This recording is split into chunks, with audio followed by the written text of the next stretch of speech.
Then I have to go up Saturday.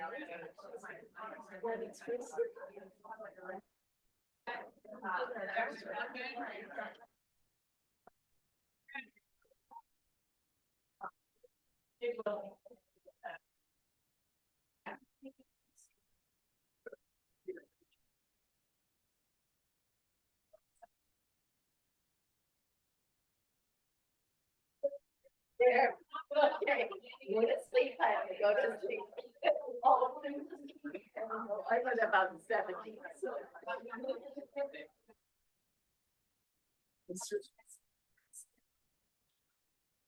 Well, this is just hold it. Okay.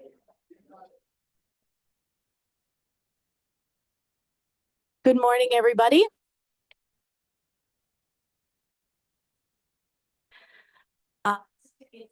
It's 10 o'clock. I would like to get the June 9th and 10th Tourism Advisory Council meeting started.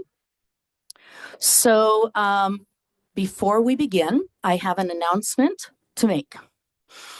So my announcement is on AI note taking.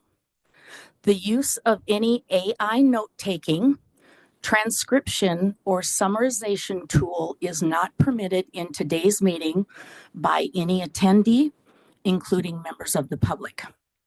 This restriction is in place until the state adopts formal policies governing the use of AI note taking, transcription, or summarization at public meetings or state boards, commissions, and councils. Thank you for your cooperation. And that also pertains to tomorrow. So, thank you.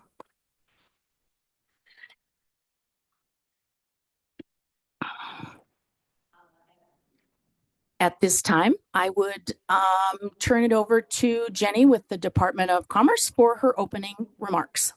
Okay, good morning. I think since we're sort of sequestered back here and I need to use the mic, I'll just show my face, but I'm going to sit here and deliver my remarks so I can get them recorded in the microphone. So anyways, welcome to this beautiful facility. This is our first meeting we've ever held here, and I think we will hold every meeting here moving forward. It is amazing. The technology is amazing. It's a wonderful place to hold a meeting with parking and everything. It's been wonderful. I just want to welcome everybody here and congratulate you on meeting all the demands and the deadlines of turning in your DMO plans to the TAC. For the TAC, taking the time to review all of them, for providing the feedback and getting any updates submitted after the marketing committee met, and then finally submitting your presentations for today. I have several housekeeping items to go through before we start. First, be sure to sign in for both days at the table in the entry. There's a sign-up sheet out there.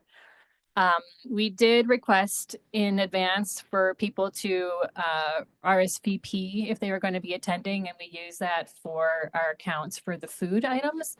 And so if you are here but did not RSVP, if you could please wait until everybody has gotten their lunch before grabbing yours. We did order a few extras, but depending on how many people did not RSVP, we can't guarantee we'll have extras for everybody here.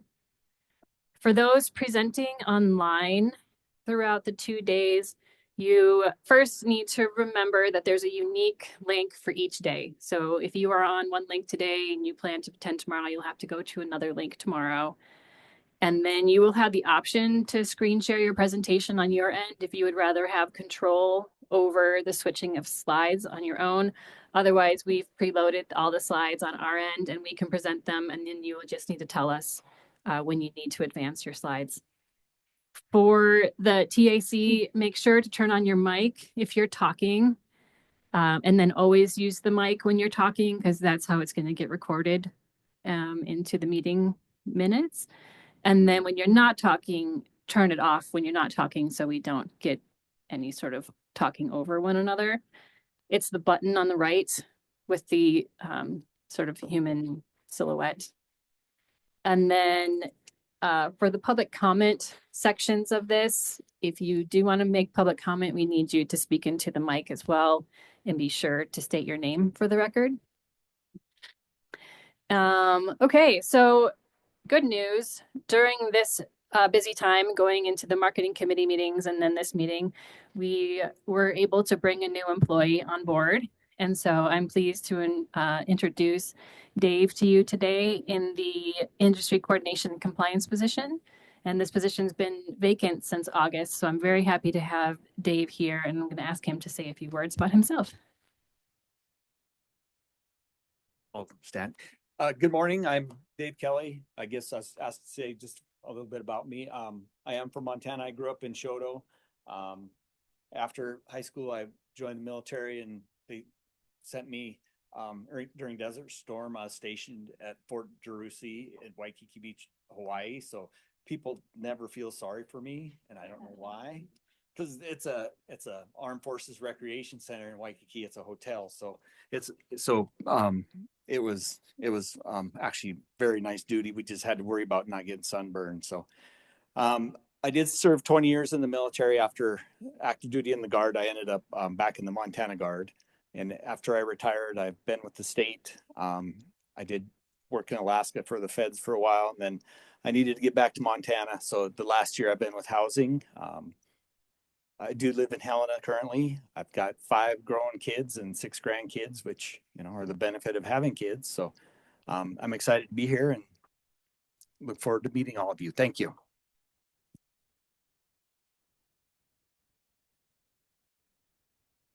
So he's been on board for just over 1 week and 1 day. And it's been a great time to actually bring him on because it's been so active. And so he's learning a lot just by being part of the process here. And after this meeting, he'll be your main point of contact moving forward and working closely with me as he continues to get onboarded. I'd also like to introduce Patrick Quinn, who's in the room, and he's our division's assigned attorney and is here in a parliamentarian role today. And so if there are any sort of procedural questions that come up with Robert's rules or other TAC proceedings, he will be the person to be responding to that. After this meeting, our priorities with Dave and myself will be him learning the funds distribution process, which is actually your next payments, and for those in the room, is scheduled for tomorrow, June 10th. He will be leading the regulations and procedures update process with TAC and internally through the legal process, as well as taking over the cadence of report reminders and reviews, partner calls, collections reports, ServiceNow, contracting, and everything else that comes with the position. I also would like to take a second to thank the staff in the room. I've attended many of these TAC meetings, but this is the first time that I've ever had to cover all of the details. And so I'm still nervous about what I didn't know needed to be done. But I want to thank Todd at the end, Amanda, Dave, and then Teresa, especially for all that they've covered to make this meeting happen. And a special thanks to Teresa, who is still here, who has been covering so much since August. Probably everyone in this room has worked with her at least one time, probably several times since August. And then she, of course, was the one who was up and shopping at 7 a.m. to make sure that we had the freshest food in the room. So big thank you to Teresa. Back at the office right now, it's fiscal year end for Department of Commerce.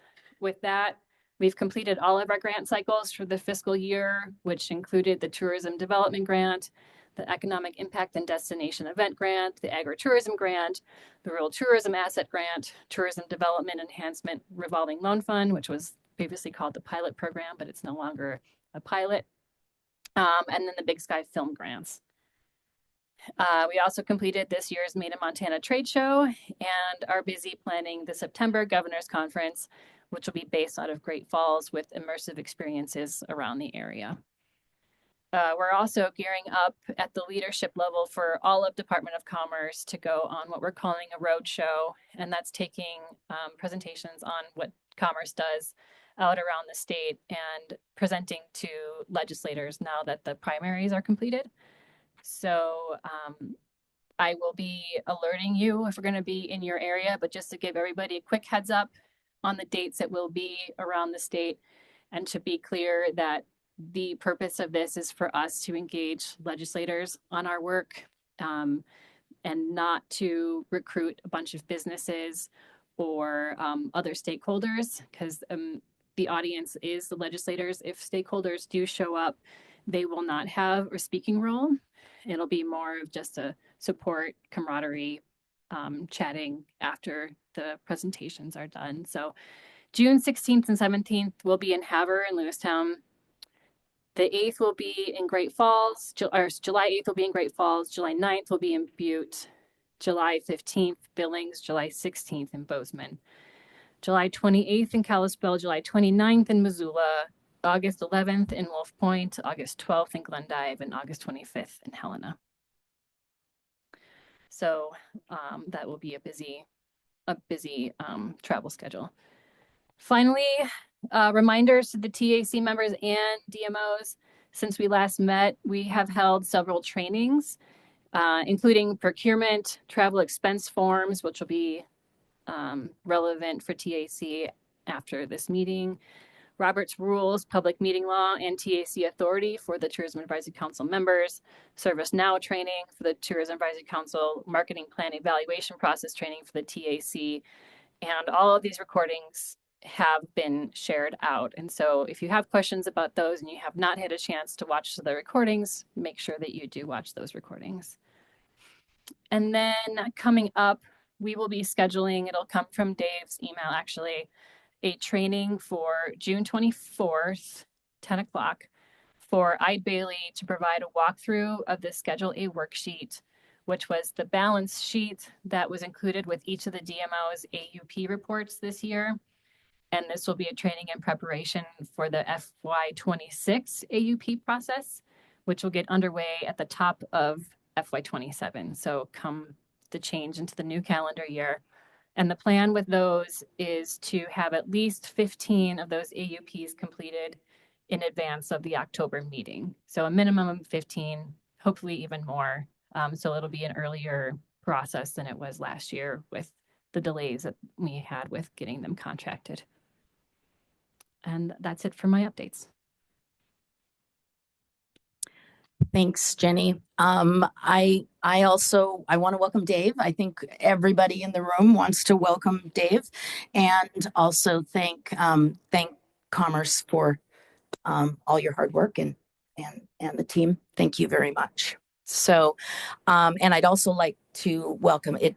You guys, I'm just going to say in advance, it bothers me to have my back to you. So, but I want to welcome everybody. I want to welcome the DMOs and their teams today. So, next we'll go on to TAC roll call and introductions. I'd like to start with Leilani, who is joining us virtually. Leilani, please introduce yourself and who you represent. Good morning, everybody. Do apologize, could not be there. Looks like a great group of folks. Happy to be here. I represent the Tribal Tourism Region. I'm based on the Blackfeet Nation. Run a tour company of hiking over here, and so I am the tour operator representative. Thank you. Thank you, Leilani. Good morning, everyone. I am Erin Kennedy. I live in Billings, and I am the general manager at the Yellowstone Hot Springs in Gardner, which is why I am a member at large. Hello, my name is Shelley Mann, and I represent the Southeast Montana Tourism Region. Shout out to my group back there. And my day job is I run the Boot Hill Inn in Billings. Thanks, Shelley. Good morning. I live in Bozeman. I'm Chris Dunkerson, the Yellowstone Country representative. Thank you all for your work on the presentations today, and talk to everyone while we're here. Thank you. My name is Joan Kronebusch. I live in Conrad, and I represent Central Montana. Good morning, everyone. My name is Lisa Koski, and I live in Glasgow, Montana, and my day job is running the Glasgow Area Chamber of Commerce and Agriculture.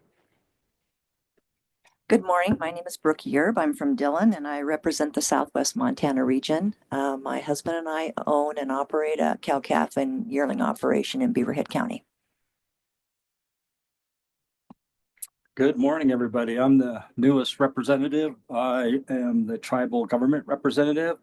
My name is Gerald Gray. I'm also chair of the Little Shell tribe out of Great Falls. I also, just a little bit about myself, I also chair the STED Commission, Rocky Mountain Tribal Leaders Council, and also Montana Healthcare Foundation. And I've been in advertising for about 24 years. So thank you. Thank you. If you would all please join me in welcoming Gerald to the Tourism Advisory Council.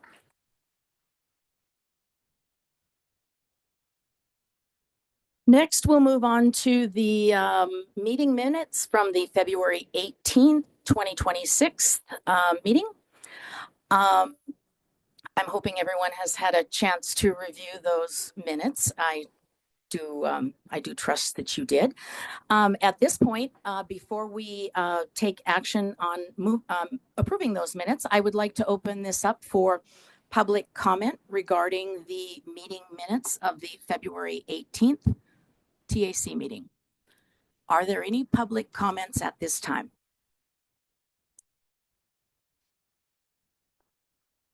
Any comments? Okay, hearing none, I would consider a motion to approve the meeting minutes. I will make a motion to approve the February 18th meeting minutes. Thank you, Chris. Do I have a second? I'll second that motion. Thank you, Brookie. All those in favor, state aye. Aye. Aye. Opposed? Aye. Was that an oppose or was that a late approval? Okay. And is there any abstentions at this time? Hearing none, the February 18th, 2026 meeting minutes have been approved. Next, we will move on to public comments. So please state your name and where you are from. This is the time to comment on matters falling within the purview of the Tourism Advisory Council.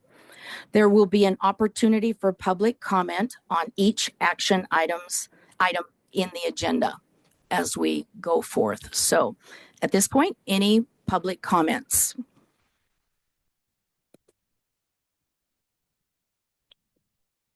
Any public comments from our virtual audience?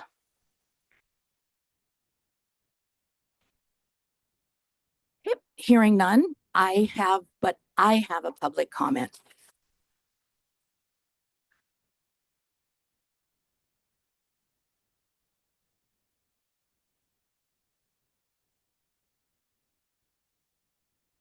Hello? Okay, cool. I would like to take a moment to recognize 3 of our long-term DMOs that have announced their retirement.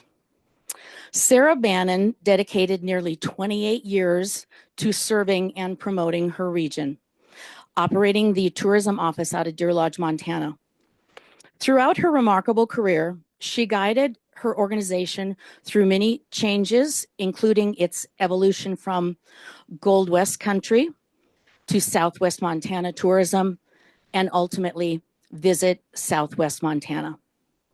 Sarah's extensive knowledge of and passion for her 9-county region made her an invaluable ambassador for Southwest Montana and the entire state.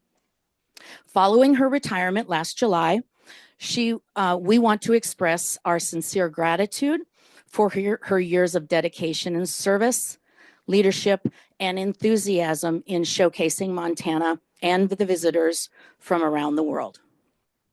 Next, Carla Hunsley. Carla is the very definition of quiet but mighty. For 24 years, she led Missouri River Country with exceptional skill, determination, and vision. As executive director, Carla earned the respect and admiration of colleagues, board members, and partners alike through her commitment to her 8-county region.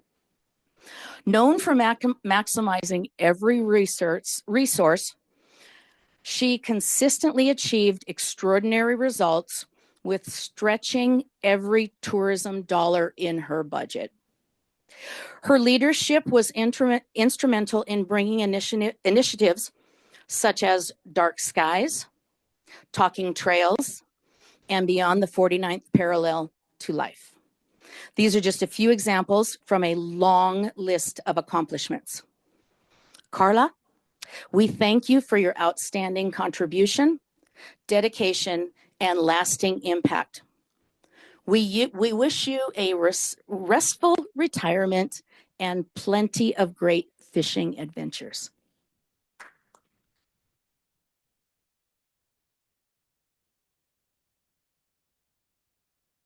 Diane Medler has been a cornerstone of Discover Kalispell since its start, more than 16 years ago.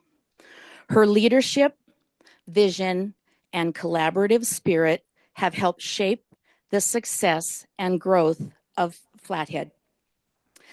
Diane played a critical role in the creation of Flathead Communication Committee, implementation of the T-bid, promotion of shoulder season travel, expansion of sports tourism, advancement of responsible recreation and stewardship initiatives, and efforts to welcome Canadian visitors back to Montana.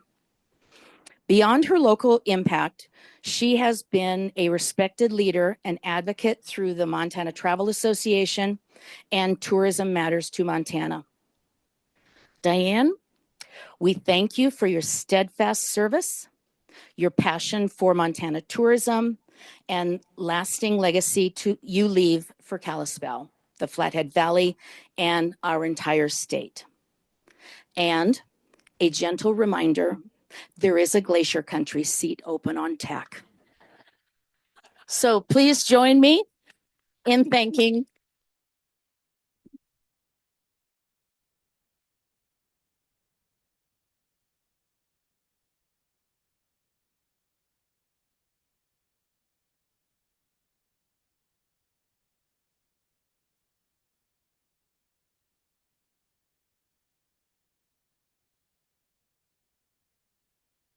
Okay, next we are going to move on to the TAC committee reports. First, we'll start with Chris Dunkerson, Rules and Procedures. Hello, everyone. Thank you, Joan, for nominating me to be the chair of the committee. I want to thank Racine for walking me through the suggestions. Greatly appreciated as I learn the ways. And most of all, thank you to the committee for your patience. We are currently reviewing the suggestions submitted by the DMOs and are looking to meet in the third quarter. Thank you. Thanks, Chris. Next, I'd like to move on to Brookie Erb, Montana Heritage Commission. Thank you, Joan. Yes, I am a member of the Montana Heritage Commission.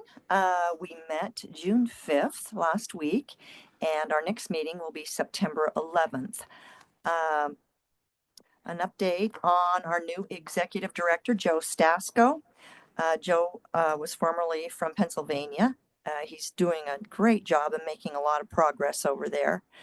Our concessionaires are all filled and open,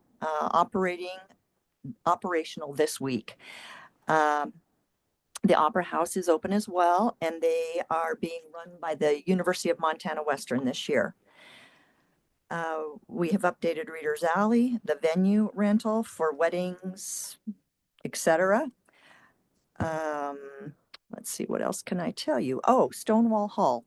There has been just under $1.5 million raised for Stonewall Hall and Dudley Garage. I include Dudley Garage because those two structures share a wall. They're looking for $4.5 million, enough to have a set aside for a trust or an endowment. And the governor is involved with this fundraising, and all should be completed by next year at this time. And I believe that's all for my report. If you have any more questions, you can reach out to Joe Stasko or Mandy Rambo. Thank you, Brookie. Next, I'd like to turn it over to Leilani with Tribal Tourism. Good morning. Thank you, Joan. At this time, I'm going to do a short report on the Montana Indigenous Tourism Alliance. And that is the project under that organization is the Montana Indigenous Tourism Trail Project. It is funded through the Department of Commerce, previously the Tourism Pilot Community Grant, and we are going into year 2 as of June. We have accomplished nearly all the goals for year 1, even though we started a lot later in the year, and that report will be due on June 30th. A lot of collaboration with Tribal Tourism Office, the Montana Department of Commerce, and I will refer that collaboration and partnership over to Rochelle Brown at the 4 p.m. Tribal Tourism report.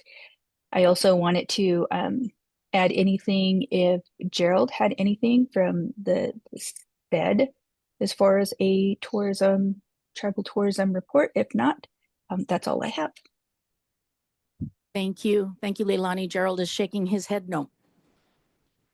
In fear, I think. Next, I'd like to turn it back to Brookie for research. In lieu of a research report from me, we will be hearing from Melissa Waddell at 10:50 this morning. Thank you, Brookie. Next, Marketing Committee.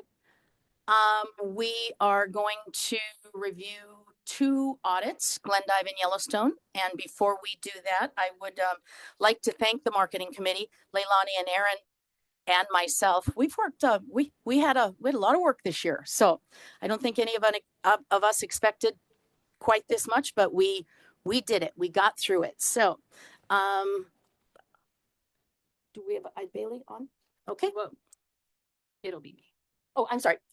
I'll turn that over to Jenny to discuss Glendive and Yellowstone. Okay, Todd's gonna bring up the presentation, which is the overview of the 2 AUPs that are ready for review and action as presented to the marketing committee previously.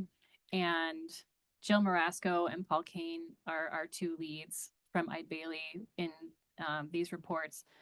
And Jill, who many have seen on screen or interacted with, just had a baby. And so she's out for a few months. And then Paul was already committed and couldn't give the presentation today. So I'll run through the presentation that they put together with the understanding that all of this work was independent. And so I will go through sort of a overview of what they presented, though I don't have the in-depth understanding of their entirety of their audits. So can you go to the next slide, please? And these first few slides are slides of the TAC as already seen, but I'll just give a quick overview. This explains what their procedures were, what their agreement was with the state for their work. And though we tend to call it an audit, the true term to describe these is an agreed upon procedure, or the AUP acronym that you've seen several times. And one of these engagements was completed for each of the DMOs. An AUP is a type of assurance related engagement in which the practitioner performs specific procedures that are agreed to in advance of the client. Something that's distinguishing about this is that the practitioner does not provide an opinion or conclusion. Instead, the report presents objective findings only, allowing users to draw their own conclusions from the results. Like an audit, an AUP engagement requires a practitioner to be independent. And what the DMOs were engaged on was the rules and procedures for the region and CBB tourism organization. Organization's use of the lodging facility use tax is codified in ARM. Next slide. So the AUPs are divided into 4 different parts, and then they provide a report on each one of the parts or procedures.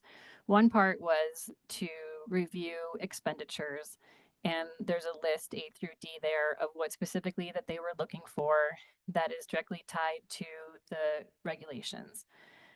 And then each DMO, based on a predetermined formula, either had 25, 50, or 75% of their total transactions reviewed. Next slide. Procedures 2 was a review of the administrative expenses to calculate and ensure that the DMO did not exceed the 20% allowable for administrative expenses in fiscal year 25. Procedure 3 related to procurement and the bidding and RFP processes, where Eide Bailly obtained all bids and RFPs from the DMOs that were completed in the fiscal year ending 2025 to determine if they were in compliance. And then procedure 4 was a cash reconciliation, or the development of that Schedule A worksheet that I mentioned we're going to be providing a training on for next year. So this is sort of a balance sheet. Next slide. You can skip this one. This just sort of explains what I already did. Okay, so the first one that we'll review today is a summary of Glendive CVB's AUP for the procedure number 1 regarding the expenditure sample. They had a sample size of 16 expenditures in total. No exceptions were noted in the sample. The report brings to attention the lack of an MOU or other formal agreement with the Glendive Chamber of Commerce for administrative expenses. Procedure number 2 regarding the administrative allowance, there was no exception noted. Procedure 3, bids and RFPs, no exception noted. And then for their Schedule A, at the end of the fiscal year, they had $7,744 left on hand. Okay, I will move on to Yellowstone. Yellowstone Country Procedure 1, sample size of 149 expenditures in total. No exceptions were noted. For procedure number 2, regarding the admin allowance, no exception was noted. Procedure number 3, regarding bids and RFPs. For the following items, Section 8 requirements were not fulfilled. A $14,850 expense for professional consulting fees to Holmes and Turner, $17,578 for insurance premiums from State Farm. And then the report brought to attention that a $15,000 payment was made to Voices of Montana Tourism, which exceeds the limited solicitation threshold. The disbursement appears to represent a contribution or donation rather than purchase of a good or service, so limited solicitation requirements did not apply. It is noted that Section 5.5.2, ineligible expenditures, includes the disbursement of funds to other entities that have not provided an allowable good or service. However, Section 5.5.1 states under eligible expenditures that identifies Voices of Montana Tourism as an allowable vendor. And then next slide is their Schedule A with the balance at the end of the fiscal year of $384,675. And that is the conclusion of the Eide Bailly report. Thank you. Before we move into public comment, I would just like to mention to the board that the board did receive a letter from Yellowstone Country, and that was included in your board packet. So at this time, I would like to open it up to public comment, virtually or from the audience. And if you're commenting from the audience, please use the microphone back there.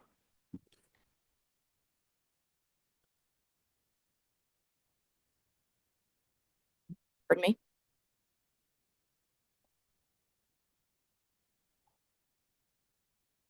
Glendive and Yellowstone Country, either one.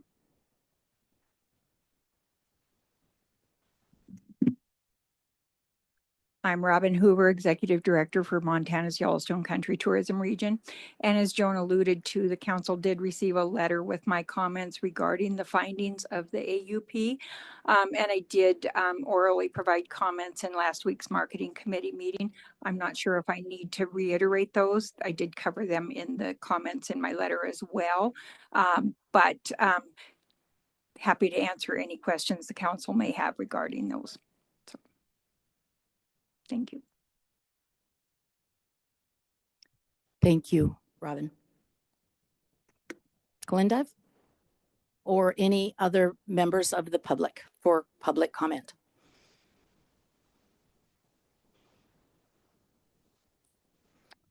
Okay, hearing none. The committee recommends final approval of the FY25 Glendive Convention and Visitors Bureau audit report as submitted with no findings.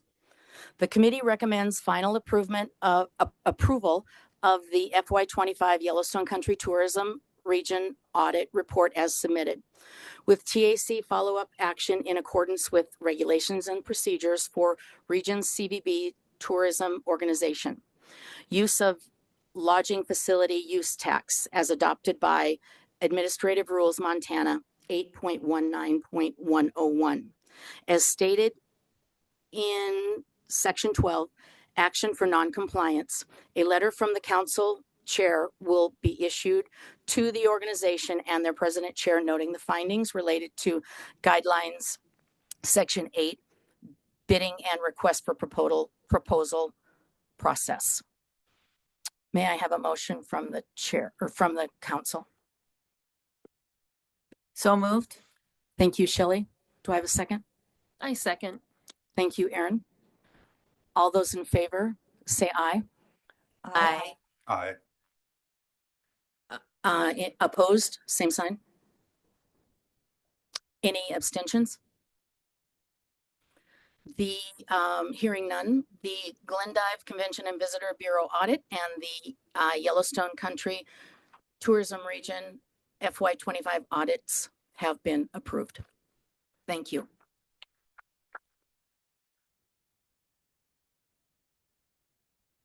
Okay, we are ahead of schedule. Hey, I heard that. So is Melissa ready to go early? Okay, thank you. Thank you. My apologies. She is in attendance. I was expecting virtual. So, Melissa, I'll let you introduce yourself and thank you for using the microphone. Good morning. My name is Melissa Weddle, and I'm Director for the Institute for Tourism and Recreation Research at the University of Montana. Thank you so much for having me here. I do want to share that I kind of waited to the last minute to book my hotel, and everything in Helena is full. And so I checked every day, about 4 times a day, found a hotel room. And when I checked in last night, she was telling me that she had checked in like 81 rooms that day, like it was packed. And I said, well, I just don't know what's going on. And she goes, it's tourism season. And I went, thank you. That's right. And so I appreciated learning about that. But I will say it's a good sign that all the hotels are booked in Helena. So anyway, I thought that was kind of humbling last night. Again, thank you for the opportunity to provide an update. I'm super excited to be here and of course be in the museum. It is unbelievable. This is the second meeting I've had here and it's really spectacular. When I spoke to you all last year, we were navigating a pretty challenging time. We experienced a lodging tax reduction from 2.5% to 2%, which is about 20% of our budget. We also lost our 5-year contract with the National Park Service. So we work on a socioeconomic monitoring project that intercepts visitors at national parks. And we have a huge student research team that goes out. It's a really great experience. But that helps employ about 2 to 3 of our full-time people. And so last fall and last winter was really tough. Had a lot of unpredictability for the team and required some careful navigation of budget, staffing, and priorities. I'm proud to say that despite those challenges, we remained resilient. In September, we learned that the Park Service project was coming back. That was super exciting. However, it's kind of been whiplash because we made some staffing changes. We had to go back and figure those out. And now we are at 6 parks this summer, which is crazy busy. But that's super exciting for our gateway communities that are able to have that tourism data. At the same time, we've had a strong lodging tax performance, and so that's helped stabilize our budget as well. So with that said, rising operational costs have required us to be strategic and deliberate in all the project decisions that we make. I also want to talk a little bit about what ITR actually does, because I think it's easy to think that we just kind of we publish reports. And the bigger picture is that we exist to conduct rigorous and impartial research that empowers our industries in Montana. And I think what's really important is that means we provide transparent, accessible, and reliable data that every community in Montana can access to guide their decision making. It means conducting specialized research projects that no one else is often doing. Includes agritourism, dark skies, paleontology, outfitting and guiding, tribal museums. The list could go on and on. We've especially been busy. And these aren't just niche topics that someone might see from the outside, but this research answers questions that our communities have. And it really helps them make decisions as well as build grant proposals and get funding. It also means working together collaboratively as a team across the state. We collaborate with the regions, the DMOs, the CVBs. We partner closely with the Department of Commerce, Fish, Wildlife, and Parks, other universities, and local communities to ensure our research informs real decisions at both the state and local level. I want to share that we meet with Commerce every month, along with some of the other, I guess I would say, providers and vendors. We share our research projects. We talk about how we can work together. And I think that relationship has really driven some real results. We support Montana State Parks by assisting in their visitor counts across all 57 state park sites. And we use the most rigorous research standards, and we help manage that full data submission process in their annual report. If you all haven't seen their annual report this year, it is amazing. They had it reformatted and it looks really great. So super proud to work with them. Each year, there are several core things we consistently deliver. We provide reliable visitor counts, measure economic impact across the state. We partner directly with communities. As you know, we deliver about 10 survey kits, often to rural communities for small events. This allows areas with access to data sets, without data sets, to gather high quality, actionable insights. On top of that, our team is in the field. We have 10 surveyors that are out throughout all of the different regions, and we intercept about 9,000 to 10,000 non-residents at filling stations, rest areas, and airports. In fact, last month, we intercepted all of our federal elected officials, and we have to ask them if they're a resident. So that's always fun, but they're good sports about it. But that's how we do our resident, non-resident count. And then we intercept almost 12,000 Montana residents. And so that's what drives a lot of our quarterly reports and updates. And I know I've shared this with you all, but if you ever have questions that you're interested in knowing across the state, like we're doing fire, we've done sport, we've done all different kinds of things, reach out and let us know. It's a really good beat on the street of how residents feel. We provide one of the few state-level tourism data sets in the country based on continuous on-the-ground intercept surveying with consistent methodology since 2009. When I talked to other states, I was actually on a phone call with a German consultant, and they just couldn't believe what we had. Before any report is published, we share it usually with key stakeholders, especially at the state. We want to make sure that any press releases that we have come out, we're all on the same page to ensure alignment and gather meaningful feedback. We also have offered research roundups. If you haven't been to our YouTube channel, check that out. They're only about 10 or 15 minutes. We record those. People can come watch them later, and then we stay on with the researchers. So any stakeholder can get on, ask questions, ask about methodology, what they found. Our YouTube channel is a lot of fun. We have a great communications director, so lots of good resources there. And most importantly, our collaborations with community partners are essential. They help ensure that our data doesn't sit on a shelf, but it gets out there and gets used.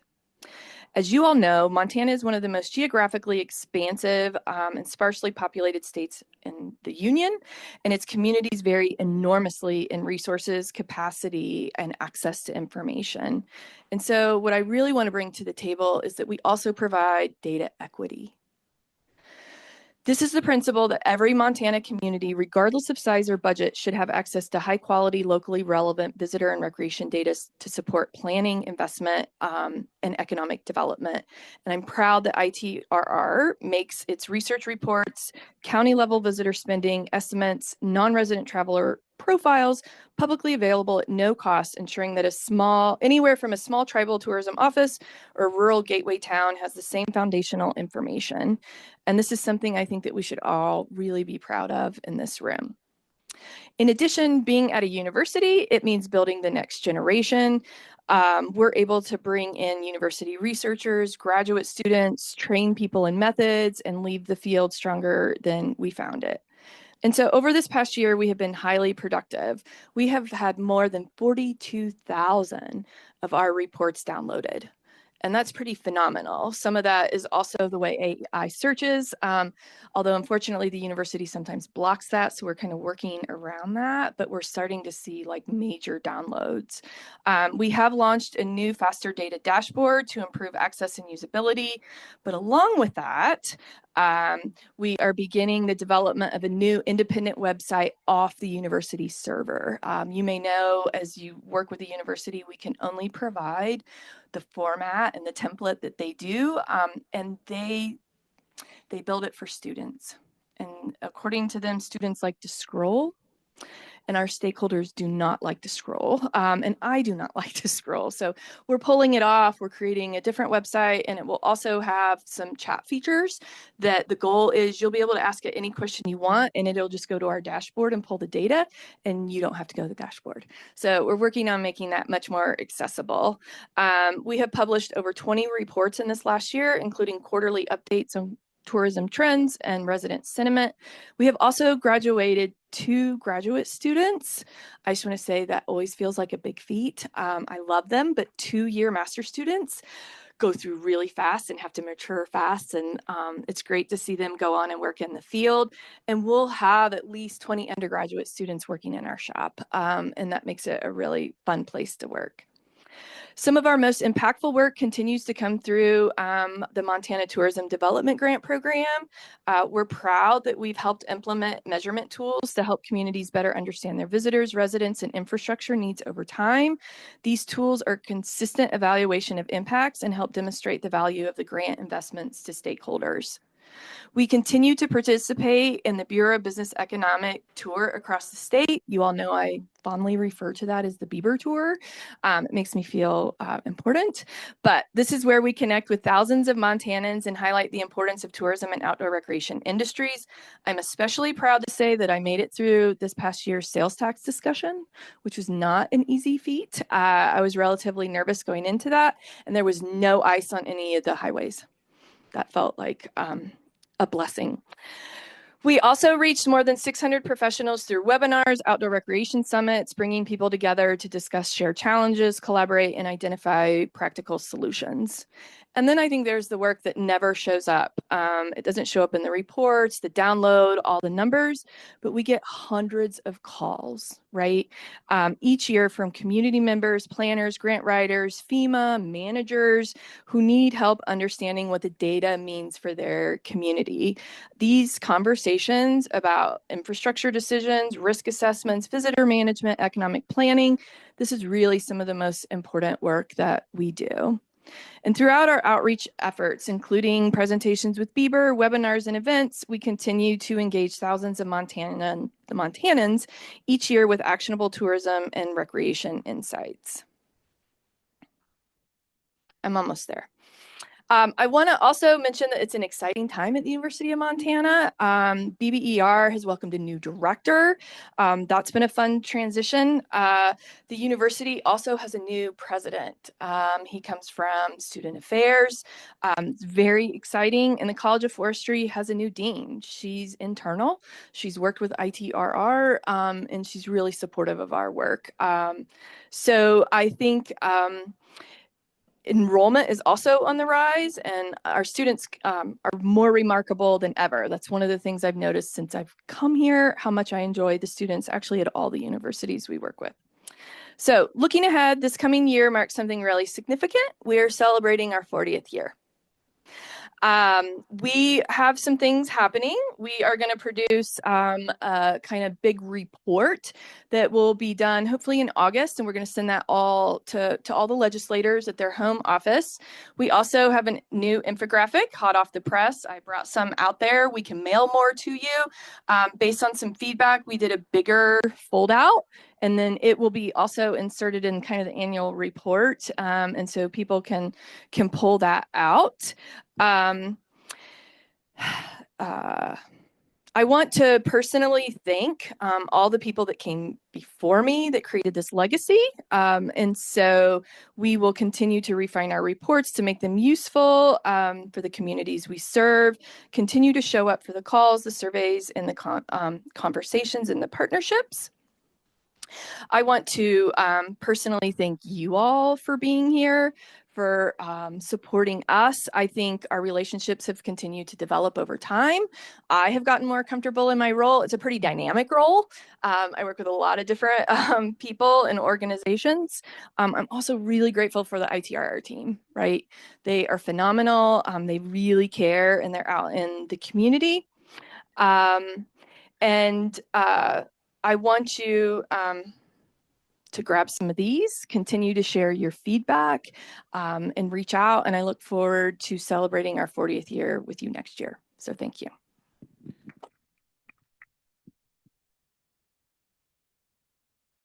Thanks, Melissa.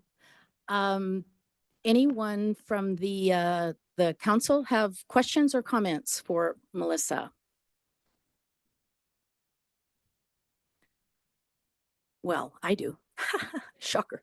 I want to congratulate you, first of all, on your 40 years, not the 40 years. Yeah. Started when you were 2, 1.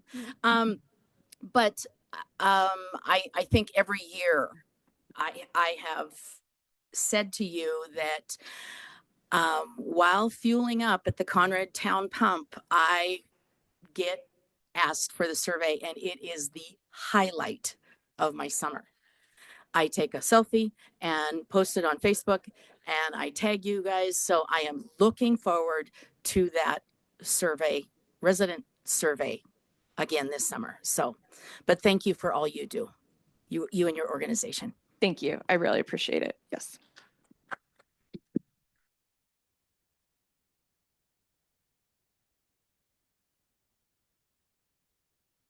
We are still a little bit ahead, but we will move. Oops. Sorry. We are still a little bit ahead, but we will move on to the 11 o'clock FY27 DMO plan presentation, starting with Yellowstone Country.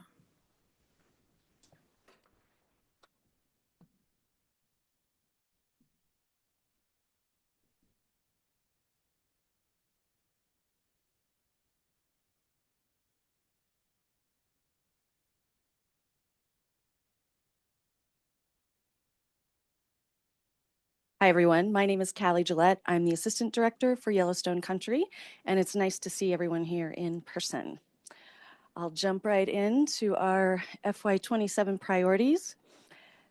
Obviously, number one is increasing visitation. And with our region, we're putting an emphasis on shoulder and winter seasons to rural communities and to areas that are experiencing a greater lodging capacity. Our second priority is to continue to advance the initiatives from our resiliency plan. There was significant investment in that, and our board has put a lot of investment and buy-in into that, so we are going to continue that as well. Last fall, our board revisited our budget allocations to determine where they wanted to focus their efforts. Obviously, destination marketing remains the first, followed by management, stewardship, and then development. We have some regional considerations. So just to kind of set the stage for Yellowstone Country, between the airport and the park, we have a natural ecosystem between the east and the west sides of the region. But within that, there's a lot of nuances. 4 of the 5 counties are extremely rural, with most of the visitation occurring in the summer months. Bozeman and Belgrade also see peak season during those summer months, but we have significantly more hotel inventory. And so putting an emphasis on year-round visitation is a top priority this year. And in Big Sky, we have luxury hotels that cater to an entirely different demographic. And while their peak season is currently winter, they still have a lot of opportunity in the summer months and in winter to increase visitation. And West Yellowstone is seeing a challenge with high ADRs, so people are starting to stay in other towns, and simultaneously they're getting a couple of new hotels as well. And Daryl will speak to this a little bit more in depth, but since in the last 10 years, we've seen a 60% increase in the number of hotel rooms in Belgrade and Bozeman. It's expected to double in the next 5 years, and then we're also seeing an increase in inventory in Big Sky and West Yellowstone. So to that effect, to increasing year-round visitation, our strategies are mainly to develop a single unifying campaign that can speak to these varying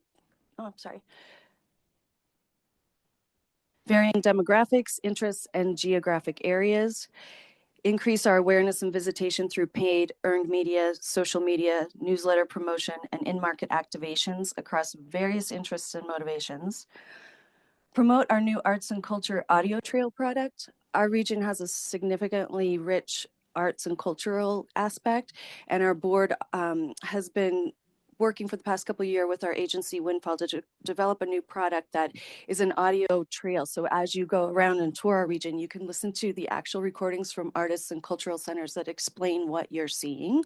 So we'll put an emphasis on promoting that. And then we're moving into a small bit of promoting small group travel, including weddings, corporate retreats, and leisure travel, encouraging people to bring their small business meetings to our area and then stay for vacation. And we're hoping that will help fill that year-round inventory. Last year, we engaged future partners to conduct a consumer sentiment research to inform the steps on this strategy. The research objectives were to understand our current and potential visitors in order to guide future strategy in the midst of this shift in visitation and hotel inventory, to provide more targeted data for our region, and to examine the brand among target consumers and identify strategic ways to increase visitation. Our key takeaways were that travelers still seek the allure of nature, but they also prioritize affordability and good weather. Yellowstone Country is seen as an appealing outdoor destination for adventure and peaceful recharge. There is still a limited awareness of the attractions and experiences outside of Yellowstone National Park. People still really associate us with the park.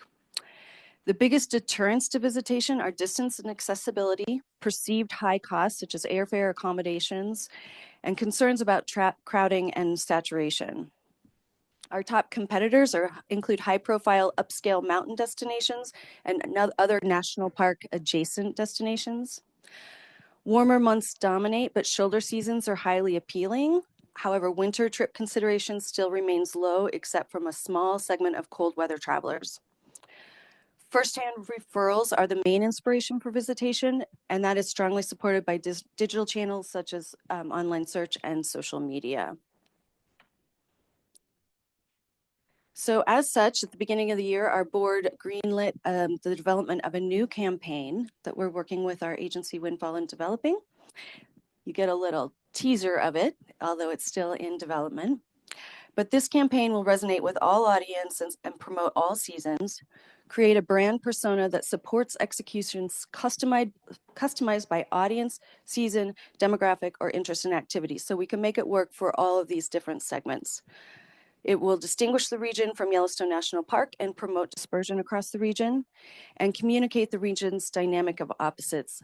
We're adventurous yet peaceful, rugged yet approachable, and that is a real ownable brand point for our region. Priority number 2, advancing our resiliency initiatives. When we first received after we completed our plan and we received the resiliency grant funding, our steering committee opted to start with a project called the Residence Handbook. And this is a part of our stewardship initiatives. This book is intended to come to new residents to explain the things that may be different as they come from an urban area to our area. It talks about living with wildfire, wildlife, ranching, agricultural considerations, water rights, invasive weeds, anything that you may not know coming to our area.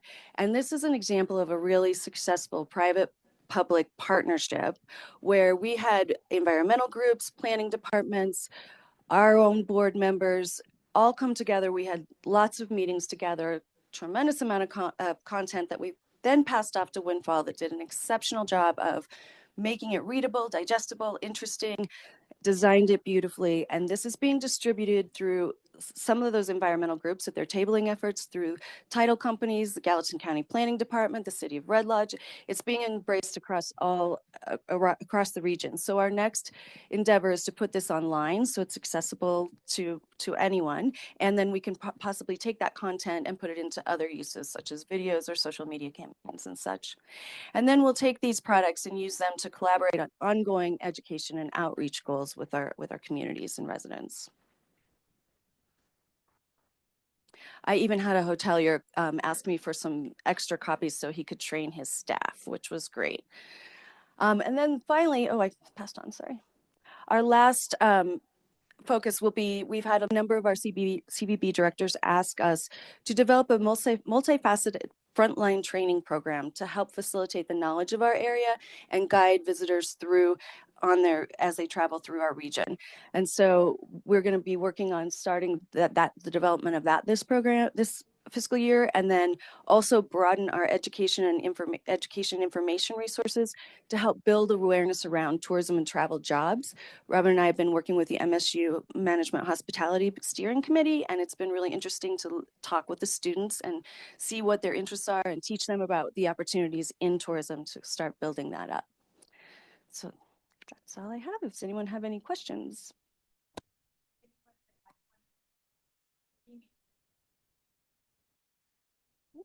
Just a couple of comments. This is really well done. So thank you very much.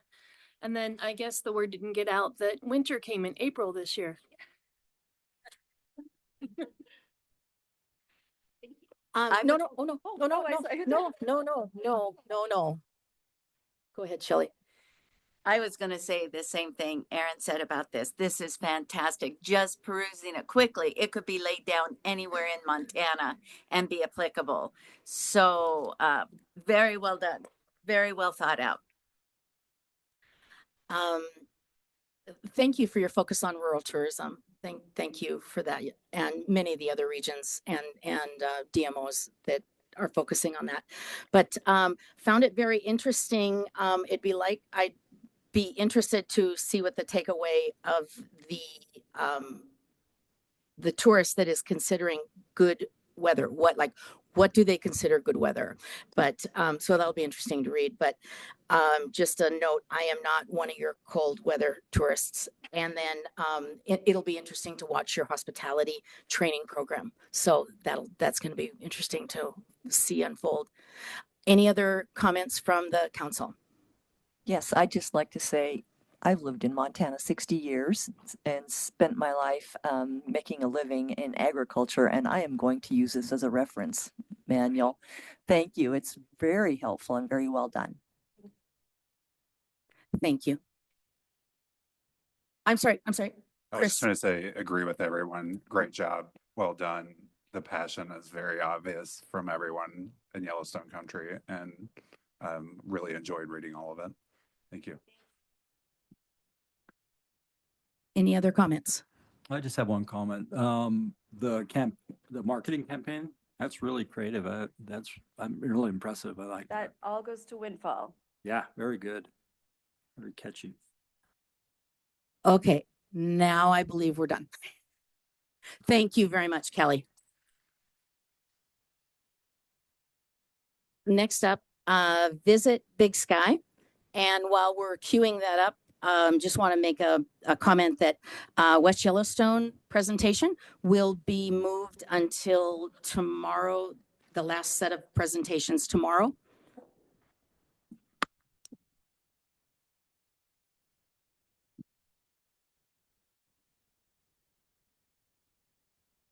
All right. Good morning. My name is Brad Nyman, Executive Director of Visit Big Sky. First, for the council, thank you so much for what you do, and thank you for your volunteering. We know you do this for the high paycheck that you get. And at the same time, all the reading that you guys did this year for all these plans. So if I could speak for the industry, we thank you for that work. So, all right. Going to jump into Big Sky, and I appreciate, Callie, thank you for almost queuing it up for exactly what I was going to talk about. But I can't start without talking about challenges, because I think for a destination such as Big Sky, where we are really dependent on snow, this was a really tough year, especially as we talked about winter showed up in April. But we did see quite a up and down, and those of us in the lodging industry and in tourism in general, it was going to be a tough year. So I just want to point out we have a couple things happening in Big Sky specifically, and our number one objective this year, or we actually have two in this plan, but increasing overall visitation, even though Visit Big Sky and then all of our partners continues to see great growth year over year. And at the same time, the largest collector of lodging tax on behalf of Montana of $17 million in funds that come towards commerce. We still, though, deal with some serious things that can affect us. And so we're always worried about that. So first of all, extreme seasonality. I'm going to share a little bit on that in a second. Dependence of snow. As I said, we are a winter destination. We will someday become a summer destination more so. And so we're really looking at opportunities in the summer. And then we still, though, I think depending on communities and how it works for you, but we do have a tension between a visitor economy and a residence. And we're going to share a little bit about that as well. So jump into those.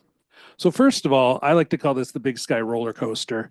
And just to point out, this is our occupancy over the course of a year, where we have these really high spikes of 70 to 80% of occupancy going in December, January.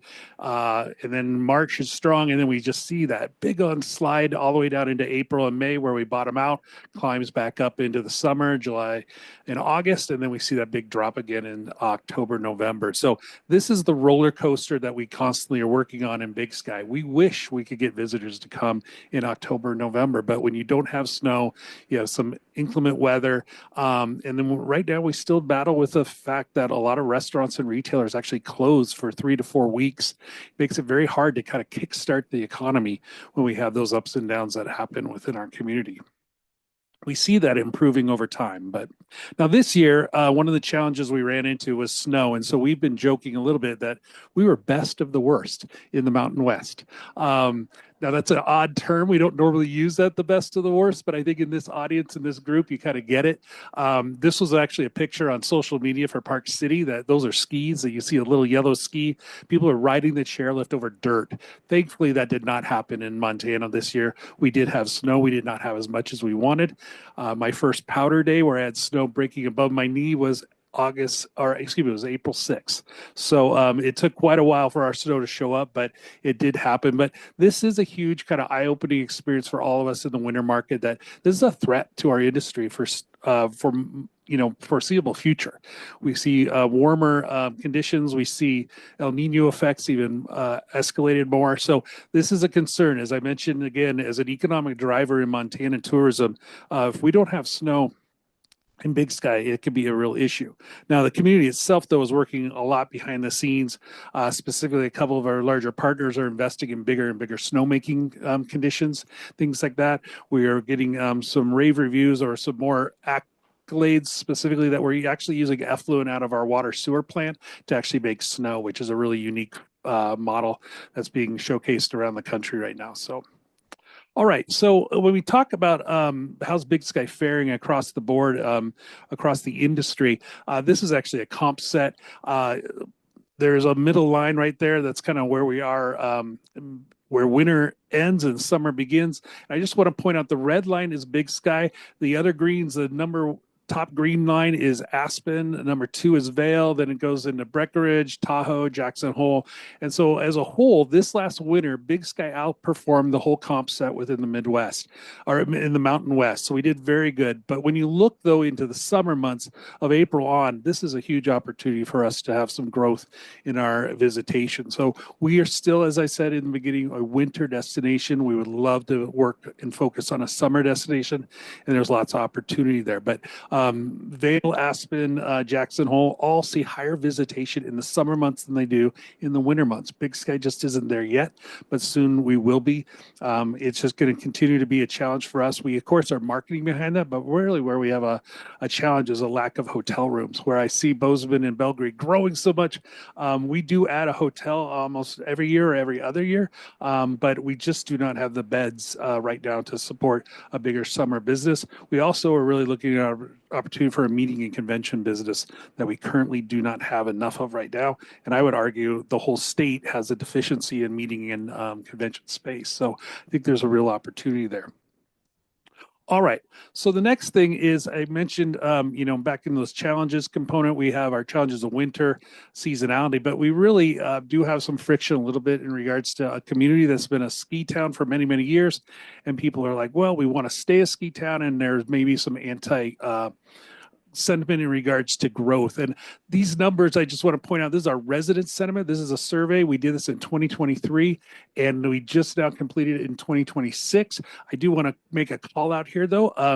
Our previous 2023 study, we used a company based out of Seattle. This time for 2026, we used ITRR and Melissa's team. So thank you so much for ITRR. They did great work, and they also saved us $50,000. So we love supporting University of Montana and want to continue to work on that project and build on this more. But when you look at these 3 columns, you might look, oh, this is not a good picture. But I just want to point out, when we ask residents, how is Big Sky doing in regards to experiences?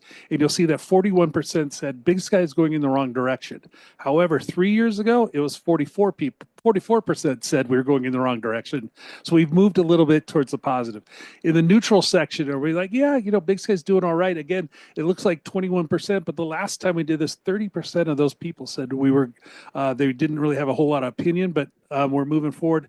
And then in the green, we've really made a big impact here in the right direction. We went from 17% 3 years ago down to 39%. So now why, you might wonder why, what are we doing? And I think the biggest thing that we've been attacking is that idea when we filled all of our applications out this year, there's a question of who are we serving? What's our focus? Are we destination management? Are we destination marketing? Are we stewardship?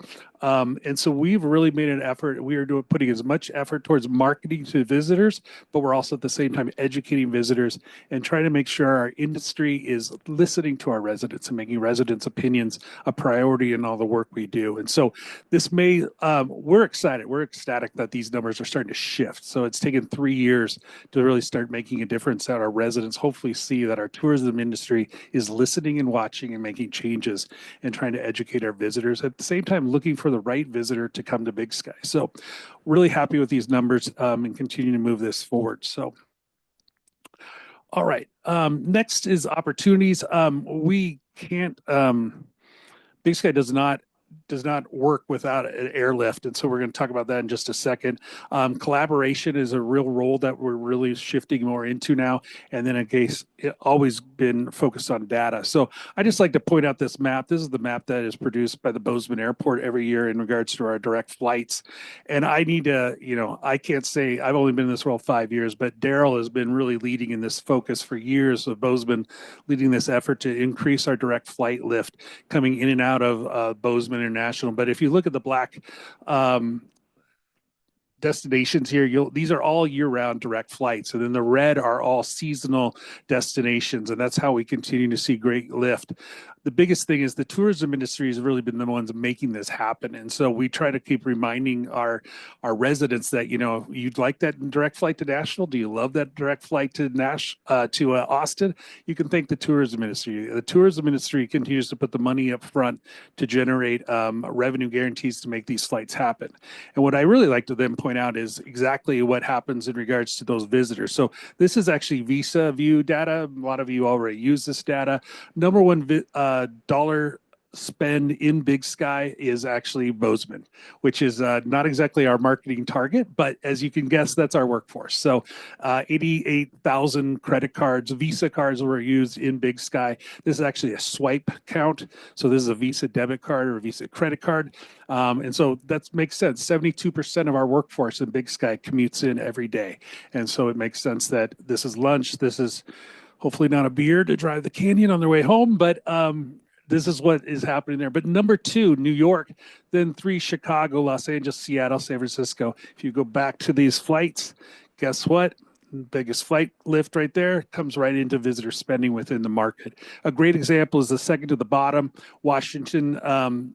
2 years ago, a new direct flight coming in from Dulles every Saturday. Direct flight comes in. It was originally a contract for 12 Saturdays in a row. That's now turned into 14 Saturdays in a row in the winter, and now we've just added summer as well. But to make that flight happen, the tourism industry with the T-Bid in Bozeman, Lone Mountain Land Company, our biggest developer, and Big Sky Resort had to put up $250,000 of rate guarantee or a line of credit to make this flight happen. So interesting enough, Minneapolis is over the years has always been one of our number one markets. It's constantly been coming to Big Sky. If you look at their card count, it's the second highest card count, or third if you disregard Bozeman, but 12,000 cards, but they're cheap. They're only spending $1.2 million a year. So nothing against our friends in St. Paul and Minneapolis, but it is just a changing demographic of who the visitor is that's coming to Big Sky. So now, this is a real big role for us now, and something I want to just continue to focus on. It's the collaboration across stakeholders. I think we as an office have a duty to make sure that the industry itself is healthy. And so I'm stealing a term. The first bullet point is a Chamber of Commerce term, but it's connect, collaborate, and champion. And I think that's what Visit Big Sky's role is right now, is that we are really a young industry within Big Sky, and there's an opportunity to really kind of big hug to integrate all of us together working on this. We have a huge amount of new people coming in from tourism destinations around the country coming to Big Sky, Montana to support the industry, and we have to take on a role of leading that. So BBS continues to hold industry roundtables and collaboration connections and really championing the tourism industry in Big Sky, but just not Big Sky, but the whole state. We really feel like that's a role for us. And it's just really interesting with close to 3,000 workers every season coming into Big Sky. We are doing a lot of things in regards to workforce development. We call it a seasonal workforce working group is basically what it is, trying to support these people that are coming here to make our destination stand out and make sure that the visitor has an exceptional experience while they're in Big Sky, Montana. Data drives everything. If anybody knows me, I'm a data geek. And so we continue to make huge investments in data. You'll see that in our marketing plan this year is the sentiment data that we mentioned, tracking international visitors as well as domestic visitation. We track, a lot of people use key data or star reports. We use something called Destimetrics. That's really more focused specifically on the ski destination like we are. It really tracks more of these resort areas. And then I love to point out the bottom left corner there is reminding again, and you're going to hear this terminology, the sentiment is that I keep trying to remind our residents that if we didn't have tourism, and in this case that orange is what residents spend, blue is what visitors spend in our market, that if we did not have visitors, we would not have an economy, and our town would probably have to be boarded up. So continue making this effort to talk about that tourism is important, but our data is telling our story, and that's so key in regards to what we do. The second component for us, again, is the theme you've heard me speaking about, but it's just this appealing to our residents, making sure our residents have a voice. There's always an opportunity to make a comment. The survey results that I just shared with you on sentiment, it was key to seeing that we're starting to move the levers there. And then also community vision. We did this stewardship work 3 years ago, really giving a voice for our residents to talk about what are the long-term goals of Big Sky. Unlike most of the winter destinations,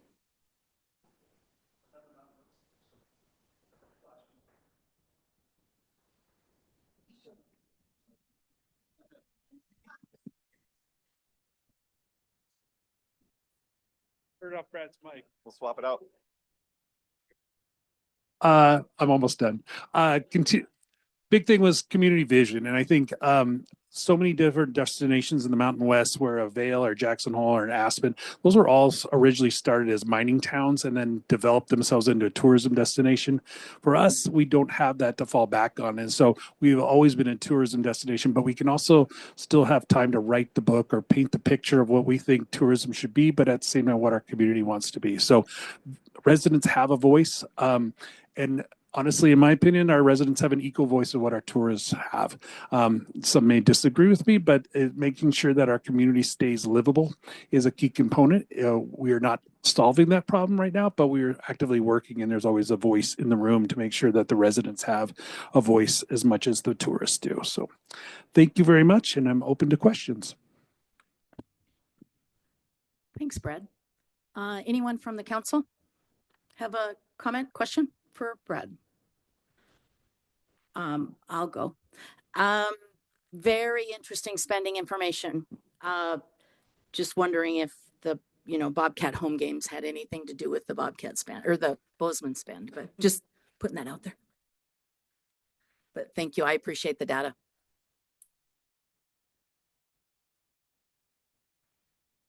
Thank you. I have a comment. Yes. I think it was in your second slide, Brad, where you talked about the sentiment and the public lands. Go back to that. This one here. No, before that. Well, no, must be. Where was that? You had public lands mentioned. Maybe it wasn't the second slide. Anyway, I wondered how that was measured. I don't know. I don't have any slides on public land. Well, it was under the sentiment, public sentiment. Oh, right here. Okay. Disappearing public lands. There it is. The second bullet point from the bottom. Yeah. That was a comment that came out of the survey per se of what a resident mentioned. There is a little bit, there is one situation that's happened in Big Sky where there's been a land swap. And so there was some public land that's switched over to a private club. So that is probably where that comment was coming from, specifically there. So okay. These are just snapshots of information we hear back from the people in the survey. Okay, so that was actually a swap. Yeah. Okay, thank you for that clarification. Not actively taking public land. Yeah. Thanks, Brad.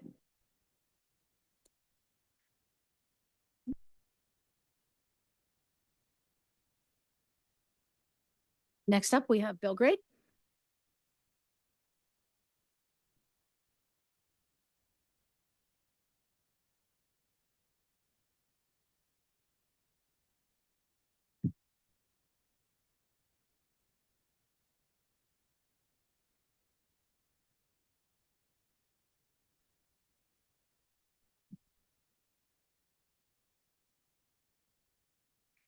Hi, everyone. I am Erin Hoppy, and I am the Executive Director at the Belgrade Chamber of Commerce. Our approach this year is one small step at a time. I think I told Joan, and I tell myself every day that I actually use the motto, keep it simple, stupid, because I have so many different things going on in my head, but I thought that one step at a time was sounded a little bit better. We are just focusing on building a strong foundation for tourism in Belgrade, just basically by doing the basics well. And we're just trying to create a better visitor experience because nobody's really known that we are here. Why Belgrade matters. Belgrade is uniquely positioned within the Montana tourism landscape. We're the first community that many visitors encounter right when they're getting off the airport. We get a lot of confusion because it is the Bozeman International Airport and it's in Belgrade. And so people show up at our office and think they're already in Bozeman and wanting things in Bozeman to do. And so we're telling them that we are in Belgrade. While our community continues to grow immensely, we have been able to maintain that small town character that and kind of that authenticity that people are seeking. Because of our location, we do have an opportunity to create meaningful first impressions as they're coming into Montana. I just really like that picture, but the map shows where we are. That is one of our greatest strengths is our proximity to the airport. We are about 3 minutes from the airport unless our roads are being paved, and that's what's happening for the last 2 weeks. So it's been a little crazy to get to us. But it gives us a unique opportunity to connect with travelers right early in their journey and provide local recommendations. And encourage them to spend time exploring Belgrade and the surrounding regions. I say a lot that Belgrade doesn't have a lot, but what we do have to offer is pretty cool.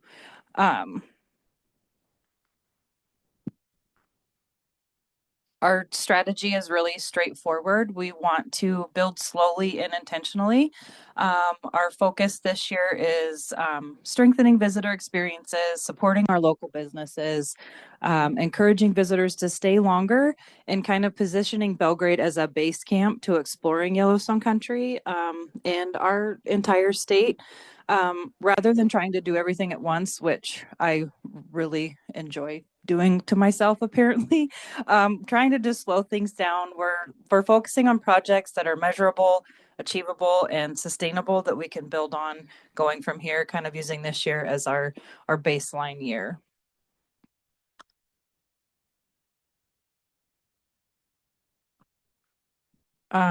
Today's travelers are looking for authentic experiences. They want convenient locations, local businesses, community connections, and Belgrade just naturally fits those preferences. Our goal is just to better connect visitors with the experience that already exists here, and then helping those local businesses benefit from the increased visitation.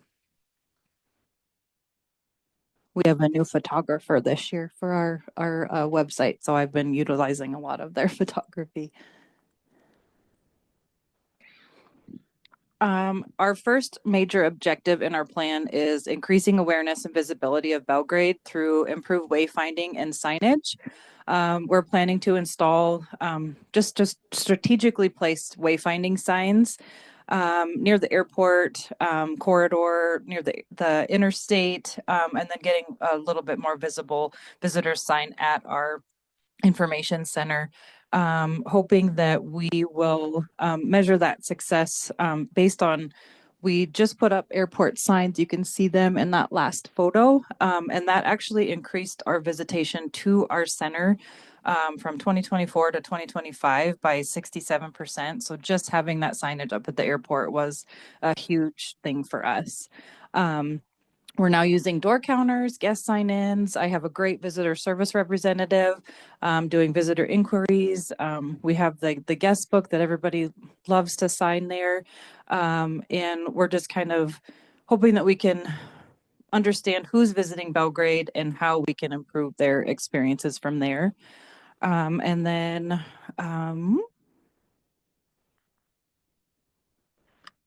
this is our homepage for Visit Belgrade. I'm super excited about this. This is our third objective in our plan is expanding Belgrade's digital and print presence. We are going to continue building the Visit Belgrade platform with Prime out of Bozeman, utilizing tourism data and analytics to guide our marketing efforts.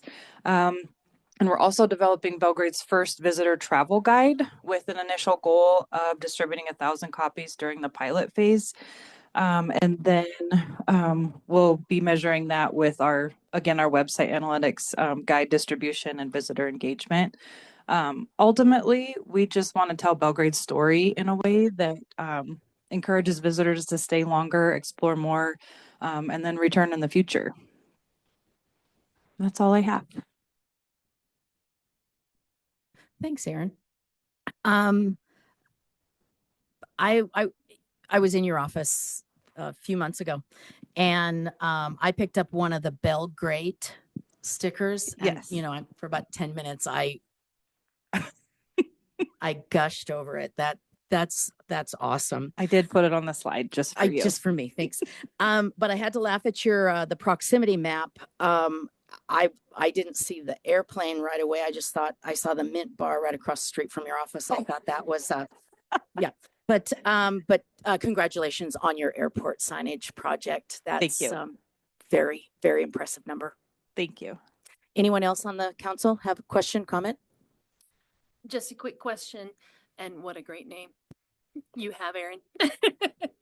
How are developers reacting to build slowly and intentionally? That is very hard to keep up with. That we have doubled in size since 2019, and the plan is to, I feel like we will double again within the next 10 years. And as far as I feel like we can't keep up. The city can't keep up, and we can't keep up with the growth that's happening right now in Belgrade.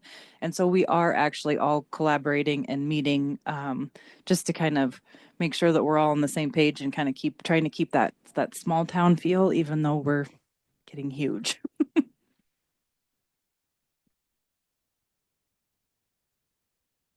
Thank you.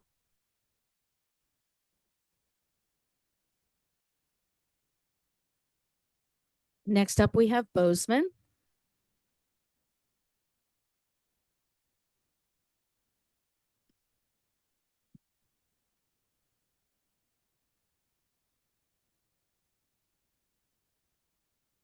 Thank you, Council. Appreciate you having me here today.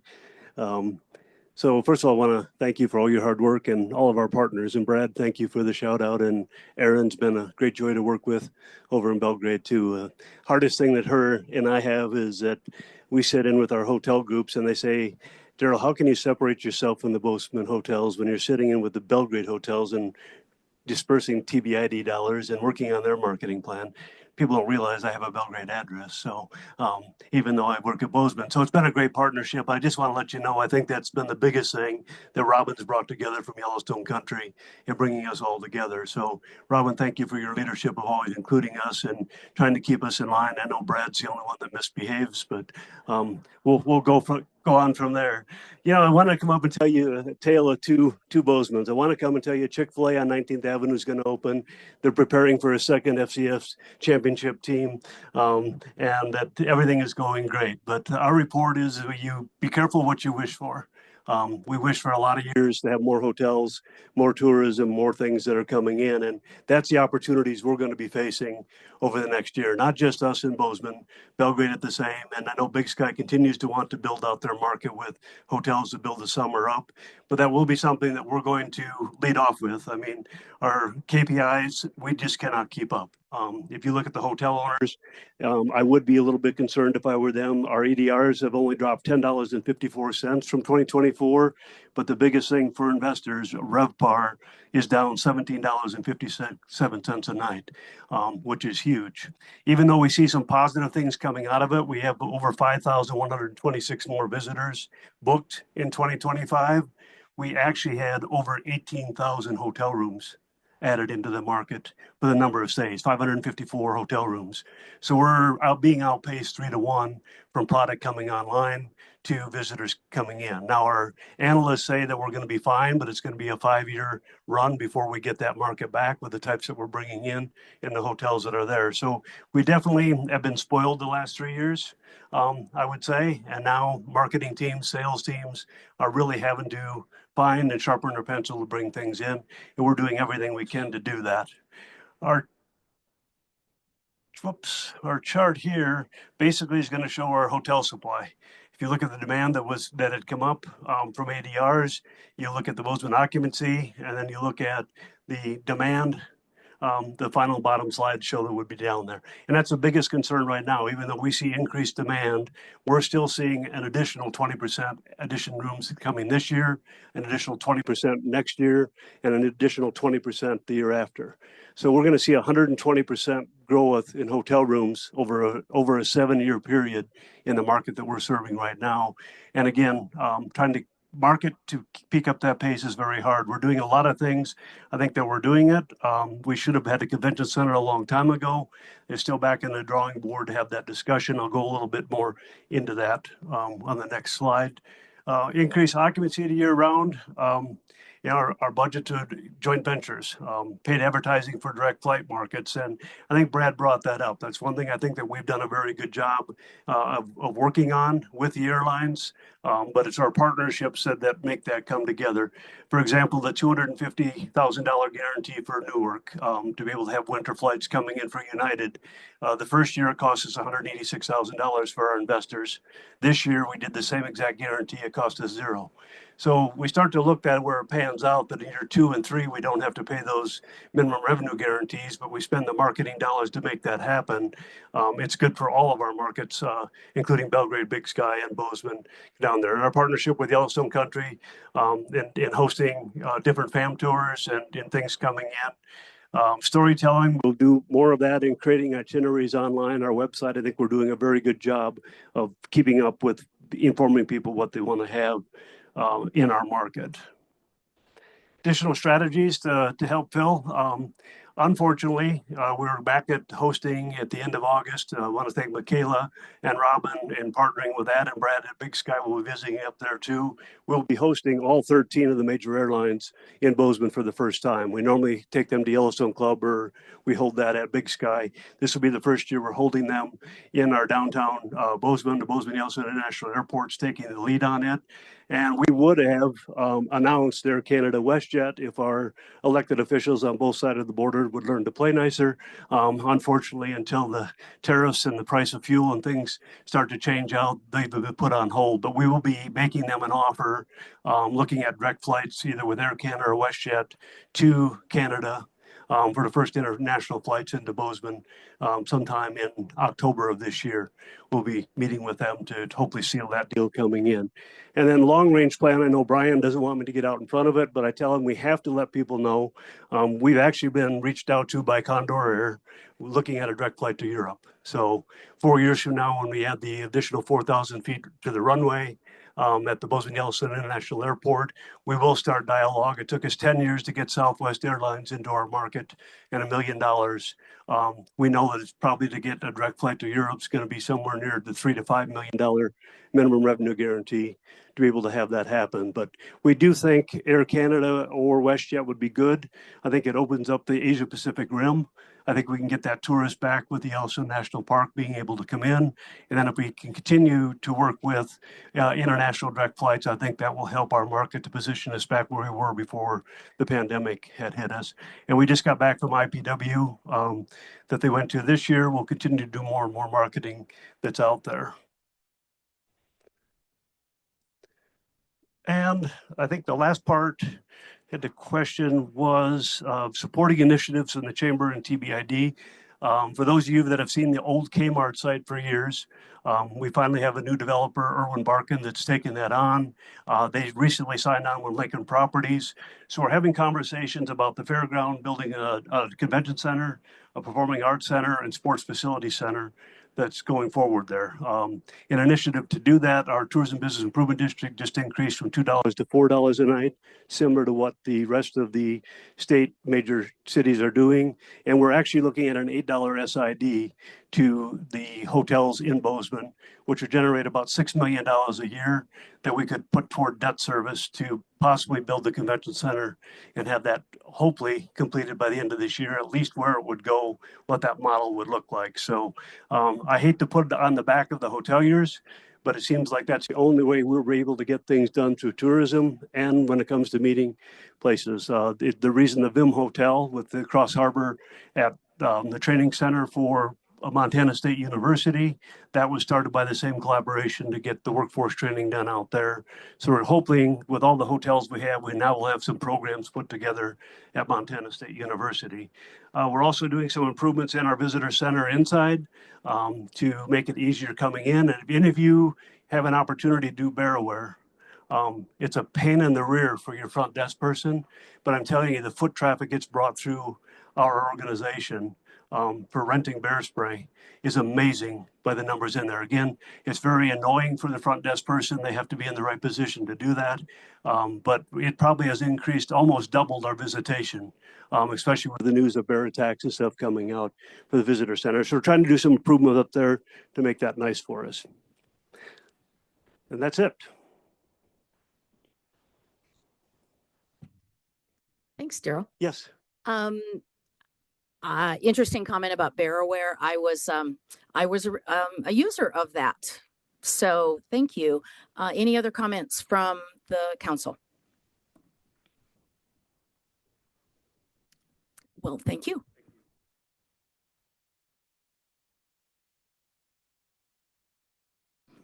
Next up, we have Livingston.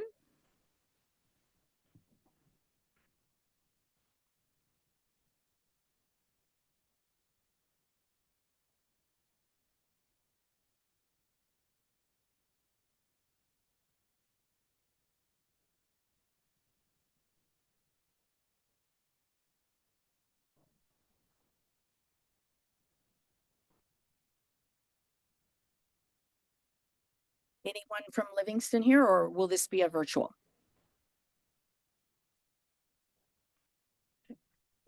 Okay, now can you hear me? Oh, thank you, Chris. Hey, thanks so much for letting me attend hybrid so I can attend to a bunch of other things that I need to do here. And I want to give a shout out to Bozeman and the team who've been working on all of the flights. That definitely improves traffic to Livingston. And I also want to give a shout out to ITRR, who has really inspired a lot of the way that we've been doing research and our strategic plan. It looks like this is the last page of my slide. Should I be doing a screen share and driving myself?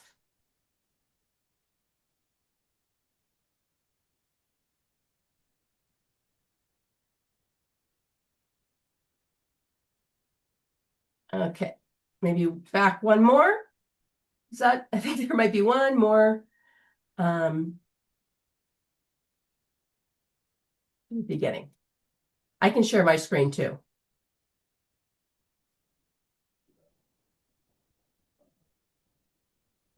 Okay, I'll just share my screen. You can just go ahead and share your screen. Okay, can you see my screen? Not yet.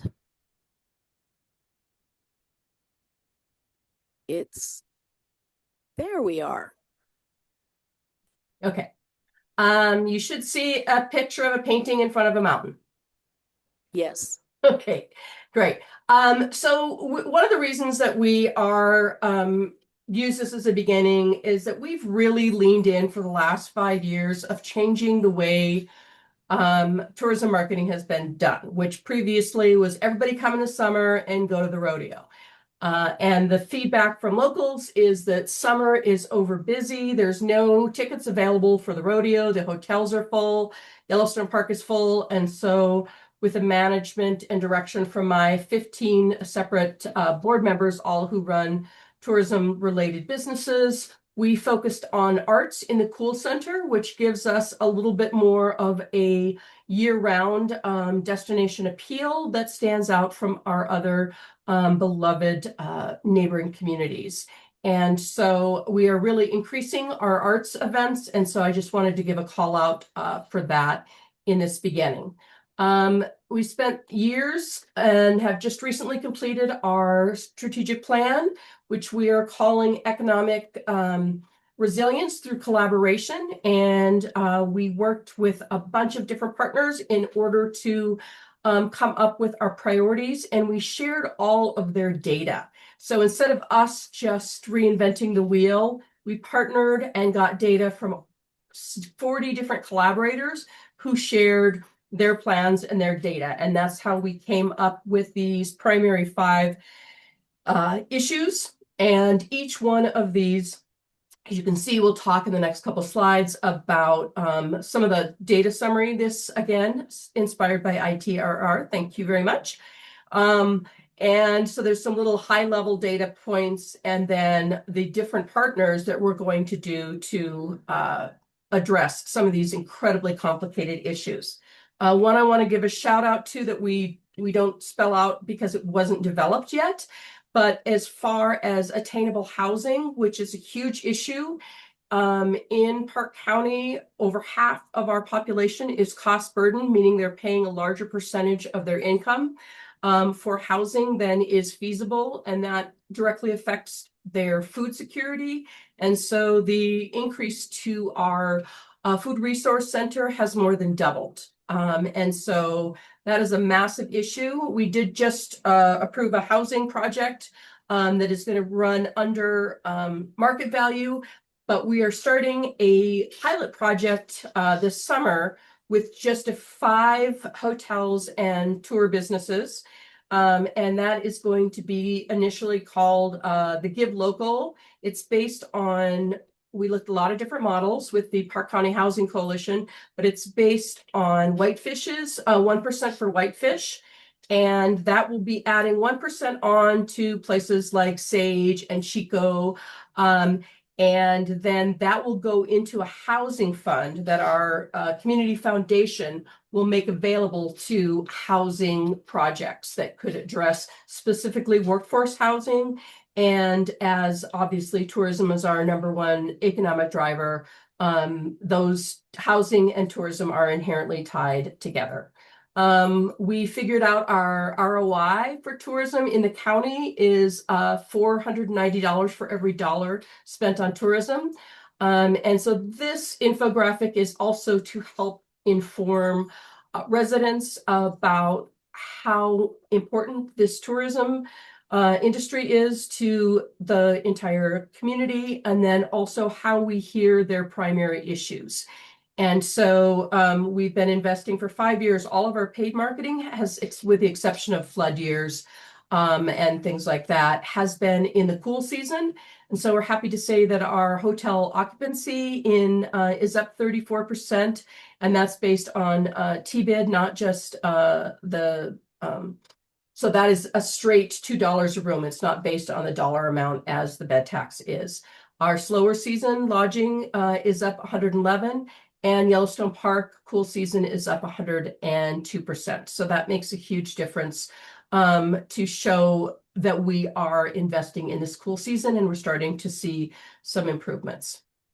So here's a little bit more details. These are the collaborators we worked with. We had these many community responses for surveys. We sourced 80 references, and we have 50 pages of summarized studies and plans that we drew from. We're just talking about the driver amount and also the return on investment. And so our overall goal is champion initiatives that for resident quality of life and collaborate with others to enhance resident quality of life also. So what is good for locals is good for visitors. And so we're looking for a thriving business where the visitor-based economy enhances local quality of life, supports resilient businesses year-round, and safeguards the natural amenities, historical landmarks, and cultural resources that define our region. These are our 5 key priorities that we pointed out. We talked a little bit more about economic development, cool season, housing. River Roads and Rescues is a tagline I came up with just to address the problem of having so much impact on our wild places. And Park County ends up paying for rescuing people off the rivers, upkeep on roads and river access and trails. And there's no way currently for tourism to directly help pay for those impacts from tourists. However, 50% of the traffic in Paradise Valley is from Gallatin County.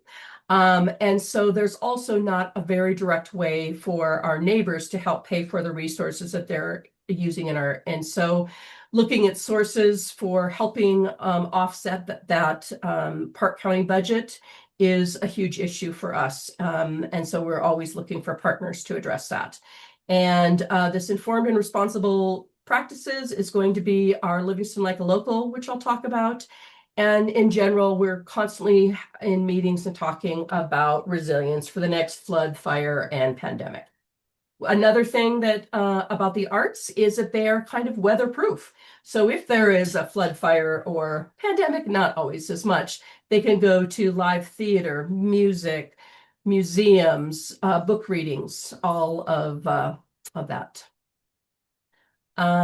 These are some of our percentages for local sentiment concern. And this is over a number of different surveys. This one was before the flood, the 62%, and it hasn't changed dramatically, but some of the other concerns are recently as 2024 and 2025. And this is just evidence of the importance of resilience, is that there was a 50% decline in revenue during the floods. So that is a situation we always want to be prepared for. Here are all our partners, and the Venn diagram, which was my fantasy for a strategic plan, is that everything overlaps and we can't accomplish anything on our own. And we love working with partners, and you can see we are looking at state, legislature, county, local, and the nonprofit community, as well as tourism peers. So in the coming year, the product of that strategic plan is going to be Explore Livingston Like a Local. We updated our billboards recently, and so we're going to be working on a new logo. And the products that are going to be part of this education, in addition to digital and print and banners, we're also going to have maps that are value added, do not have advertising on them, but only have informative tips and trips, as well as information that that's in high demand, as well as coasters, stickers, table tents, etc. To keep it doing that. This part of this that's great is that this also is for new residents, and a lot of visitor sentiment that has been negative turns out to be about new residents as much or more than tourists. So this will address new residents as well.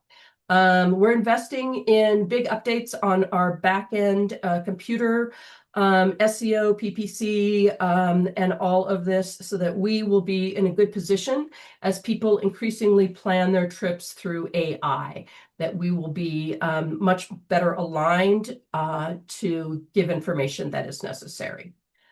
We continue to invest heavily in not just local events, but also letting everybody know about it. We have between 500 and 700 events a month. Distribute a monthly print poster, as well as keeping that up on the digital poster. And we have added many new arts-related fall events in the last couple of years, and that is seeing a big push in how busy we are in the fall. We need to build out more spring and early winter events, but Restaurant Week, last year was our first year, is going to move to February. And so we're continuing to look at those slowest seasons to have events that attract visitors. And that's my attempt at a quick summary. Any questions? Thanks, Chris. It's Joan Cronabush here. I've got a question. Is there a way to pinpoint the slow season lodging tax increase of 111%, other than increase in ADR? But did you have any specific programs running, or? Let me see. Okay, so that's the economic development. So that is both that's Montana Department of Commerce lodging business tax, and that's from 2018 to 2019, quarter 4 and 1 versus 2024 and 2025. Yes, there were 2 new hotels built in that time, so that's part of it. But we do have similar support. I don't have it in front of me at this minute, but our TBID which would be, again, that flat season and not ADRA, mimics that information. And hotel occupancy over year is up 34%. But I also have similar numbers, and I could look that up and share that with you. But I think it's above 70% for the year-to-year cool season hotel. Thank you. Thanks, Chris. Any other questions or comments from the council? Chris, this is Lisa. I was just curious, how did you get your community respondents so high? Well, not only did we did a little bit of you get a gift card randomly if you fill out the survey. That was part of that. And then we also used survey responses, not just from our one, but also from some of our partner peers. So that would be Park County Community Foundation's annual We Will survey. There is a lot of work being done by Park County Community Foundation and the Upper Yellowstone Rivershed. And then we also have data from the Freshwater Partners and the Yellowstone Gateway Business Coalition. So they all did surveys. And so we took all of the surveys and put them through rigorous review. And we worked with Northern Montana, I always forget, NRMD, Northern Montana Rocky Rural. They took all of the data and put it into different buckets in order to get that. So that's not just our respondents, that's with all of our peer organizations. And so this was a technique that we talked about doing as a way to not spend more tourism money on more surveys that were similar to ones that were already being done. And all of this data, which I also have on our website and the 50 pages of details, is available to anyone in the community. So if someone is doing research and they want to have more information, all of those surveys are available to everyone. We decided to just share everything. So I don't know if that answers your question. Yes, thank you. I have a question. This is Shelley. Hi, Shelley. Shelley Mann with Southeast Montana. Hi.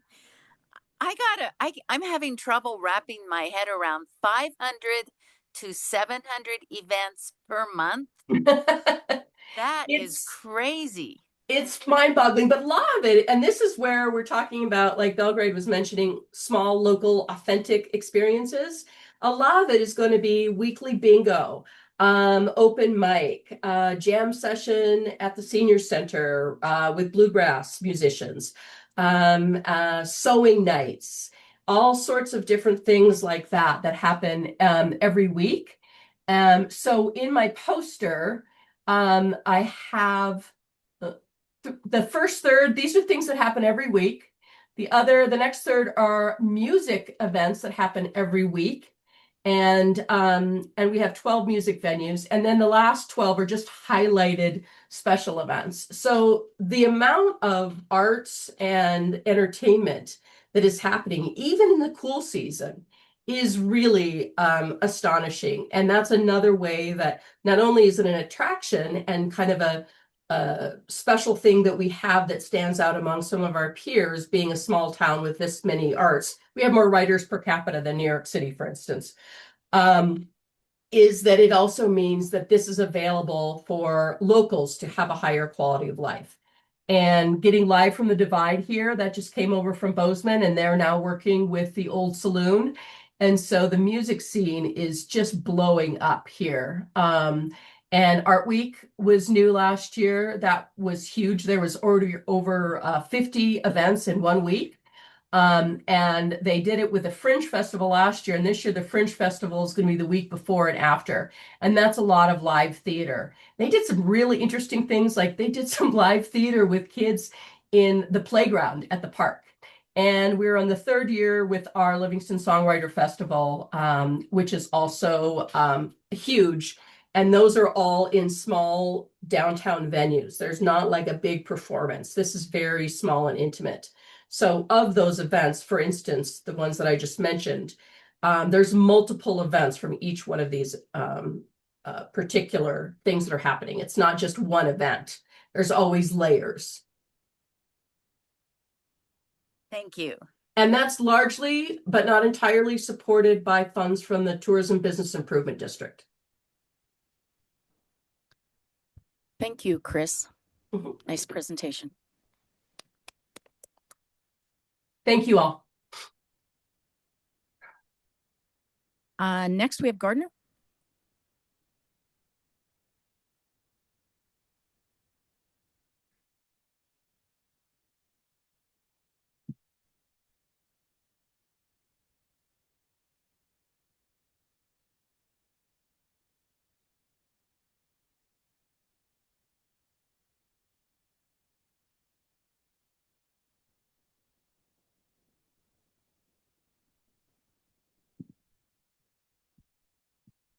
Sorry, I think it started on my last slide.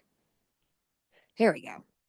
Hi, everybody. I'm Therese Petkoff. I'm excited to share our FY27 marketing plan. Mine is fairly short. I know that we're headed to lunch here soon. Okay, so what is our overall main goal and focus? We want to increase overall winter and shoulder season visitation. This is consistently one of our goals year over year. It remains our top priority. We want return and high value visitors to experience Yellowstone, not just in the peak season, but in the time less traveled for oversnow and in October and April.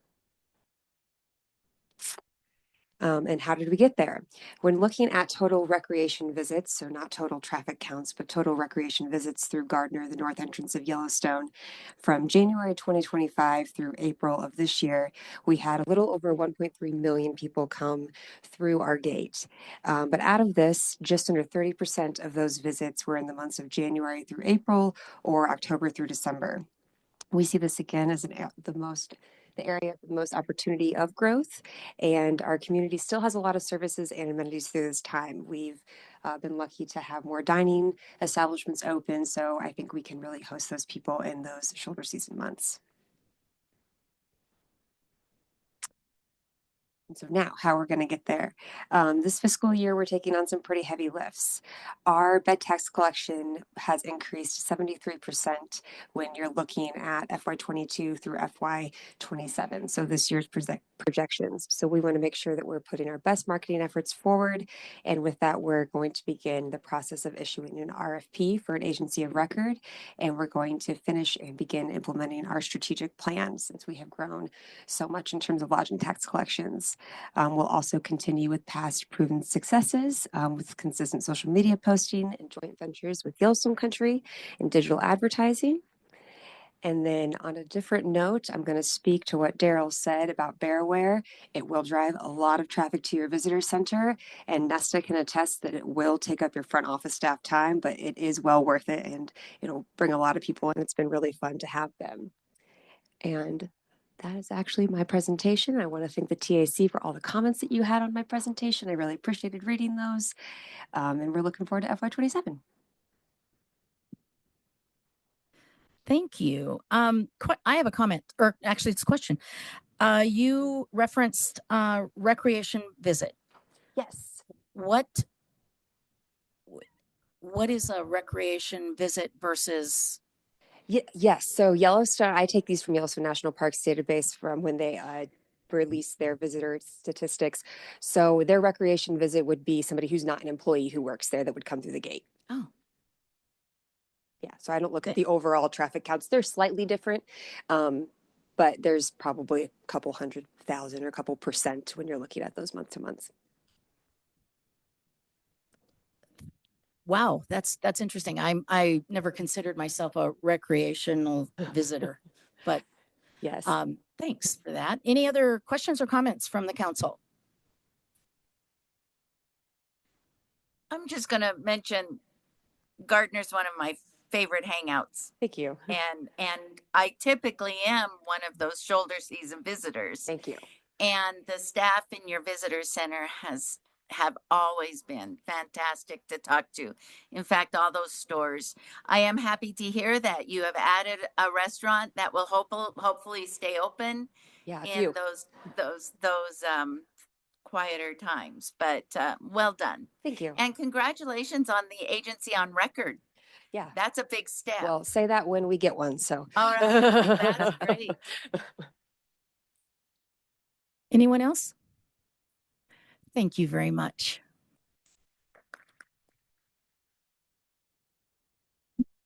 Next, we have Red Lodge.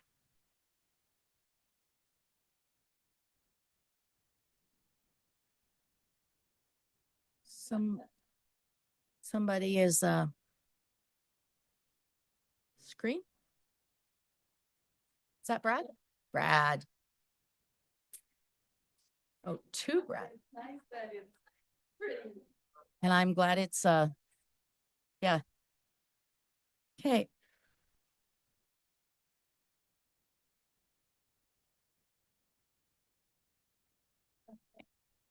Do we have Red Lodge's presentation? Oh, there's Chris. Chris, if you're still on, you're sharing your screen still, and we're reading your email.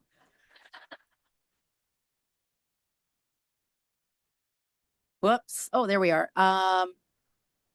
Sherry indicates she has not been able to access the screen. We're elevating her as a presenter. Okay. Sherry, we're elevating you.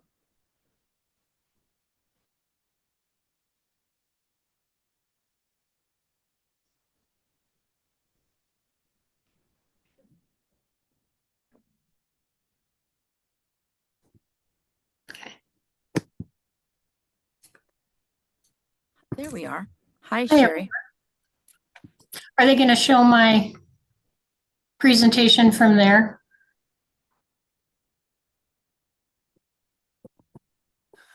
Yeah, would you prefer that? You have the option of screen sharing and advancing your own slides, or we can do it and just tell us to advance slides. Which do you want? Yeah, if he'd like to bring it up and then I can tell him when to change the slides, that'd be great.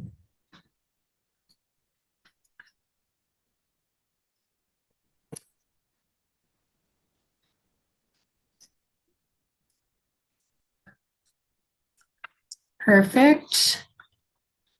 And if you want to, yeah, super. Well, Sherry Weimer here. I'm the executive director of the Red Lodge Chamber and DMO. I wish I was visiting you there in person. Unfortunately, circumstances didn't allow it. My husband sustained an injury to his leg, so I'm basically on nurse duty for the next couple weeks. But onward with my remote presentation. Slide 2, please.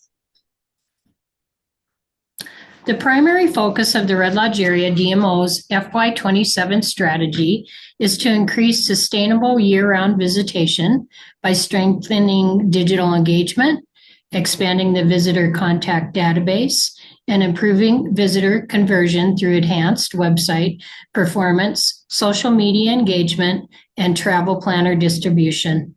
Our strategy is designed to promote Red Lodge as a premier rural year-round Montana destination. Slide 3. Why is this our focus? Visitor data, including ITRR research, continues to show that digital trip planning and online engagement are critical drivers of visitation decisions. Slide 4. To support these goals, the Red Lodge area DMO will implement several targeted strategies during FY27. Slide 5. Ongoing website development and SEO optimization to improve organic search visibility, increase qualified website traffic, and to encourage return visitation to the site. Expanded content development, including itineraries, photography, seasonal trip ideas, and event-related content designed to improve visitor engagement and search performance. We just launched this new website, so we're pretty excited about all these new enhancements. Slide 6. Increase focus on social media engagement through consistent content creation, targeted campaigns, paid promotions, and storytelling that highlights the authentic Red Lodge experience. Slide 7. continued promotion and distribution of the destination Red Lodge Travel Planner and regional maps to increase traveler requests and grow the DMO's contact database. We'll also have strategic e-newsletters, marketing campaigns designed to nurture visitor interest, encourage repeat visitation, and support off-peak travel opportunities. Slide 8. We will continue our wayfinding program. Now that our welcome signs are in place, we're working to enhance them with lighting and landscaping. Slide 9. Visitor information enhancements. We're always working to strengthen the visitor experience and improve visitor orientation throughout the community. And I just take every opportunity I can to show this cute little guy. Slide 10.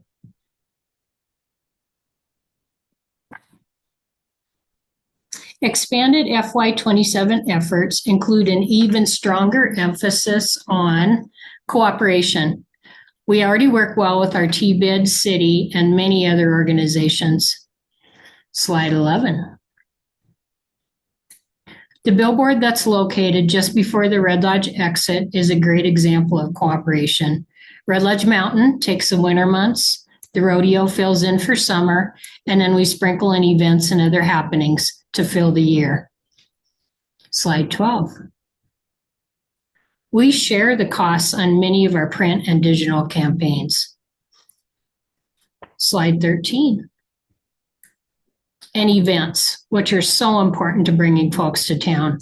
We work with many entities to make these happen and strive to do even more in the future. Working together is sometimes really challenging with all the above things that I've shown you, but it helps keep everyone on track and moving in the same direction. Slide 14. Thank you so much. And any questions? Sherry, it's Joan Cronebush. I've seen the wayfinding signs and they are great. So congratulations on that continued project. Thank you. We hope to build on it and do more and more as time allows. I think Gerald. Okay. Yeah, I'd just like to say congratulations too on the new website. It looks very user friendly, and also the wayfinding signs are really cool looking. Thank you. Appreciate that. Hi, Sherry. This is Shelley. Just a shout out on your collaborations. That is such a great way to stretch your dollars, and you have some great examples of exactly how you're doing that. Yeah, it forces the issue of all of us working together. I think it is a lot of work keeping all these entities going in one direction. So thank you for noticing that. Well, thank you, Sherry. So at this point, I would like to open up public comment for commenting on the plans that we have just heard. Any public comment?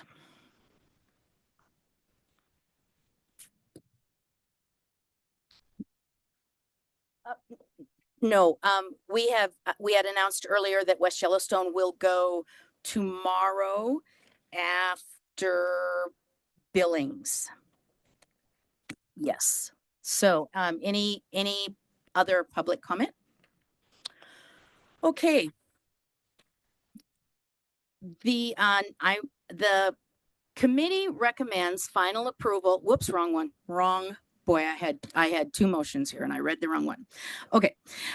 Is there a motion for final TAC approval of the fiscal year 2027 DMO plans and associated lodging and facility use tax budgets as submitted for Yellowstone Country with a budget of $3,800,000, Visit Big Sky with a budget of $850,000, Belgrade with a budget of $110,727, Bozeman with a budget of $483,404,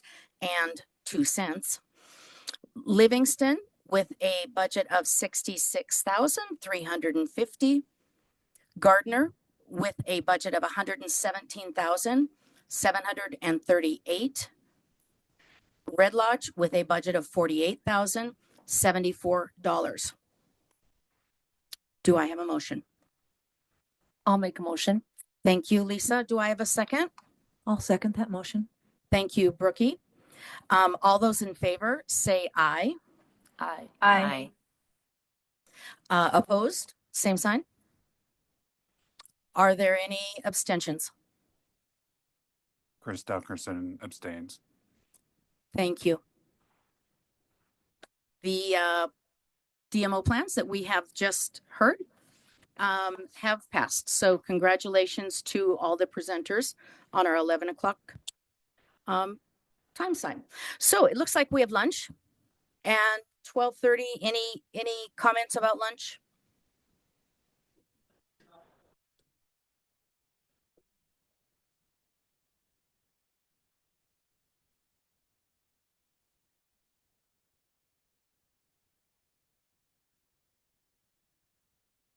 Great. So take your time, walk into lunch, and we'll see everybody back here in place by 1:30. Thank you. Oh. Amber.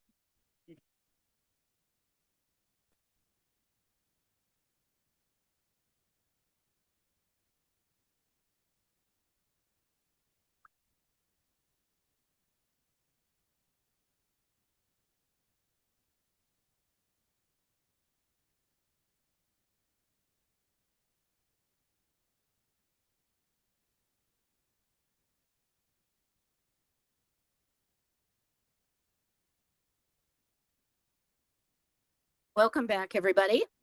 We will get started with our 1:30 session.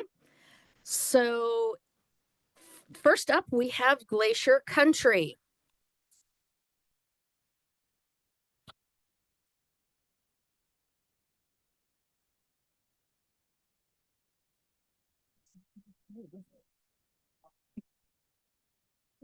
Hello. Awesome. Thank you so much. I get this right. Hello, everyone. It's so nice to see you all. For those of you who don't know me, my name is Racine Freedy. I am the president and CEO of Western Montana's Glacier Country, and I'm pleased to be able to show where we're going in the 2027 year and our thoughts behind that. And it's a little different, not gonna lie, but you know us or know me, I tend to go there. Oops. Can we restart it? There we go. Western Montana hasn't changed.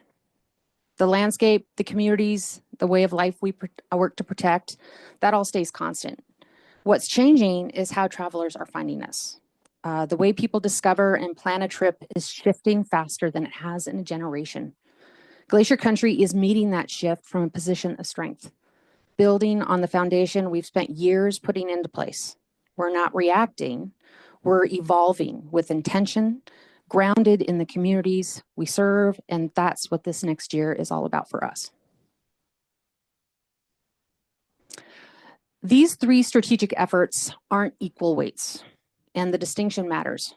Two are the work we've always done and stay committed to, supporting our rural communities through dispersal and balancing growth with community well-being. The third, the future of discovery, is the shift that's driving our plan. Travelers are finding and planning trips in an entirely different way now. Overall, we will build upon our steady foundation and lean into the future. Before I get too far into this, show of hands. How many of you have used a tool like ChatGPT, Perplexity, Claude? Show your hands. Great. How many of you use Google? Okay, so how many of you noticed that at the top, there's like an answer that's already created for you, right? Well, that's AI. That's Google Gemini. and that is answer engine optimization. That is literally AI's version of answering your question before you technically go down into the listings and have to search manually for the answer. How many of you noticed lately, or how many of you actually on your phone notice that you're allowing the phone to enter the information you're typing? Do you? Yeah, I do it all the time too, right? Auto spell, autocorrect, all that kind of stuff. Also, how many of you have Netflix or a podcast or something along those lines, and it's giving you suggestions and you like them? It's AI. It's awesome, right? And that is all AI. Most of us are using AI dozens of times a day without realizing that we're actually utilizing it. It's already woven into how we live, and it's becoming woven in to how travelers decide where to go. Oops, there's Google. That's why our plan is focusing on adapting and evolving. About 40% of travelers worldwide have already used AI to help plan a trip. In the US, heavy use of these tools for planning jumped from 13% to 37% in 1 year. Nearly 1 in 5 travelers now start with AI before they ever touch a search engine. The way we measure success is also evolving as conditions like these are constantly changing. The global shift to AI driven discovery, evolving privacy regulations, and actually the depreciation of the third-party cookies. Anybody who monitors that, things are decreasing. GA4 is not there. You're not seeing the clicks. Things are just not performing anymore. And that's because things are evolving in terms of privacy laws. There's some states in the United States where their data is not showing up in your Google Analytics because privacy laws have gone into place.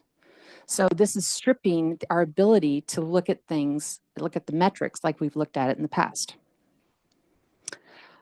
So starting early adoption gives us a better chance of staying visible during this shift.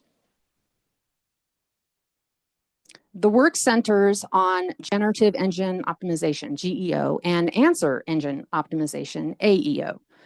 Optimizing not for necessarily the search engines, but for the answer engines, which are what these tools are really being called now. It's the AI tools. In plain terms, we're structuring our content so that when someone asks an AI engine about Western Montana, it's pulling its answers directly from us as a credible source. We're structuring our own content as trusted content across web, social, and earned media. And AI models love earned media. I mean, it is approximately 80% of all AI citations are coming from third media. And so answer engine optimization, we really have to embrace that and look at how it's actually impacting all of the forms of media that we are using these days. Because these tools rely on those third-party sources such as blogs, online travel, travel and trade, media, news and articles, we are evolving how we tell stories to match how people are consuming modern-day content. When we do this well, it isn't only Glacier Country that shows up. It's our communities, our businesses, and the events surfacing in the answer that travelers are getting in their AI chats. Their stories are the content. When we get more visible, so do they, and that's the whole idea. These strategies are concrete. They're not theoretical. We have integrated AI trip planner called Mindtrip directly into glaciermt.com. A traveler can come to our site today and build an itinerary in a dynamic way. You can add, edit, remove items. You can just chat and ask it questions, or you can actually invite the people that you're traveling with to the itinerary and you can plan it together. They can also really just share what those things are, and they can also share the itineraries themselves. We are deliberate about how we use AI, whether it sharpens our marketing and stretches our budget. And when we hold it to the same test as everything else that we do, does it move our numbers? And that's the test. On the ones that matter, return, visitation, engagement, it does. The tools that serve and measure our digital ads are AI driven.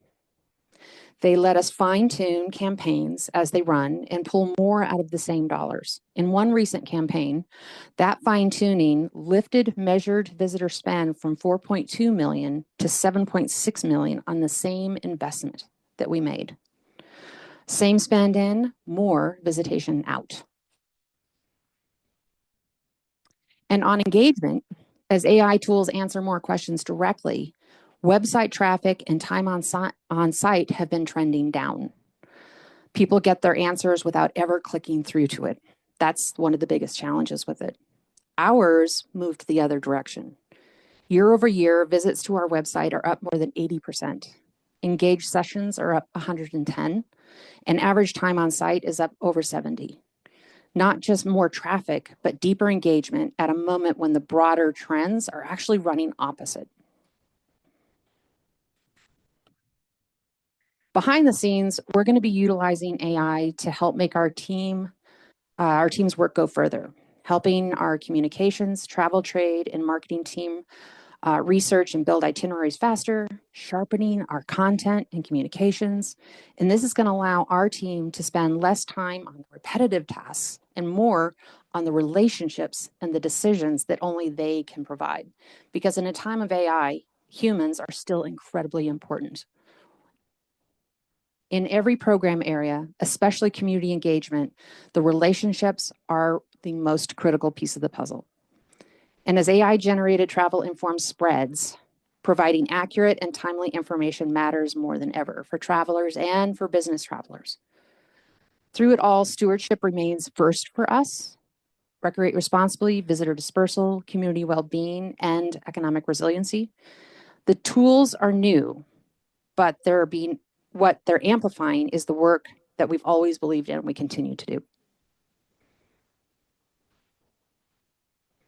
Success for us is staying visible as discovery changes, dispersing visitation to the places and seasons that need it, keeping stewardship at the center, and giving travelers better tools and a smoother experience. And really none of what I've covered today, the AI tools, the new way of reaching travelers is the point.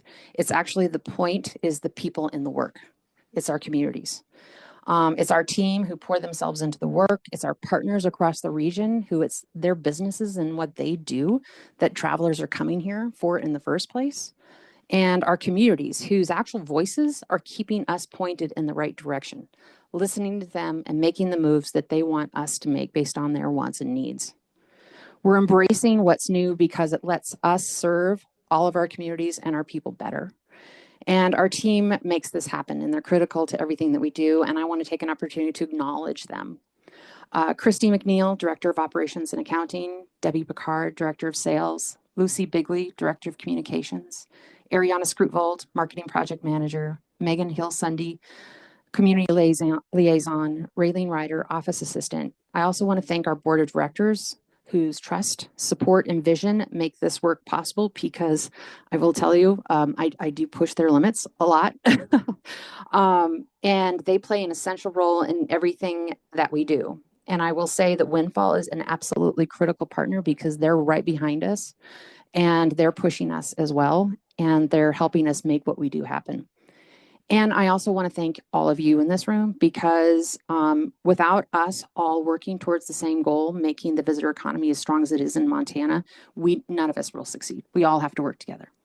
So with that, that's my 2027 plan, and I'm happy to answer questions. Racine, you'll understand when I say I'll be calling you later so you can explain half of that to me.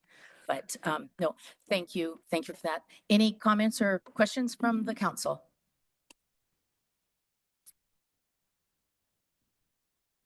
It's fun. I like it. Thank you. Thank you, Racine. Thank you.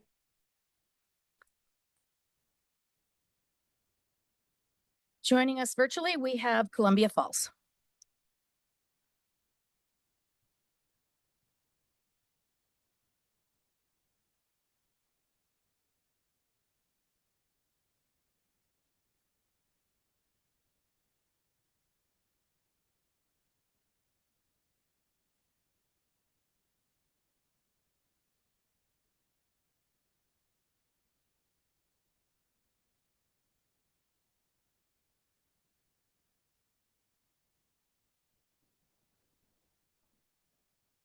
Okay. Hi, everyone. Can you hear me? Yes. Perfect. I'm just going to share my screen here.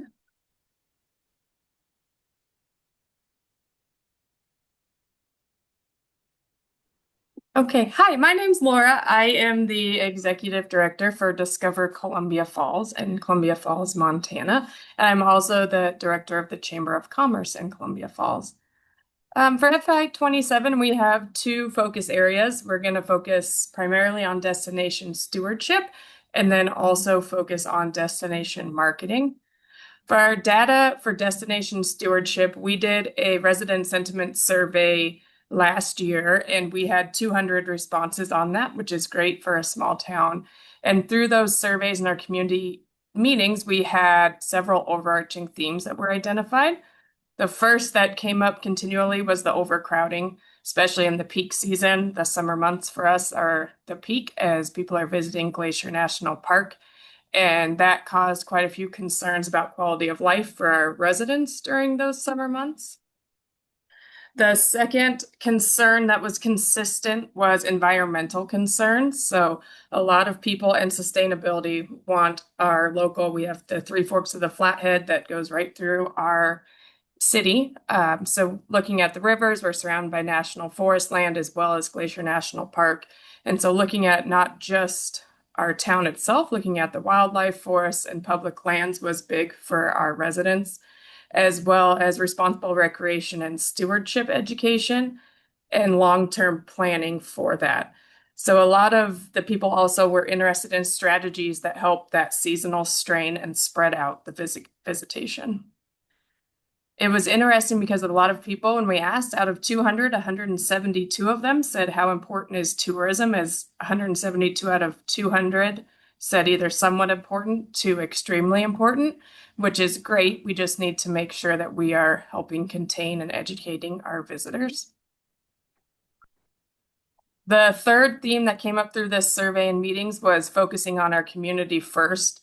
A lot of people were very clear that tourism should support our local economy, but not overshadow it. And then the balance for year-round recreation.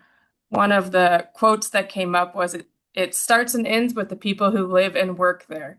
Incentivize them, make them feel as if they own a piece of the pie, and the community will boom and embrace tourism. And I like that sentiment that people want to be involved, questioned, and asked. And through the survey, many people said, thank you for asking. Thank you for getting our input so we're not growing too fast, too quickly. So that was positive feedback.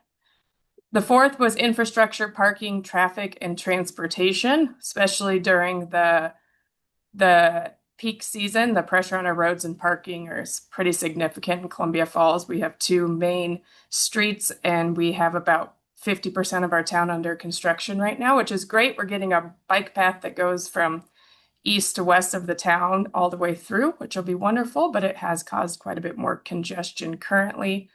And then need for better communication around construction closures and access, and that visitation should have better guidance and signage, which we are excited about because we are partnering with our city right now and the Flathead Forest Service, as well as Flathead Rivers Alliance and a few other local groups. We're working on considering launching a Wayfair project, but we also are currently putting in signs across our city parks right now that have not just information on the park, but also education information on how to recreate responsibly, bear safety, water safety, river safety, and it'll be all consistent branding that matches our DMO. The city just changed their logo as well so that we have one consistent coloring structure across the branding across our city. So that has been huge for us. We are happy to have the partnerships we have, and we're all working together. Another, as mentioned before, was the education. How do we educate tourists that this is our community, not their personal playground, was one quote that stuck out to me on there.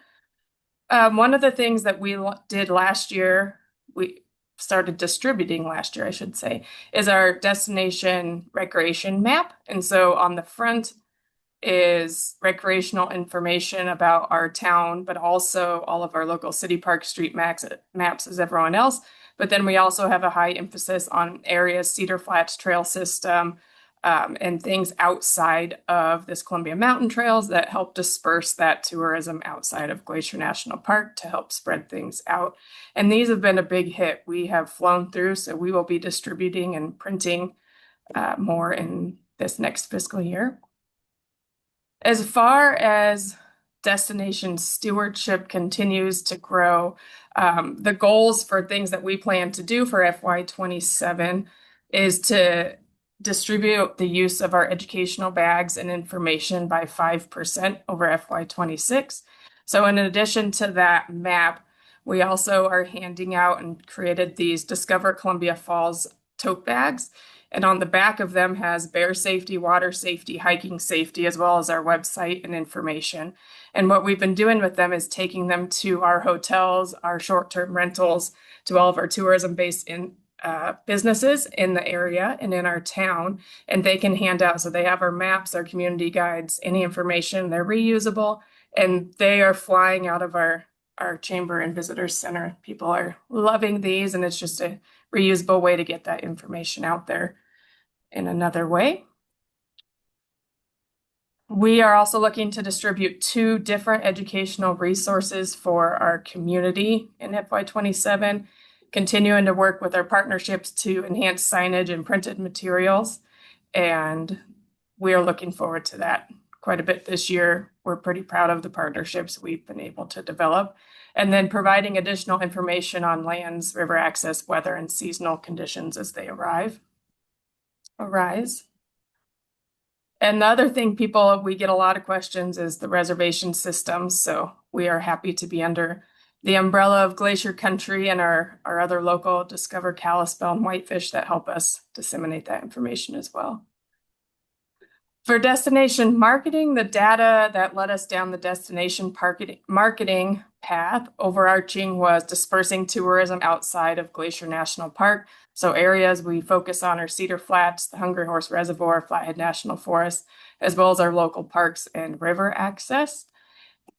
The other thing we focus on in Columbia Falls is the seasonality issue, as many have mentioned for their local DMOs and CVBs. But in Q3 of this, $876,000 were collected in bed tax revenue. So just to put that in numbers, that's over 70% of the annual revenue comes in that Q3. So if we're breaking it down and looking at how to spread it out, we definitely targeting Q4 marketing and year-round recreation and year-round lodging. This is the airport data that shows the same story in June, July, and August compared to April, November, and December. There's a significant decrease. Our marketing strategies for FY27 is showing that we are a year-round home base for recreation. We are planning to just do fall, winter, and spring campaigns, and again, promoting those recreational areas that are outside of Glacier National Park to help disperse, especially because going to the Sun Road is not open year-round. So we get a lot of calls at our visitor center thinking everywhere is closed down during those months. So we want to make sure that we're helping disseminate and spreading the word that we are here and have plenty to do. And that includes local events. We've started a few seasonal or shoulder season events. Our Cloverfest and Harvest Fest through our chamber is in there, as well as some other local community events that we are helping promote as well. And then we're going to continue to build out our Discover Columbia Falls brand to reflect through storytelling just who we are as a community. And we plan to do this at least 6 times per quarter on 2 of our social media platforms to start growing that as we go. I always like to share one of the takeaways from the year. So my biggest takeaway from FY26 was developing strong partnerships. We have a very limited budget through our Columbia Falls DMO. And so being able to partner, put resources together, and all work towards one goal has been very beneficial for not only us, but for our community and everyone involved. Thank you so much. Are there any questions? Thank you, Laura. Any questions or comments from the council?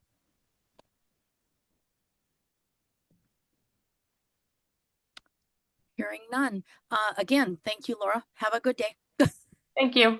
Like I just wanted to hang up there.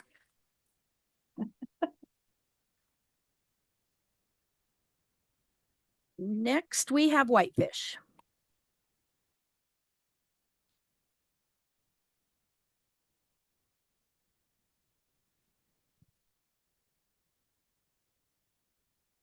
Check, check. Hello, everyone. Just wanted to say what a great job that Glacier Country's doing and that Laura's doing in Columbia Falls. We love to see our neighbors. It's really also very cool to see that we're all kind of facing the same challenges and working on a lot of the same things. I was remarking at the lunch break that I feel like you could put a number of the different DMOs slides up and I could speak to the same notes that I have here and it would actually work. So for those of you that don't know me, my name is Zach Anderson. I am the Executive Director for the Whitefish Convention and Visitors Bureau, better known as Explore Whitefish. Next slide, please. Oh, I get to do it. Is it left or right? There we go. So hello, my name is Zach Anderson. This slide says, that's me. It should say that was me, as you can tell from the readers that I'm wearing. I'm a little too old to be dropping cliffs these days. But I've been involved in tourism for a while as a model. This was taken by my good friend Craig Moore from Glacier World Photography. Subtle plug, he asked for that. And I was on the board of the Visitors Bureau for 10 years, representing some businesses in my community. And now I'm the executive director. Like most of you, I enjoy outdoor recreation, good times with family. Here's just some fun photos as an icebreaker, some of my favorite humans. I'm also involved in some silly local events like Whitefish Winter Carnival. If you haven't been to Whitefish for the Winter Carnival, you should. You really should. So let's talk about Whitefish. Whitefish is a vibrant mountain town near Glacier National Park. We're known for outdoor recreation, authentic hospitality, year-round adventure. We're surrounded by forests, lakes, and just a few miles from Whitefish Mountain Resort. You can see in the background. We have a thriving downtown with great shops, ever-developing music scene, which is awesome, and some excellent restaurants. We have a strong community spirit, and we're holding on to our authentic small-town feel as best we can, offering visitors a distinctly Montana experience. So let's talk about the elephant in the room. Whitefish visitation is primarily driven by our proximity to Glacier National Park. Bear aware, elephant aware. Our community experiences the pros and cons that come with being a popular summer destination and a gateway community, including the seasonal crowding, infrastructure pressure, and resident concerns around tourism impacts. We have also done some community survey studies. They mirror very much what you've seen from other DMOs in the area. So this is what visitation looks like in Whitefish. Our focus has always been on the shoulder seasons where the arrows are, and we try to manage. So we've been talking about flattening the curve for quite a while. And so our focus is very much on the shoulder seasons.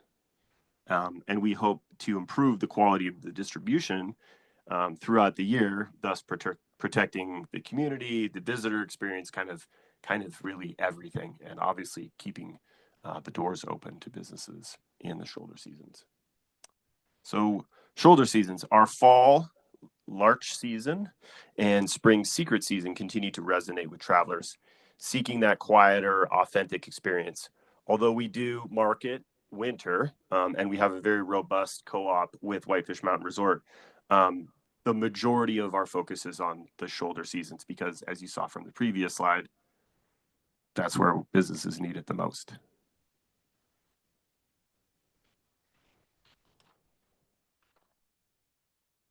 So how do we attract these high value, low impact travelers? We also call them geo travelers. These visitors are not necessarily defined by their spending alone, but by how they engage with the destination. They value authentic experiences. They support local businesses. They often travel in smaller groups. They stay longer and tend to respect the community and the environment that they're visiting. This audience also closely aligns with the Montana brand and our long-term vision to, as I mentioned, kind of flatten the curve. So that's all about sustainable tourism and bringing those shoulder seasons up. And that's our travel guide. You can see we're promoting fall. So how do we reach these people? There we go. Using advanced targeting tools and market data that we all use. We're all marketers here in the room, and I understand I'm kind of preaching to the choir, but we're working towards better alignment with the messaging with these travel intents and seasonal opportunities.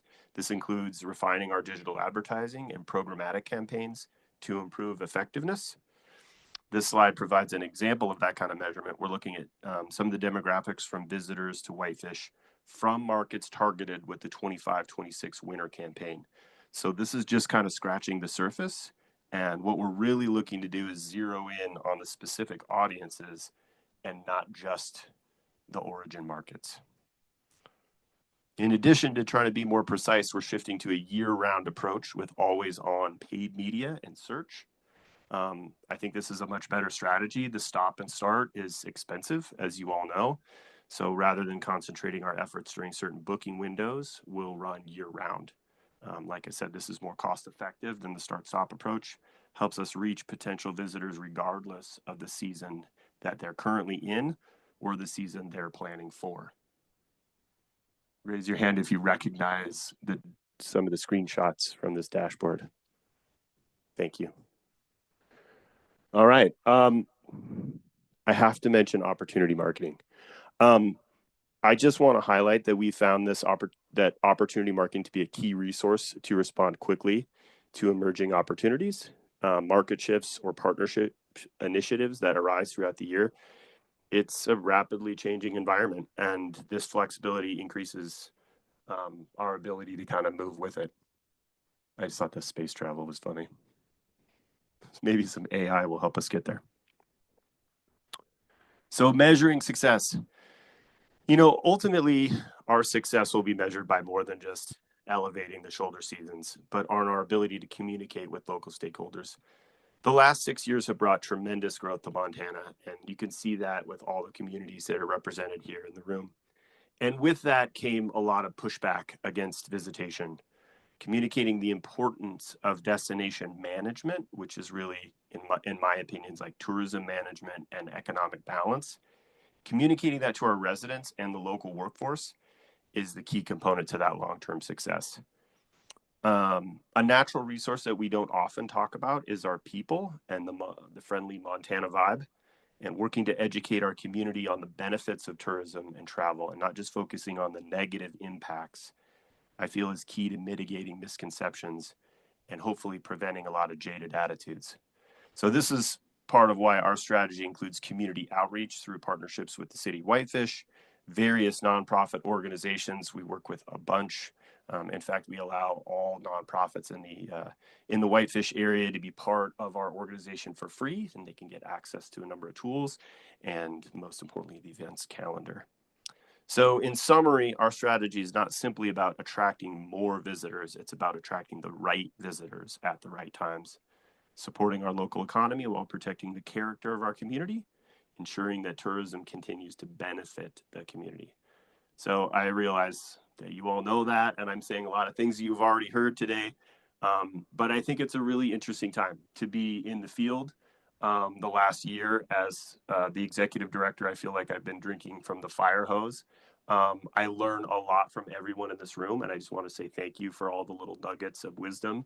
I feel like even just having a beer with some of you is like a masterclass in tourism. So I really appreciate it, and I'm happy to buy you another one after the meeting today. And so that I want to say thank you very much, and I will open it up for questions. Thanks, Zach. Questions from the council? Questions, comments from the council? Oh, you're getting tired? No, I have. I'm No, kidding. don't give I'm up. kidding. Don't I'm give up. kidding. I'm here. I think your spring secret season is absolutely genius. So congratulations on that. Thank you. And also, I want to applaud you for your partnership with the nonprofits. That's It's been a really big deal. I want to bring up that, you know, our funding is for our organization 1/3 from the public, which we're talking about here today, but it's also 2/3 for our organization from the private membership in our community.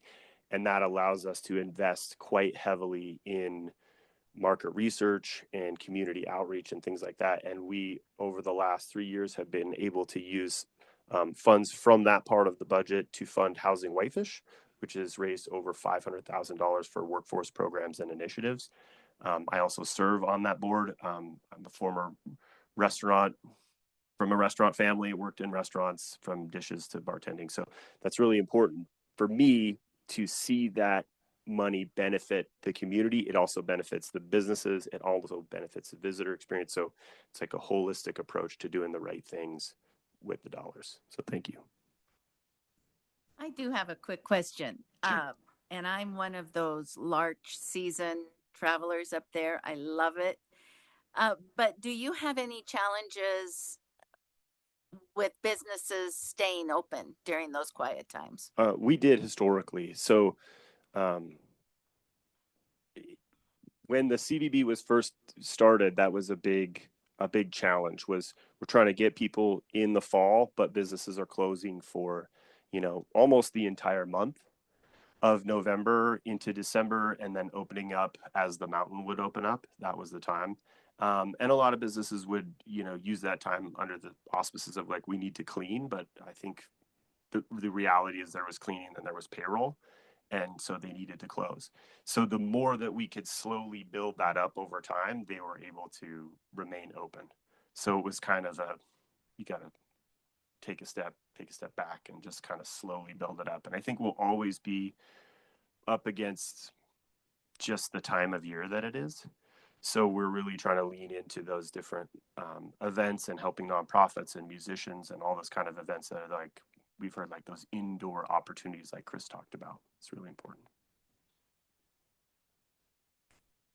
I'll say that I'm one of your large visitors as well. I got some leaf peepers. I will also say that I really liked your For the Love of the Wild campaign.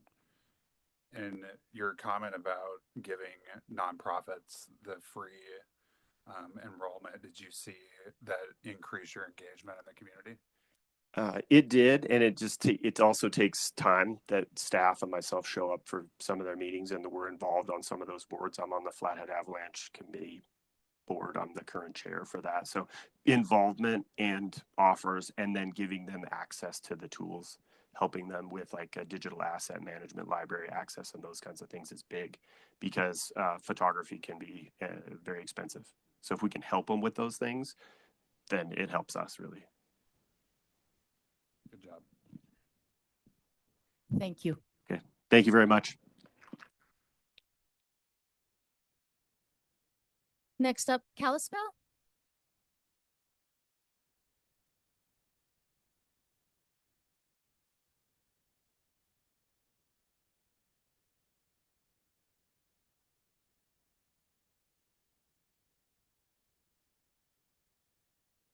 Good afternoon. Are you still awake? You stand up. That's right. You don't have to. Okay.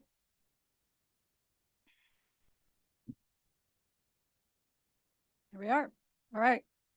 So, as you heard earlier, I'm retiring the end of this month. So this plan and my timing of my retirement is to help set our organization up for success during the transition. So the plan relies on amplifying what we know works, remaining nimble to adjust traveler behaviors, seasonal conditions, and opportunities that may arise. And also wanted to clarify that my marketing plan is supported by both bed tax and the TBID.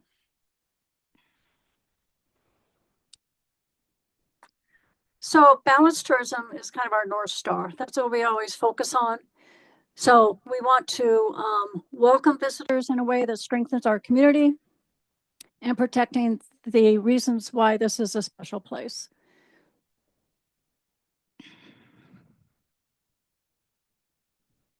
All right, our strategic priorities.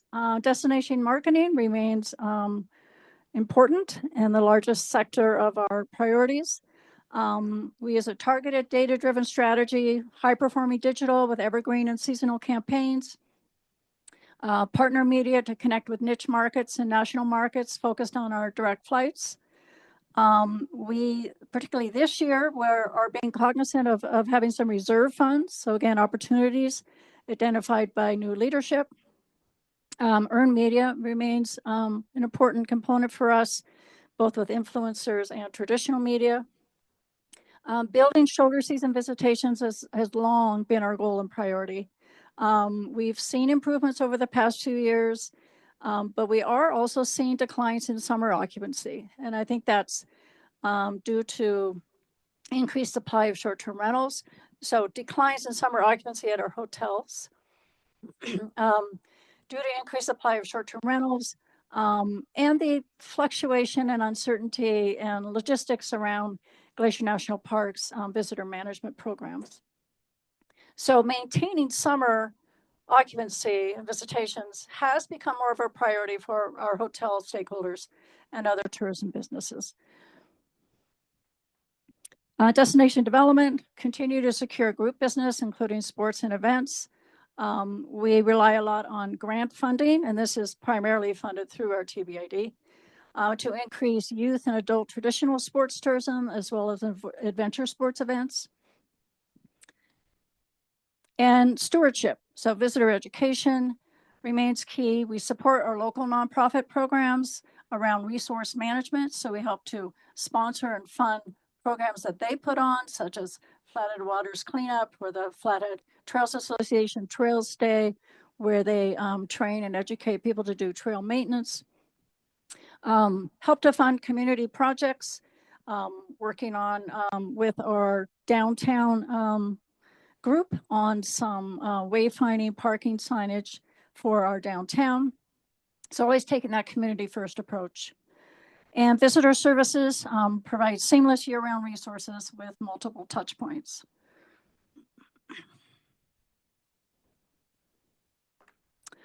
So winning in a cost-conscious market. So we're pleased our spring has been very strong, but it's not changed our cautious outlook for summer. So not only with the national economy and all the data we see, along with International, a survey in May say that 40% of travelers say gas prices are impacting their travel decisions. We know there's a real kind of a K-shaped recovery in spending trends. Travel spending is being led by high-income travelers. So considering Kalispell's primary audience, we need to demonstrate the value. We need to focus on experiences, the way to connect with Kalispell and each other when they're traveling, and demonstrate the why and not just a list of things to do. So some examples are our road trip campaign with Adventure Pack, which we did last summer. We are doing it again this year and having good results so far. Different incentive campaigns to generate hotel stays and convert interest into customers for our local businesses. So some examples are our ski package, our Huckleberry Treat Trail, our midweek on Main, which really drives visitors and locals to downtown Kalispell on Wednesdays in summer where there's a lot going on, and our Kalispell Canadian Welcome Pass. So Racine gave a really great outline on AI, and that's certainly critical and will be a focus for FY27 for us. So creating timely, high quality content that AI can find on our paid and owned channels. 1 in 3 travelers now use AI. Over 60% of younger travelers rely on it. Google search results, giving a list of 10 blue links on a results page is becoming irrelevant. So travelers aren't searching, they're asking questions. So AI can benefit smaller destinations such as Kalispell because it doesn't care about the size of your media budget. It cares about the information quality and structure. I'm using my computer for notes and now it's telling me my battery is low. So oops. I forgot to print my notes. So there we are. Adapt. We'll be needing to adapt. The economy, potential wildfire season, low snow years. This summer, we have an impact of our airport is closed on the weekdays in July to redo the runway. So that will definitely make an impact in July. So again, really, we're so glad for the spring and really ramping up that road trip campaign. Setting up campaigns so they can be adjusted to be timely and reflective of current conditions.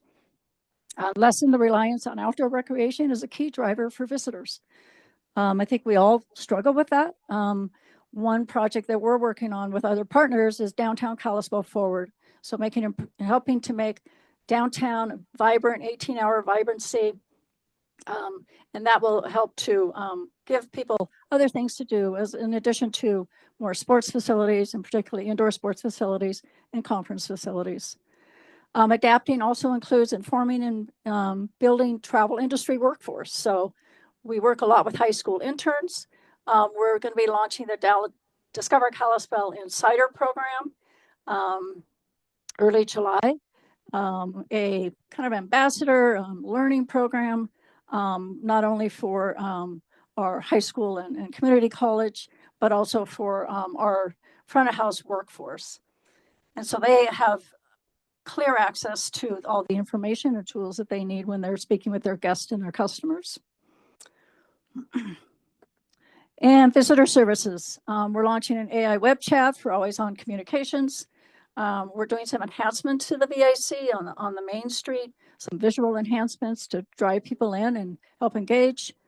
And we'll continue to provide visitor resources to our business partners. Okay, I made it through. And our bed tax budget is $228,000. So thank you. Thanks, Diane. Any comments or questions from the council?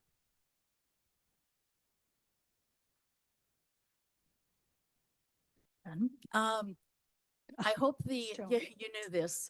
It's just a comment. Your battery dying and you retiring. How coincidental is that, right? So my last TAC presentation and my battery's just got out. Is dead. So very symbolic. Thank you, Diane. All right.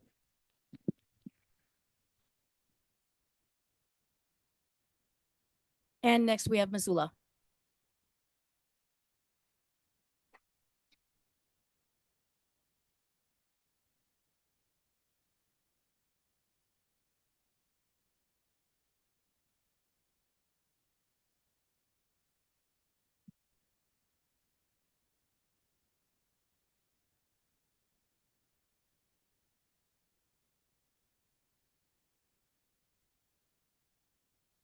Hi, everybody. My name is Barb Nealon. I'm the director of Destination Missoula.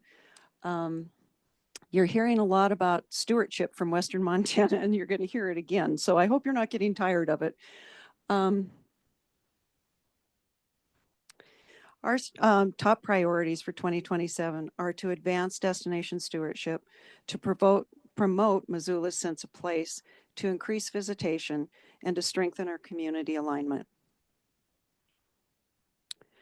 Our strategic roles, our approach balances economic growth with responsible destination management through the roles of destination marketing, development, management, and stewardship. All our work is done through the lens of destination stewardship and sustainable tourism. Our goal is to protect and enhance the qualities that make Missoula special, its landscapes, culture, community, and way of life. As visitation grows, so does our responsibility to care for the places that people come here to experience. Our destination stewardship plan for Missoula and the corresponding implementation plan are a 10-year strategic roadmap to this work. Building on our destination stewardship plan, we will continue to expand awareness of the stewardship plan throughout our community. We'll maintain and evolve the interactive DSP progress and implementation framework. We will promote stewardship best practices through visitor and resident education, integrate stewardship messaging across our marketing and our visitor touch points, and strengthen partnerships that support shared stewardship goals and inspire responsible recreation and sustainable travel behaviors. By turning strategy into action, we're building a culture of stewardship that empowers residents, businesses, and visitors to play a role in caring for this place.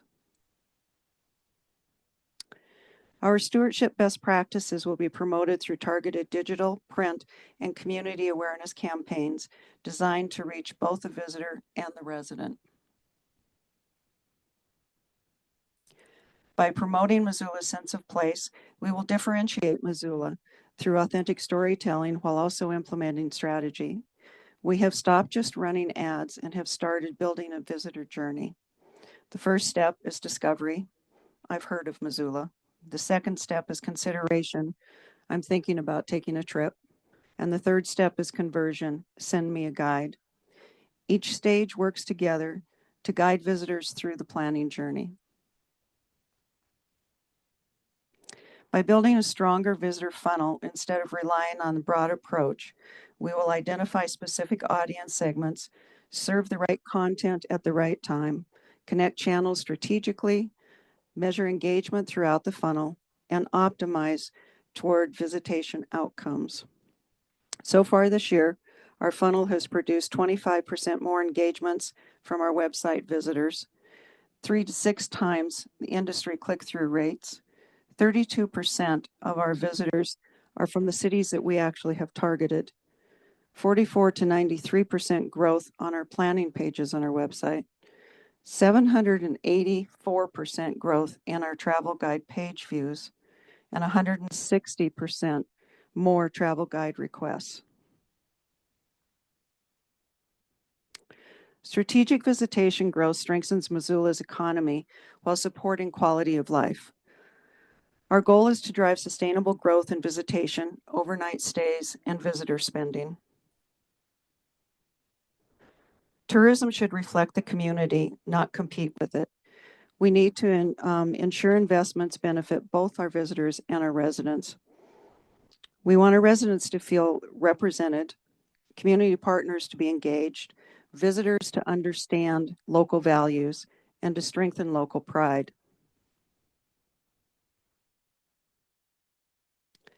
The Destination Missoula visitor wall, or welcome wall as we call it, is a perfect example of this strategy in action. It's the first impression that visitors have of our community. It spans 44 feet, featuring 15 large panel images. It has an interactive iPad displays, video content, and a direct phone line to our call center to be able to talk to somebody personally any time of day, and 5 locally inspired art pieces. The collaboration with the local artists is something that I think we're most proud of. This was a 2-year project from beginning to end. The river surfboard that you see there was by Courtney Blazin, a local artist, and it represents the importance of our rivers to our daily lives. It displays the 4 seasons through local flora and fauna. The copper cutthroat and the bitterroot bloom are by Paul Barmore, and they represent Montana's state fish and flower. The bitterroot flower is a foundational sacred food source and a powerful cultural symbol for the indigenous tribes in Missoula and the Bitterroot Valleys. The guitar represents Missoula's arts, culture, and amazing music scene. It was created by Monica Gillis Brings Yellow. The background is a map of public lands by backcountry hunters and anglers. Charcoal, epoxy resin, and 22-karat gold leaf form 2 bison and birds facing each other across the guitar.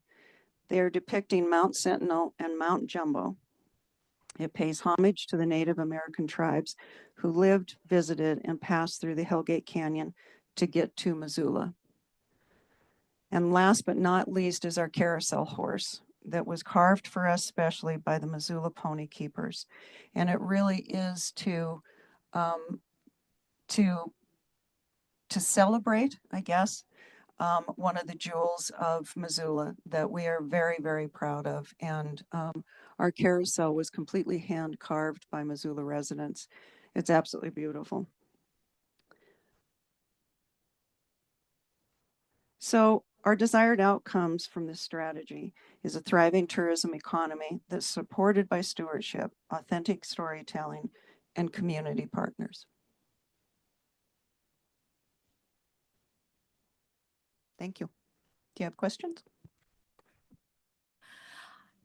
Any questions for Barb from the council or comments? Of course you do, Joan. Last year in your plan, I scored your plan and read your plan. You talked about the welcome wall. So I want to congratulate you on that completion, because that from paper to the visual is It was a huge project and we're very proud of it and very glad to have it done. congratulations. Thanks. So, thank you, Barbara.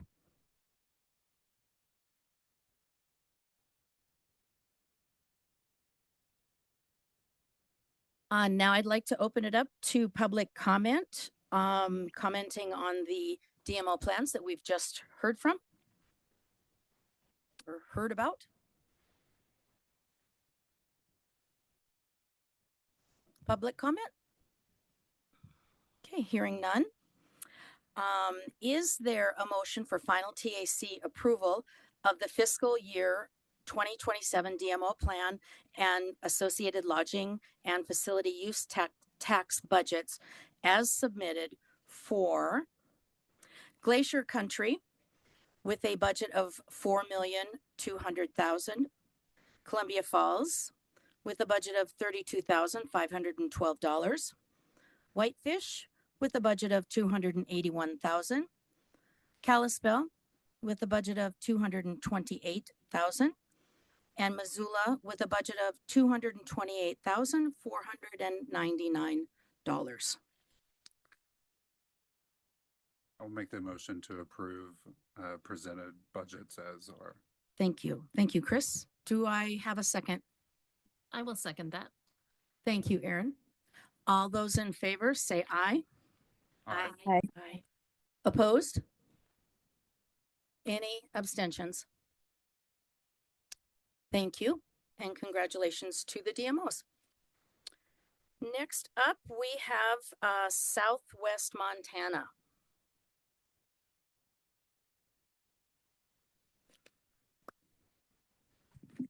Thank you, Madam Chair. Did you hear about the blonde that was going to fly to Toronto? Blonde gets on the plane, she gets back into coach, puts her stuff away. The flight attendants are preparing for departure, and she notices that there's still empty seats up front in first class. So she gets her stuff and she moves up to first class. Flight attendant goes over and says, "Ma'am, your ticket is for coach. You can't sit up here." She says, "You don't understand. I'm blonde and I'm beautiful and I'm going to Toronto and I'm not moving." So the flight attendant tries to reason with her and no avail. She goes up to the cockpit and she visits with the captain and the co-captain. Co-captain says, "I'll go back." He says, "Ma'am, your ticket is for coach." She goes, "You don't understand. I am blonde. I am beautiful. I'm going to Toronto and I am not moving." He tries to reason with her. They're starting to get a little late, pulling back from the gate. Goes up to the cockpit. The captain goes, "I got this." Captain happens to be Mike Blaskovich, who's my big brother who flew for Delta. He goes back and he leans over and he whispers in her ear. She gets her stuff. She moves back to coach. Flight attendant says, "What did you say to her?" He said, "I told her first class isn't going to Toronto." Wow, you guys are tired. Okay. Good afternoon. You saw me last year. I was just a merely PR director, and now I'm the executive director after my dear Sarah Bannon retired. So thank you for having me. Duh. Red. Oh, red? Right. I'm left-handed. Okay. Here's just some photos of my great area. I'll be talking more about what we're doing more for rural, but our state capital, of course, Virginia City with the stagecoach rides, Bannock, Montana, and then my hometown of Anaconda.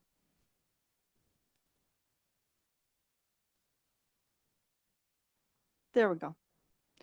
I want to talk a little bit about what we did last year. We rebranded our area. We have a little bit of an issue with Southwest Montana, so it's really important we put a visit in front of it. When you're in Southwest Montana, you have Southwest Montana Community Credit Union, Southwest Montana Community Health, Southwest Montana this, Southwest Montana that. And then you get this where Bozeman suddenly is in Southwest Montana. And Daryl, nothing against your community, but I don't get any money from you. So we went ahead, rebranded, and that's something that we're going to continue to push, is that we are visited area. In Montana, we have 2 seasons. We have winter and road construction. Road construction used to bother me until 2 of my son-in-laws started a business and they're in road construction. That keeps me very, very happy. That means that the grandchildren all have everything that they need and my daughters aren't turning to Mike and I for money.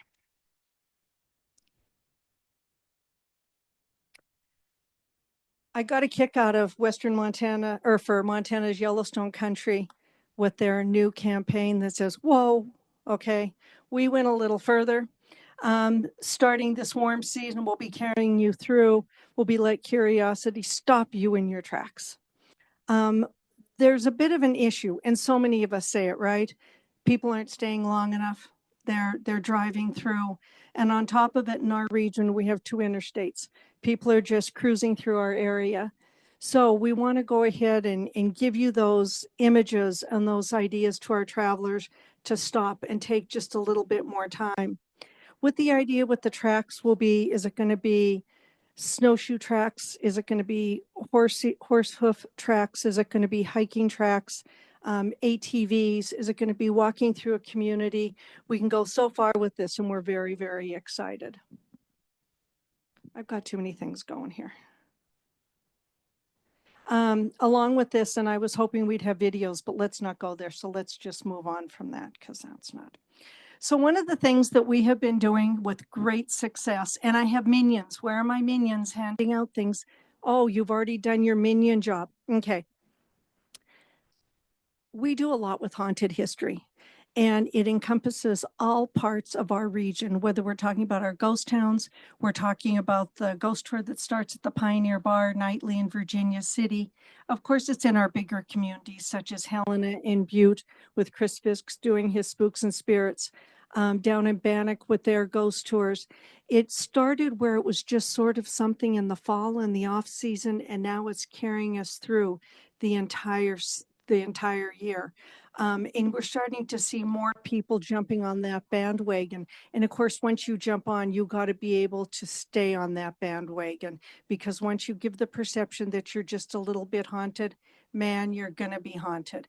Now, with paranormal, we have the ones that'll scare the bejeebies out of you, like spending the night at the old Territorial Prison in Deer Lodge, to something as mundane as I mentioned, Chris Fisk and his silly tours. Hang on, let me get caught up here because I'll just talk and then not pay any attention. You did get some of our stickers. I'm all about stickers. I should have brought the Meadowlark, but I didn't. Instead, I brought you state capitals. We have one that talks about the mining that is in our area, which is predominant in so many of our communities. It sort of made Jocelyn Dodge our past board president. She's very proper, comes from back east. You know, we had mining, sapphire mining, but we decided to go with SIFT happens. Say that too many times in a row, especially after Zach's bought you a beer. Then we move on. We work closely with Lightning Bug Public Communications. For those of you that may know her, that's Tia Troy out of the metropolis of Augusta, Montana. What a delight, and the things that she has done for us. She brings us all kinds of visitors and writers and influencers, and she highlights and sees that they get into these cool little places like the 12 best pumpkin patches in America, where they featured Edgewater Farms in Townsend, Montana, another rural community. The article that was the 1 million acres of wilderness, that brought us, and that just came out. So hang on, let me look at my traffic here. Too many pages, too many notes, none of which I'm really paying attention to. Hang on. That has gone ahead. That went out not even a month, May 18th. Advertising value, $103,000. And then editorial value, $148,000. The articles that she helps us bring and the exposure has truly been remarkable.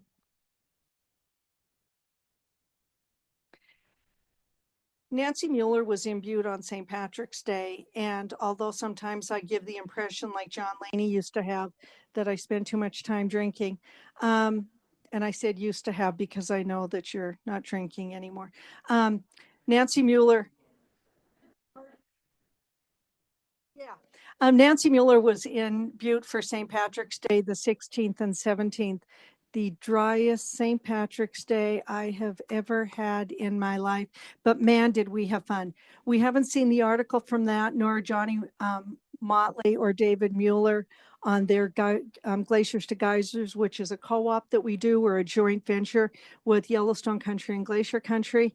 And then we just had a small press group that was in our region in the middle of last month. So we haven't seen the exposure from that yet, but Tia is truly remarkable and a delight to work with. And I should recognize that Ty Whitaker is here from the Abbey Agency. Wave, Ty. Yeah, thank you. Tempest Technologies is in charge of our website. I'm not going to look at any of this. I know what it says. And they're located here in Helena. We're redoing our website. This should be going live any day now. In fact, I checked just a little bit ago. So as soon as we rebranded, of course, we incorporated the colors and whatnot, but we'll be going live with our new website, which I'm truly excited about. And then with our resiliency money, we did a tourism ambassador program. And that's been a lot of fun, hasn't it, Allie? Anyway, when we first started with the tourism ambassador program, we went through one rendition of it, which was really quite fun. We had an avatar. We couldn't find one that looked like any Montanans. And then we redid it with the help of Tempest Technology. So that'll be going live at the end of next week. And we're really excited about that particular program. In our ambassador program, there'll be 6 community videos. And the purpose behind that is you have someone working at a convenience store and they've never been to Phillipsburg. At least they'll have a little glimmer of that. What is Phillipsburg, Montana? And what the heck is there to do? So we'll have welcome videos from each one of our larger communities, hopefully with more to come. And these is our website stats. I went back, this is something that we show at all of our meetings that Tempest produces for us. And I went ahead and I said, goodness, there's a big one over there called Other, 39.2%. What in the heck is that? Well, God love the good people at Tempest. I said, you know, I've got to share some of this information. So hold on, I've got information. Where is it? There's Billy Gibbons. That's not it. And that's not it either. Ah, it's coming. Hang on. Okay, 11% is featured experiences, accommodations, and topical interests. The other 28% goes to the homepage, but 60% of that is Google Ads and 20%, which is where our advertising is pushing those particular ads. That just encompasses the homepage where those campaigns are supposed to be driven to. Other campaigns drive visitors to other pages. But when I got this slide and I was like, okay, that's a big chunk. What in the heck does that make up? So it's good to know that actually our advertising is working. So a lot of what I've already shown will continue into 2027.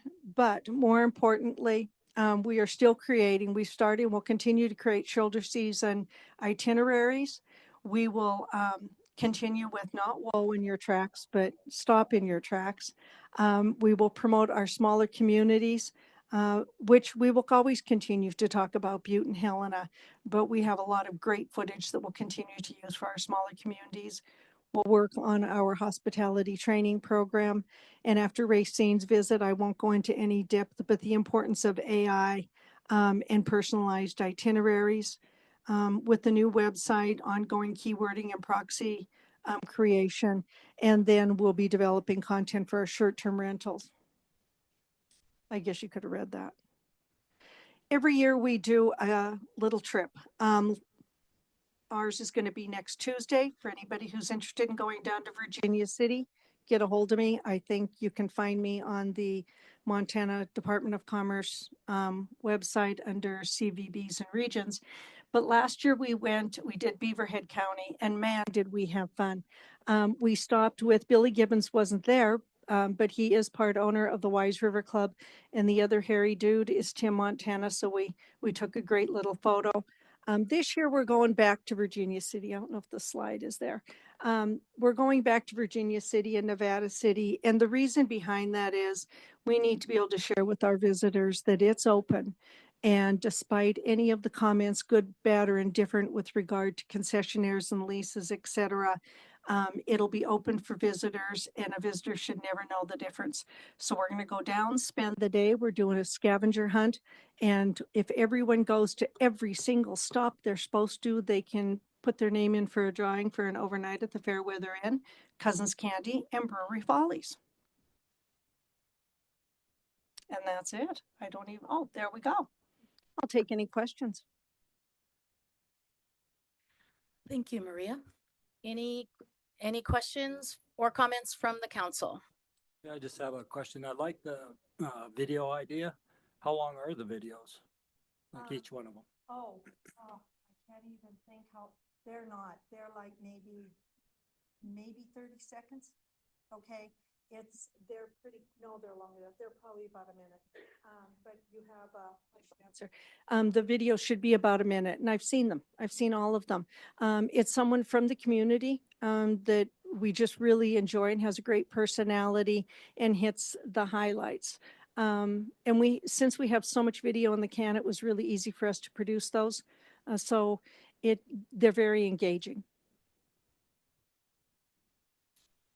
Just a comment on the Montana Ambassador Program and the hospitality tourism curriculum. So thank you. I think those things are invaluable. So go on.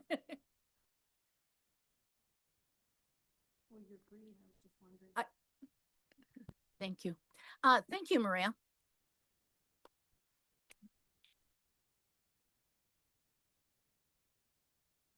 Next up, we have Helena.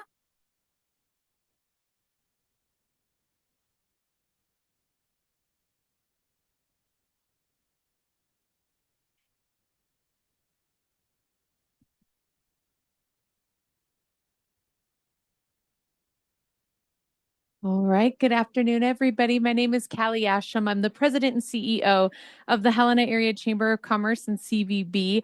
And thanks for being in Helena today. And thanks for spending the day with us. I'm proud to share Helena's FY27 marketing strategy.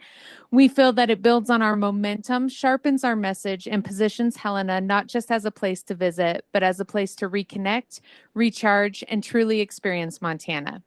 We are so proud of the museum, and we're so glad that you guys get a chance to spend some time here today. And as we closely work with our partners at the TBID, and a shout out to my partner in crime, Andrea Opitz, who is with us today, we want to create strategies that not only focus on our history and culture, but support the museum as a year-round destination. At its core, our strategy is grounded in something simple but powerful. Helena is where outdoor adventure, authentic community, and personal well-being come together. If you spend even a day in Helena, you realize something very special. You have heard me talk about this before, but Helena exists at a crossroads between past and present, tame and untamed, mountainous wilderness, and hometown warmth. This is a place where you can hike for miles without seeing a soul, stroll through our charming downtown, and enjoy breweries with breathtaking views, all in the same day. And we'll do this today, but we're not going to make you hike. We would like to say that we are unexpected, unspoiled, and authentic. And that authenticity is exactly what our traveler is seeking. Our first core focus always continues to be urban outdoor adventure, a message that we know resonates with our travelers. Helena offers something very special. We have over 100 miles of accessible trails from town. We have nearly 2,000 acres of open lands within and surrounding our city, and seamless access from downtown to our outdoors. This is not a drive-to experience. This is a step outside and you're there type of experience. In fact, if we were to leave Montana's museum, we're just 15 minutes away from the Bompart Trailhead, which will connect with Mount Ascension Park. In FY27, we are also building on that strength by positioning Helena as an emerging wellness-centered destination. This reflects what we already have: nature-based experiences that support physical well-being, a vibrant arts and culture scene, and restorative settings like Broadwater Hot Springs that promote both mental clarity and relaxation. In Helena, though, wellness isn't just about where you go. It's about how you move through the community. And that's where we've really seen a meaningful opportunity with the Montana Heritage Center and our work around wayfinding and connectivity. The Heritage Center, as you can see, is more than a museum. It invites visitors to experience Montana's story through immersive exhibits, art, and well-designed public spaces. It's also surrounded by natural landscaping, open gathering areas, and walkable connections like to our Capitol or to the tour train that invite people to slow down and explore. Through our expansive wayfinding efforts, we are helping connect the Capitol complex and the Heritage Center to our historic downtown and our walking mall by encouraging visitors to experience Helena on foot or by car. And that journey hopefully becomes part of the experience. It will allow our visitors to move at a slower pace, discover historic sites along the way, engage with our public spaces, architecture, and local businesses, and experience both the history and living culture of Helena. And in that sense, then our museum can become more than a destination. It can become a starting point for exploration, connection, and wellness. Because wellness isn't confined to just one single place. It's built into how people experience our community. This message is effective because it aligns with what people need right now. And I think all of us can agree with this. A little relief from stress, a break from constant digital connection, and an opportunity to reconnect, whether that's with natures, with others, or with ourselves.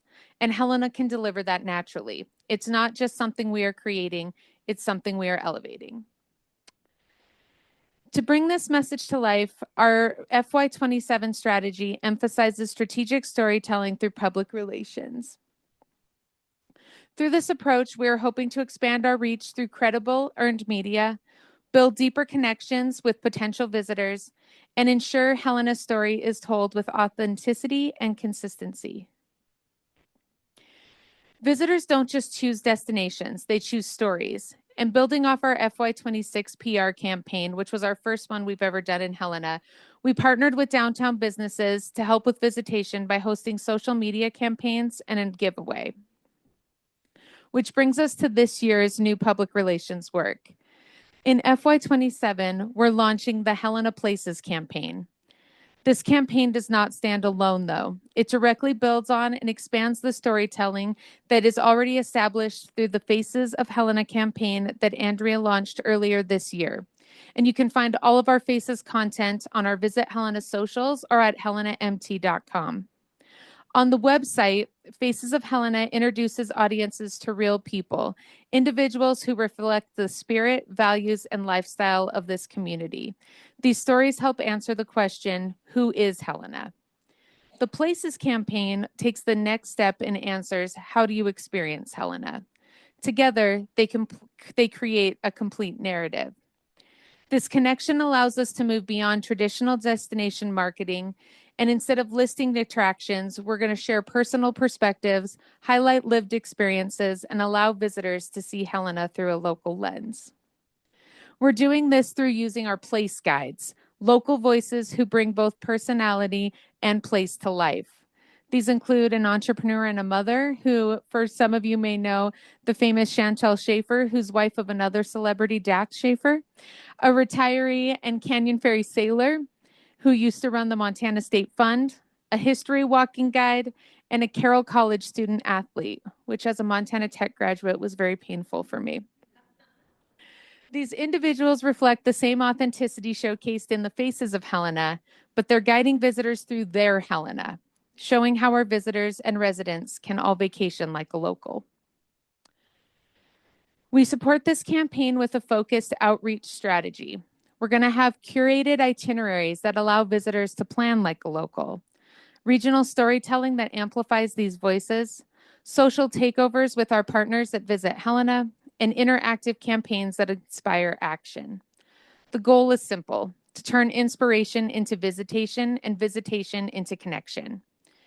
We'll support local visitors, our local businesses, our community pride, and a shared understanding of what makes Helena special. At a time when people are trying to be everything to everyone, Helena stands out by being exactly who it is, a place of space, balance, and meaningful connection. So our invitation is simple. Find your place in Helena. Go to our Visit Helena website, which is helenamt.com, and download one of our itineraries and experience Helena like a local while you're here with us this week. We appreciate you being here, and we hope that you come back and visit us very, very soon. Thank you.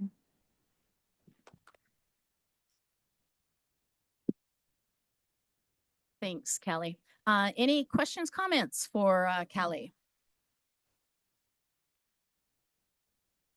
Just remind us where we're meeting you this No, afternoon. Shelley, we'll get back to that in a minute. Spoiler alert, Shelley, I can't tell you. I know.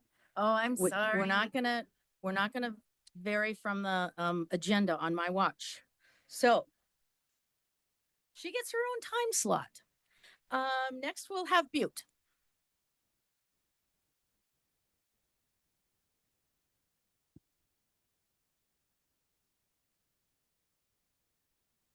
The stage has to be big enough for both of us. So we're going to try. We have our own show online. Go to, is it Drift and Tales and then the World Museum of Mining and visit Butte.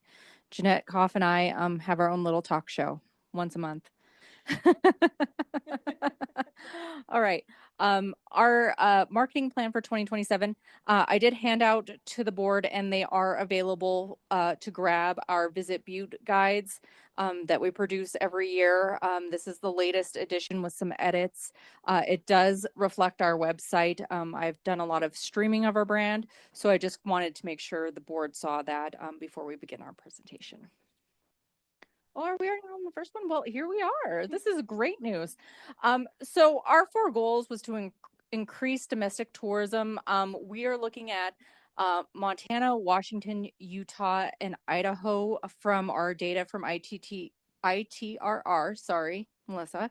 And also from data we're receiving from our, our agency of record, Amplified Digital.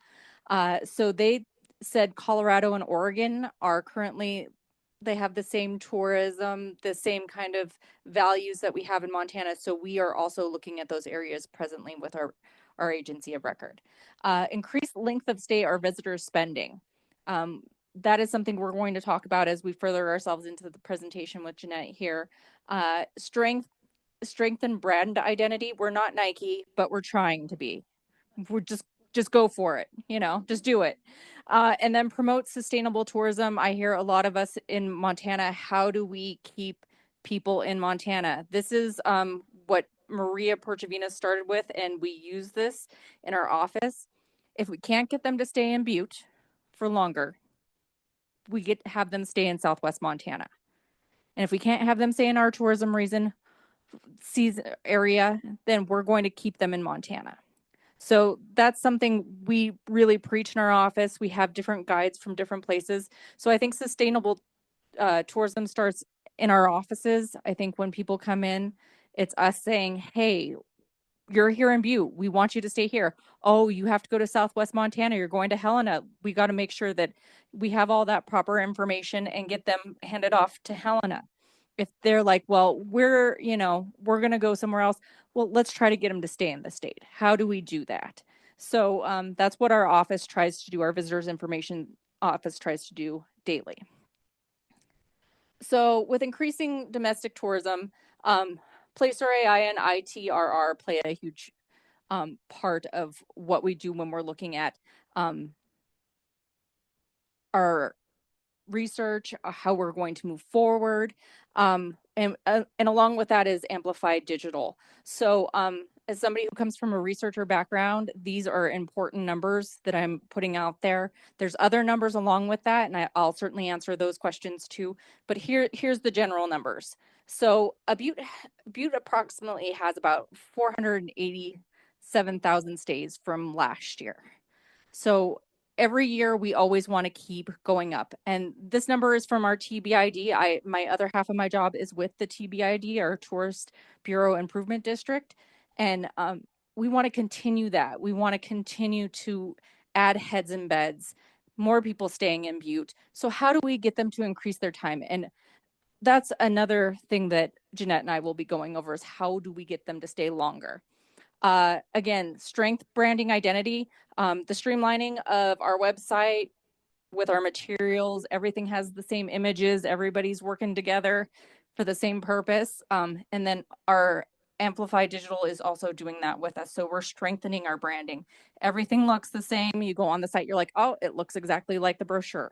Oh, we have road signs. We're having new road signs put in that we are working with Butte Silver Bow that have wildly historic and Butte put on them, just like our logo. So everything is branding and streamlining.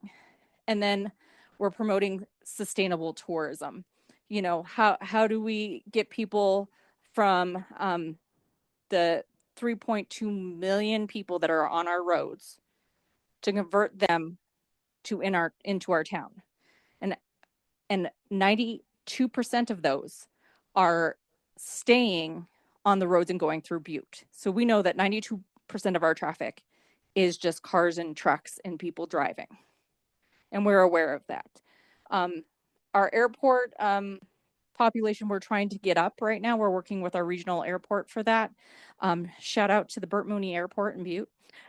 So we want to make sure that, you know, as we're looking at demographics, we are looking at people in cars stopping in Butte and seeing what to do for the day. So how do we keep them there? All right, Jeanette, do you want to take over? So I'm going to talk about the Great Butte Adventure. The Great Butte Adventure is an idea that I brought both to our Butte Chamber as well as Kalia's TBID and the CVB. And I'm the director of the World Museum of Mining, for those of you who don't know who I'm here, as well as the CVB president. So I brought this idea to Stephanie Serini and Kelly on doing a scavenger through Butte. It's something that we've all kind of thought about in the past and just haven't quite made happen. And so this year we kicked it off. It's only been going for a couple of weeks now, but we've created some instructions that are available online. We also have copies of this for anybody who would like this as well. And then there's also a current map that goes with it, that the idea is to get both locals and tourists to travel throughout Butte. As the World Museum of Mining director, what I hear constantly is, well, I've lived in Butte all my life and I've never visited the World Museum of Mining. But yet our number one for the museum, our number one point of advertising is word of mouth. So we're trying to get that word of mouth going both locally as well as the tourist. And so this is designed for everybody and for families to go to local stores, go to local attractions. Many of them you get a puzzle piece to put onto the puzzle. And once you complete the puzzle, you can go back to the chamber or the World Museum of Mining and turn this in for a drawing at the end. We're waiting for some prizes to show up in the mail because my first order didn't go through, but it'll be here this week. And just really incentive. And this can take you a day or it can take you longer. And we're looking at building this up as part of the marketing plan that we've presented. Also includes changing this from paper, because let's face it, it's expensive to print things anymore, and really making it more accessible to more people by turning it into an app that we can expand on this app. We can expand on this app easier, because every time you add somebody, you have to print more paper out. And then the app is also going to make it a year-round program instead of more of a seasonal program. This year, it's Memorial Day to Labor Day. And once we get the app selected, purchased, and implemented, we can adapt it for year-round visitation. We do want to give a shout out to Stephanie Serini, who couldn't be here today. She's our executive director of the Butte Chamber. She's in partnership with us. So it's three of us working together to make sure tourism and our businesses are being reflected in everything that we do. So thanks, Jeanette, for the great idea. Moving on. So increasing website traffic. So we have been working with Tempest Tech on our SEO.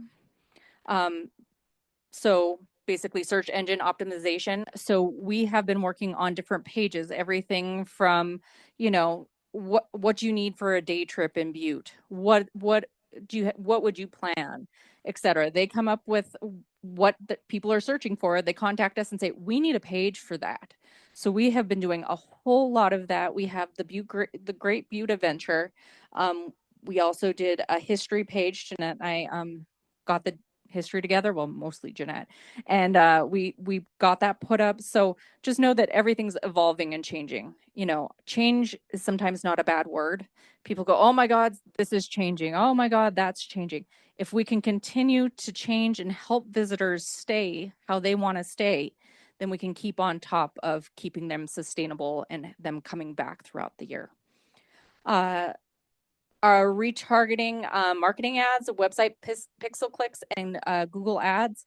Yes, Racine, that is where we're at also. We are looking at how Gemini works for us as a CVB and TBID. And so right now, working with Amplify Digital, we're seeing about 200,000 people opening our ads with them when we're online. But impressions, 100,000 each time, around 100, what? Sorry, I lost my place. 1,441 clicks. Our budget's going up because I know this was a question. Our budget's going up because we went through the RFP process. They had $30,000. They did fantastic with it. We have seen a lot of movement. We've seen a lot of different ideas and things come out of it. So for a full year, we decided to give them $50,000 to see what they could do and see how we could support our businesses in getting information out, not only through targeted ads, but through additional marketing things like Gemini and using Google Ads. Thank you for your time. Anybody have any questions? Any questions from the council? I have a comment.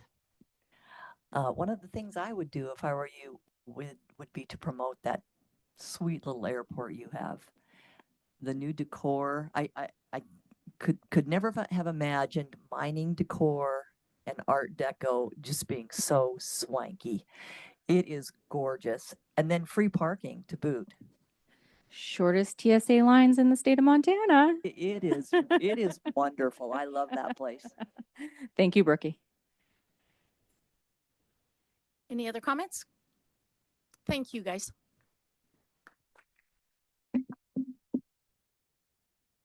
Next up, we have Anaconda.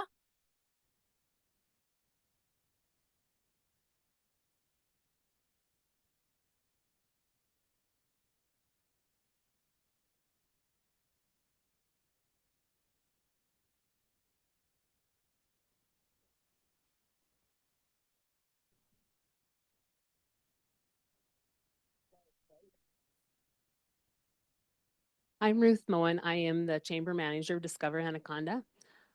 Just full disclosure, first time we're scared to death. Just letting y'all know.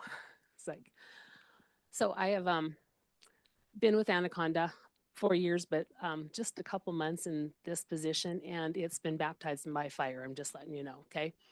So I kind of took what Selena did because we are small DMO, not a big budget, and it seems like it takes a coon's age over here in our little valley to get things accomplished. So that's where we're at.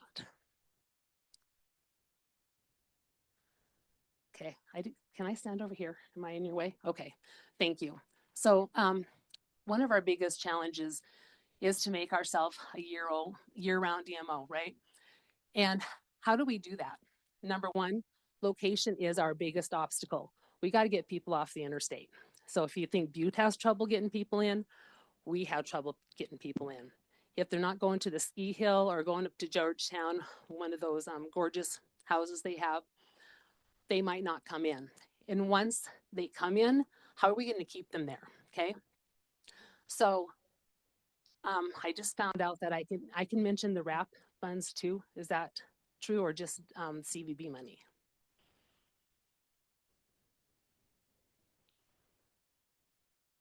We're doing the CVB.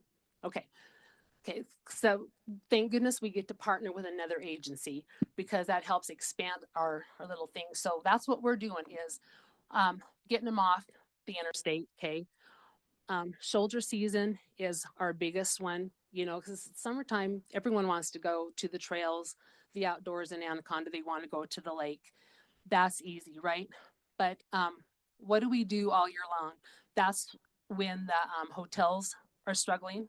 If there's no snow, that's when they're struggling, right? With the lakes not going, so or the trails, you know, so that's what we're doing is using a lot of our social media. And so we have a young lady that is putting it out there. We just got to 2,000 followers. That's a big deal for a little town like this. I can't even remember how many we started, but it's starting to put us on the map. And it's like people are like going, huh, okay, we're going to check out this time. We're going to check out the businesses. We're going to check out the hotels, the mom and pop shops. I work at the visitor center, so we're also the Chamber of Commerce.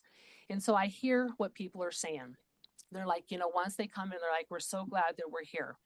So we spend a lot of our marketing getting people off the interstate, getting people into Anaconda, and plan an adventure. 3 days in Anaconda, 5 days in Anaconda.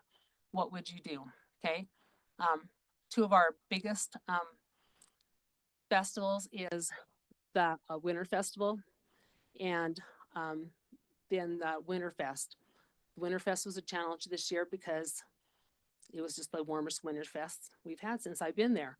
But still, people were moving around town, people were going to the markets, people were spending money. And that's the bottom line for us. It's not about yes, heads and beds is huge, right, guys? That's how we get funded. But I want people also in the businesses during the daytime, okay? We're also in this transition period, we're redoing our website, okay? Getting that event page more user-friendly. I heard someone talk about the nonprofits. Anyone can use our website. It's a one-stop shopping. Look at our calendar before you're planning your trip. What's going on? It's like, you know, you might have been coming Friday night, but wow, there's something going on Saturday and Sunday that I'd really like to check out. And so that really helps out.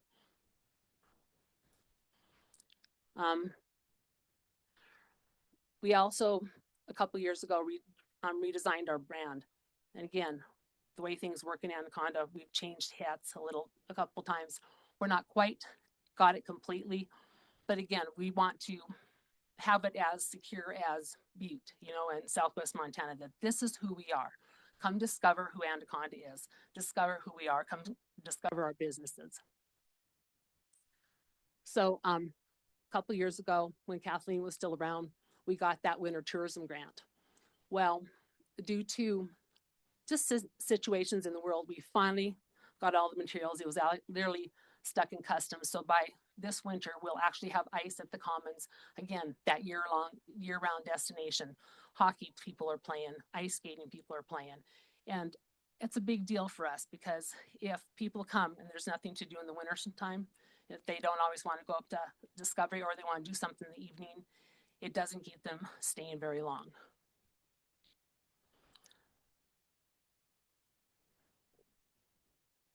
So last year, again, under Selena, they started Montana's Best.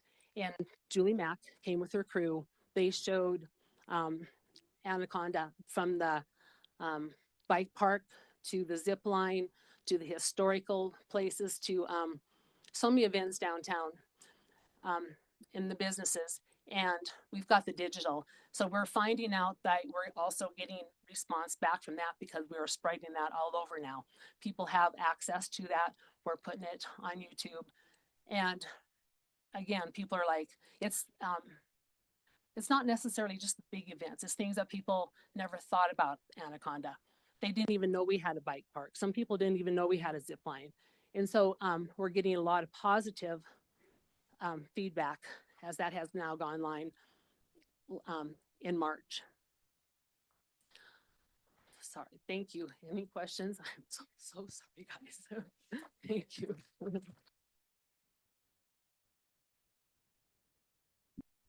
Thank you, Ruth. Just a Side note, everyone in this audience had a first time. So you did very well. Thank you. Any comments or questions from the council? I'd just like to say that the work you've done on your downtown area is really outstanding. And I now make a beeline from Dillon over there, and I think you have a hidden gem there. May I comment? Yes. So again, I love being at the visitor center because I love what people say. And so actually what I was doing membership, another hat I get to wear. A young couple of girls, they just started a beauty spa, it's called. Actually it's Copper Beauty Bar. I thought it was so cool. It's such a cool name. Anyways, they grew up there and they said that they left, because after the Stack closed down, I think Anaconda was pretty devastating from what I'm hearing. And so they moved back there and they're just talking about how it makes their heart happy seeing the businesses, the buildings full, new businesses. And we have a lot of older visitors that come in, retired people. But we're having, I call them the 30-somethings, 25 to 43. They're the ones that are coming in and starting a business in Anaconda. And it's like, I love their energy. I love their ingenuity. They're the ones that are really keeping us alive. And I'm so grateful for their vision. Thank you.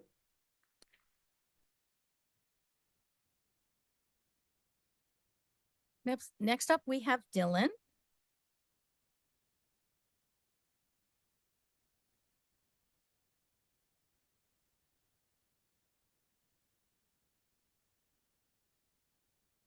I'm not used to using a microphone, so bear with me. My name's Todd Godfrey. I'm the executive director from Beaverhead Chamber of Commerce, Department of Tourism, Business Development, and part-time janitor. So it's very interesting to be here to see and hear everybody's passionate about their towns, which is wonderful, and the challenges that everybody faces. We all have different things. I don't have to worry about my flights coming into my airport, which I'm glad I don't have to worry about that, but I wish I did. But we all know deep down that Dillon and Beaverhead County is probably the best place in Montana, right, Brookie? So you can let that out of your closet and we'll go on. So this is Dillon, Montana. This is our little museum, which I used to mow the lawn about 50 years ago. There, just to give you some history. This is our marketing plan. So our destination marketing is, tourism is a huge part of Dillon for fishing and bicycling. We are working on our shoulder seasons with some grants we've got from the state of Montana. We see some great things in the next 5 years. We have some wayfinding in the plans. Actually, our committee is in Missoula today getting some training from the state of Montana. So that is one of our things, is to increase our shoulder season. It's raining here in Dillon. One of the things we do to promote tourism in Dillon, we partner with the college at the university of their glass studio. We have a treasure hunt every year. We hide these around businesses throughout Dillon and Beaverhead County, and people go out and search for these. It's been very popular. 2 years ago, we won an award for it. We're very excited about the cowboy hats that the glass studio did out the university. We're trying to see our website growth go up, and the treasure hunt has been positive to that. Some of the things, if you're a Jason Aldean fan, his song Flyover States, Dillon's kind of the drive-by city as you come into Montana. We're trying to get people to come off the interstate. We have a billboard just side of Idaho Falls promoting no sales tax. We have some great retailers in Dillon. Patagonia, one of 6 outlets in the country. Atomic 79, definitely destination places that get those people off and have them stay for a day or two. What we've done significant growth is our social media. Our paid media, which is an intern from the university, we have grown our Facebook, Instagram, and TikTok presence and shares things like that immensely. We've actually had 2 videos go viral of over 500,000 shares, and we're getting responses from the businesses that they're really appreciative of what we're doing on social media. We've refreshed the Visit Dillon, Montana website with Wix and Google Analytics, and we are seeing an increase year over year, 10%. We're going to refresh that again probably within the next month or two, letting people know what's happening in Dillon, things to do. Some of the great things, we talked about our cowboy treasure hunt, our Dillon, Montana mural downtown, and of course our rodeo at JC's over Labor Day. This is our budget. If you don't know, that's Keith Curtis from Dillon, Montana. He's a world-class snowmobiler and also a motorcycle rider. So lose yourself, discover yourself in Dillon, Montana. We're very excited what things are coming down the pike, not only this year, but for the next 4 or 5 years to continue growth in tourism. Thank you so much.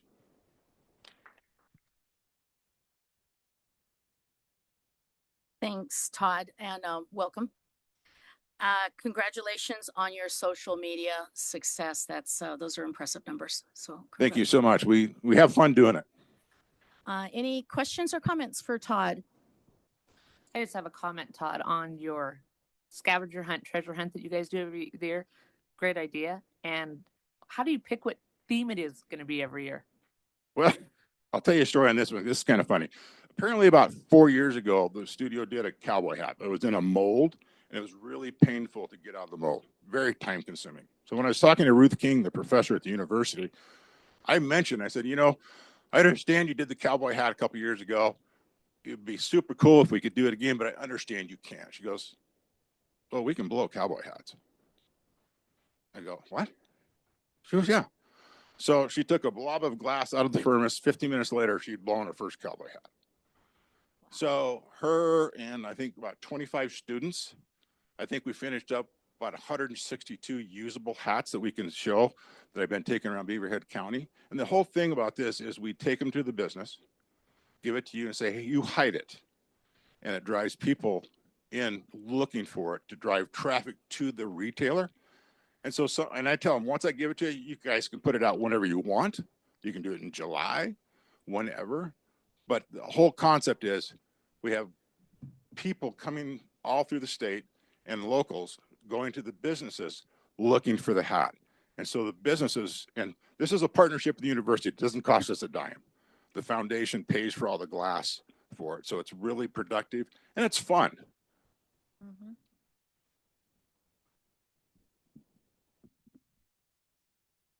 Thank you, Todd. Oh, I have one more thing to add. Excuse me. Todd? Yes, ma'am. We might want to add to this our other big weekend, which is the college rodeo banquet, UMW Colt Sale Challenge and Horse Sale. Forgot about that because I had so much fun at those. Local not only do we have our Labor Day rodeo that's been going on, I can remember as a kid, that was the thing to do in Labor Day rodeo. And when I moved away, we always came back for the Labor Day rodeo. But also at the university, we have our annual Colt Sale that the horsemanship program puts on. And I think they raised $297,000 off the Colt sales. Yeah, the colts are donated by ranchers, the program, like you and your husband, and also the rodeos team banquet, which is a huge draw. And I'm not sure what the funds were raised, but that's always a sellout. So we do have some big events. We're excited about the football team. That drives a lot of traffic and tourism to Dillon also. Brand new stadium. I know, it's amazing that Dillon has that brand new stadium. Thanks, Todd. Thank you. Thank you.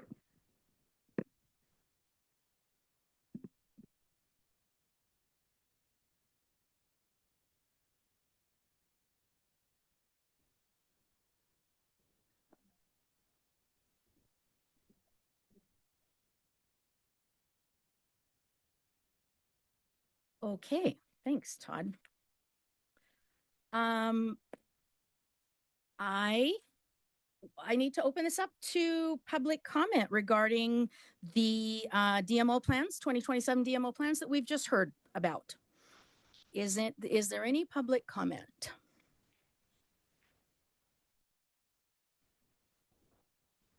Okay, hearing none.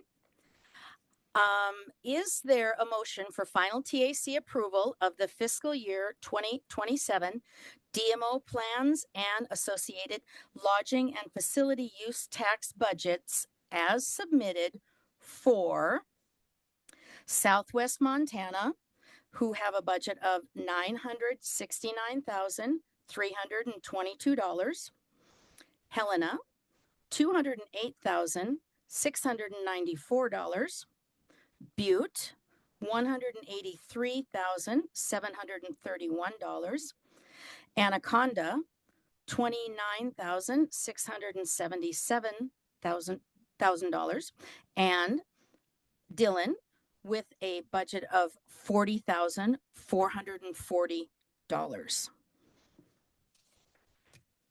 Do I have a motion? I'll make a motion to approve. Thank you, Lisa. Do I have a second? I'll second the motion. Thank you, Brookie. All those in favor, say aye. Aye. Aye. Opposed, same sign. Any abstentions?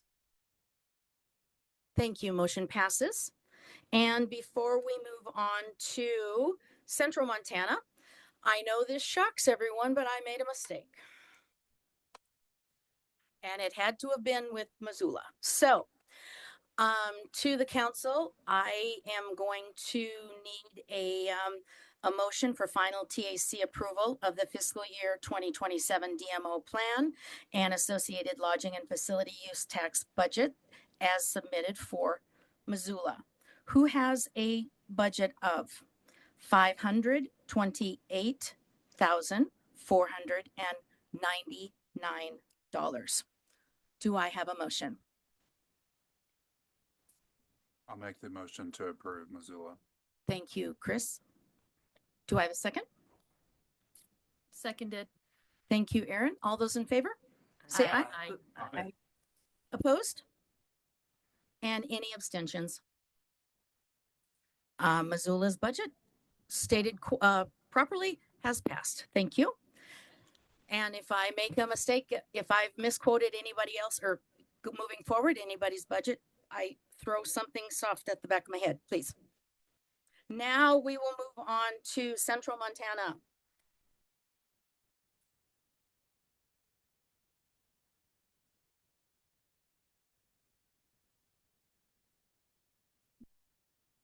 Hello, my name is Avery Hughes. I'm with Central Montana Tourism. And I came in last year, first year, kind of talking about how we were going to build a foundation or rebuild a foundation that had kind of crumbled a little bit since we had a few years of turmoil. And in the last year, I'm happy to say that I think we have built that foundation very well in our region as an organization. And so FY27, I'll give you a bit of foreshadowing, is going to be just really existing in the foundation that we've built. We're not doing anything too crazy, but filling some of those gaps that still have yet to be developed. So for our first main objective, this is not a surprise. Everyone's been saying it all day. We are trying to increase visitation to and around Central Montana. When you look at some of the data from visitors in our region, since 2023, we've seen a notable decrease in visitation, which we never want to see. And so we are focusing heavily on increasing that visitation through paid media, significant part of our budget, but that is nothing new. We're continuing with our own channels, Facebook, Instagram, YouTube. We redesigned our travel planner, which we are printing currently and will be distributing. Getting that online will be the final portion of our rebrand, so that's really, really exciting. But Joan did ask for new strategies to highlight. So one of our newer strategies will be really building out our scenic drive content. We know from the ITRR data that scenic driving in our region and in the state of Montana is the biggest thing that people do. So we're going to be developing that through photo and video capturing, but also just building those scenic drives that people can take in our region. We're also putting a bit of a bigger focus on the earned media, content creator, influencer kind of world. We had a partnership with Jared's Detours last year that I talked a little bit about. He is based out of, well, Phoenix now, but he used to work in Central Montana. He does blog content, he does videos, he does social media, does a bit of it all. So that was like our, putting our toe in the water of influencers. But we're bringing another influencer in August, and we're continuing to make that a priority as opportunities arise throughout the year. And then the final thing is just building out our photo and video library, which isn't directly tied to increased visitation, but it does flow through to our paid and owned media. So that's our main objective. But in building that foundation, we also are putting a focus on public outreach. When you look at Central Montana as a whole, we aren't fighting the uphill battle of our residents and business owners thinking negatively of tourism. 73% of residents say tourism has a positive impact on our community, on their community. 64% support continued growth of tourism in their county. Only 2% want tourism activity reduced. So they're on board, but they're not necessarily taking a very proactive role in developing or supporting the visitor experience. And as Central Montana Tourism, we want to be the leader in that and show them that not only is tourism a positive thing, but there's opportunity for the residents and business owners, and that Central Montana Tourism is providing that support. And how are we doing that?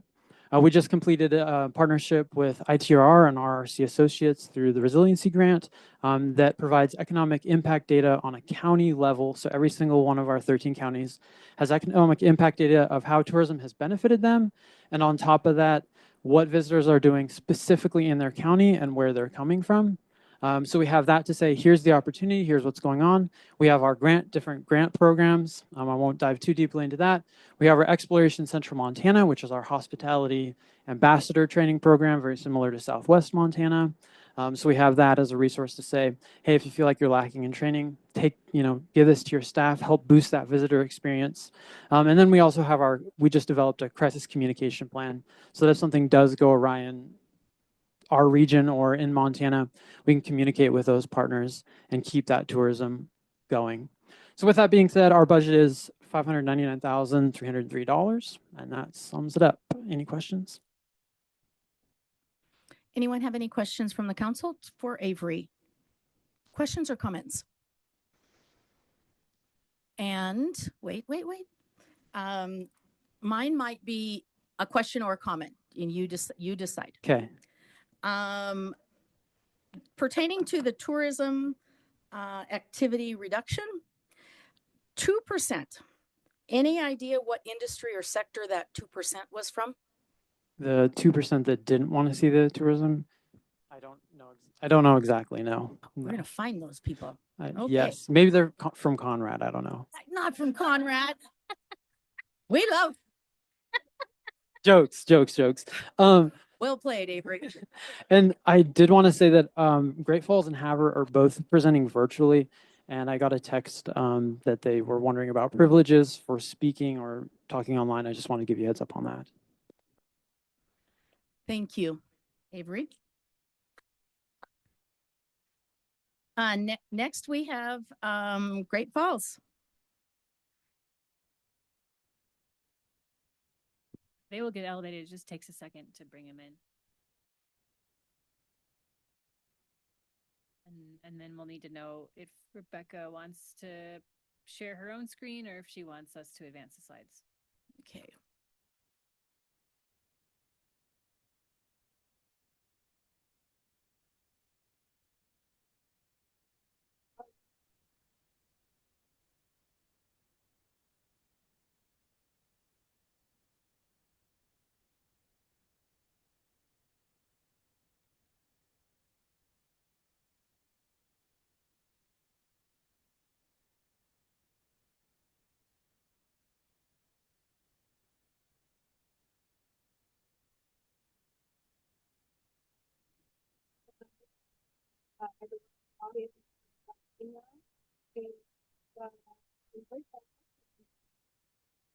Simple and easy.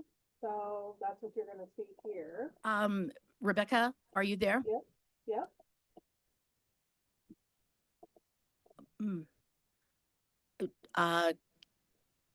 Are you there, Rebecca?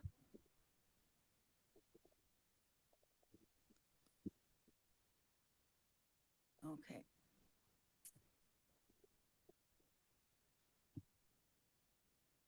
You didn't have my audio, but you do now, don't you? Yes, we do. Loud and clear. Thank you, Rebecca. There we go. And I need to ask if you will you be advancing the slides, or do you want us to? Not us. I'll be advancing the slides. Thank you very much, Rebecca. Well, hello, everyone, council members, everyone in the audience. I'm Rebecca Ingham, and in Great Falls, we like to keep it really simple and easy. So hopefully that's what you'll get from this presentation. Great Falls, Montana Tourism's fiscal year 27 focus is recovering room demand that we lost in fiscal year 25 and building sustainable growth through targeted destination promotion. Daily occupancy in Great Falls in 2025 struggled in January, February, April.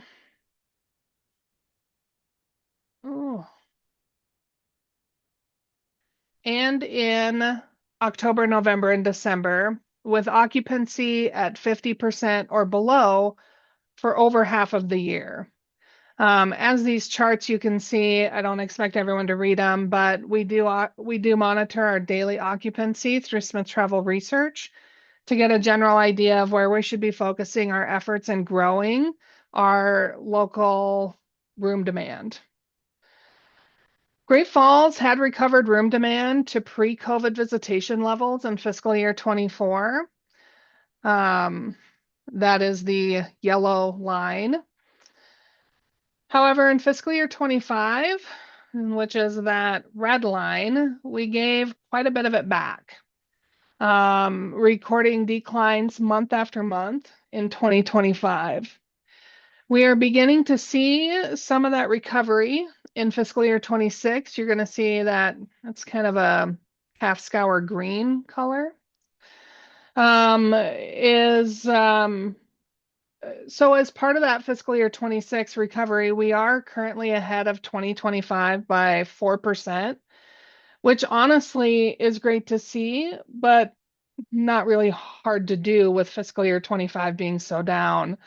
The real story here is that we are ahead of 2025 or 2024 by 3%. And it is the best April it's the best April room demand Great Falls has ever had in its history. So if this progress continues, we will achieve the goal we've set out to grow overall room demand 1% over fiscal year 24. Again, that is that yellow line is what we're aiming for. Great Falls, Montana Tourism's focus is simple. Take our estimated projected budget of around $285,000-ish and place paid media that's going to inspire the secondary city traveler in drive and fly markets with messaging about our affordability, our events, our uncrowded outdoors, our impressive arts, culture, and heritage assets during the times of the year when we need visitation the most for a more balanced and sustainable visitor economy. We're pretty straightforward here in Great Falls, and our plan reflects that. I really thank you for your time, and I'm willing to answer any questions that you have.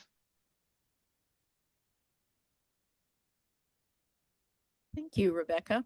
Does the council have any? Oh, yep. Does the council have any questions for Rebecca?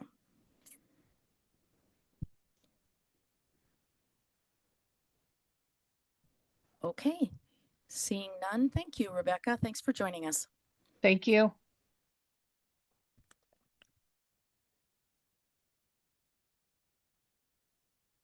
And next up, we have Haver. Hello, can everybody hear me? Yes. Thank you again for allowing me to present digitally or virtually today. My name is Chandra Mumi. I am filling in for the Haver DMO as an interim for all things DMO related as they continue to search for an executive director.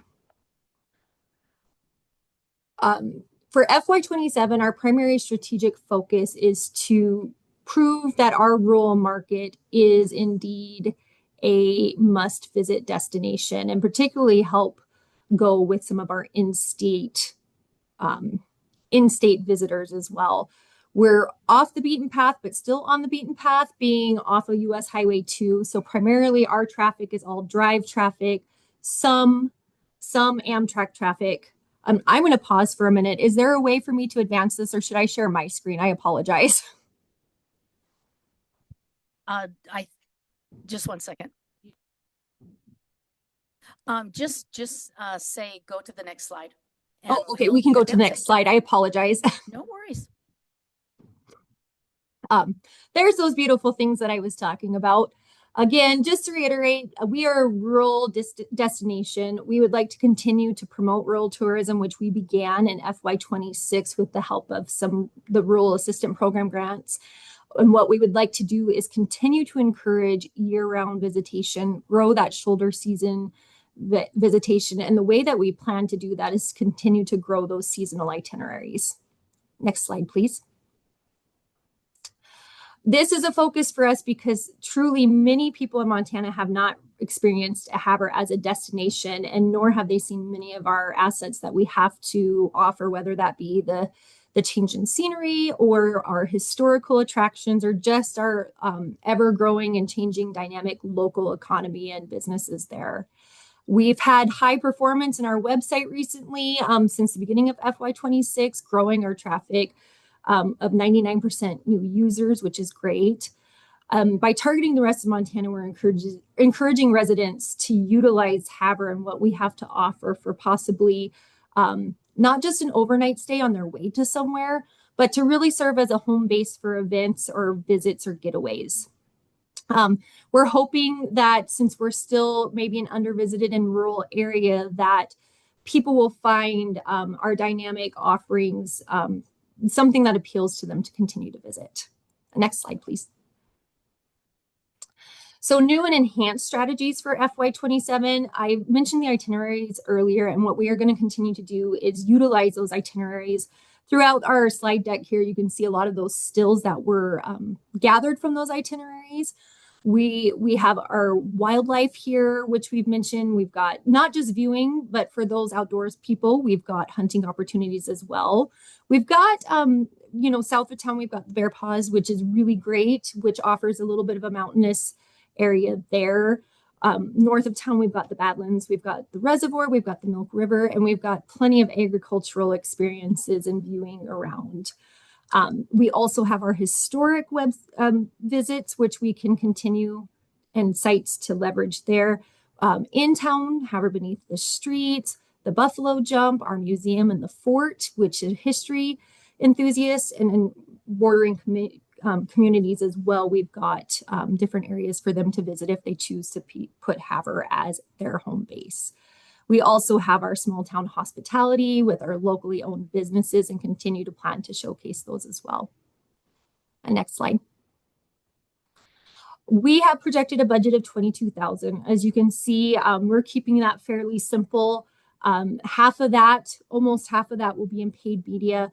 We'll continue to partner with our great folks in Central Montana, as well as discover local and neighboring partners as well through the TBID, Bear Paw Development, and surrounding areas, to continue to leverage our dollars to further get our message out as Havre as a destination. Next slide. What we would like to do is continue to increase our bed tax collections by 3% year over year. We'd like to continue to grow and build on our digital presence, continue to increase our social media followers, and continue to use Google Analytics to see how we are performing. We also continue to engage and see how our new itineraries are doing and actually helping extend the average stay in Havre. Next slide.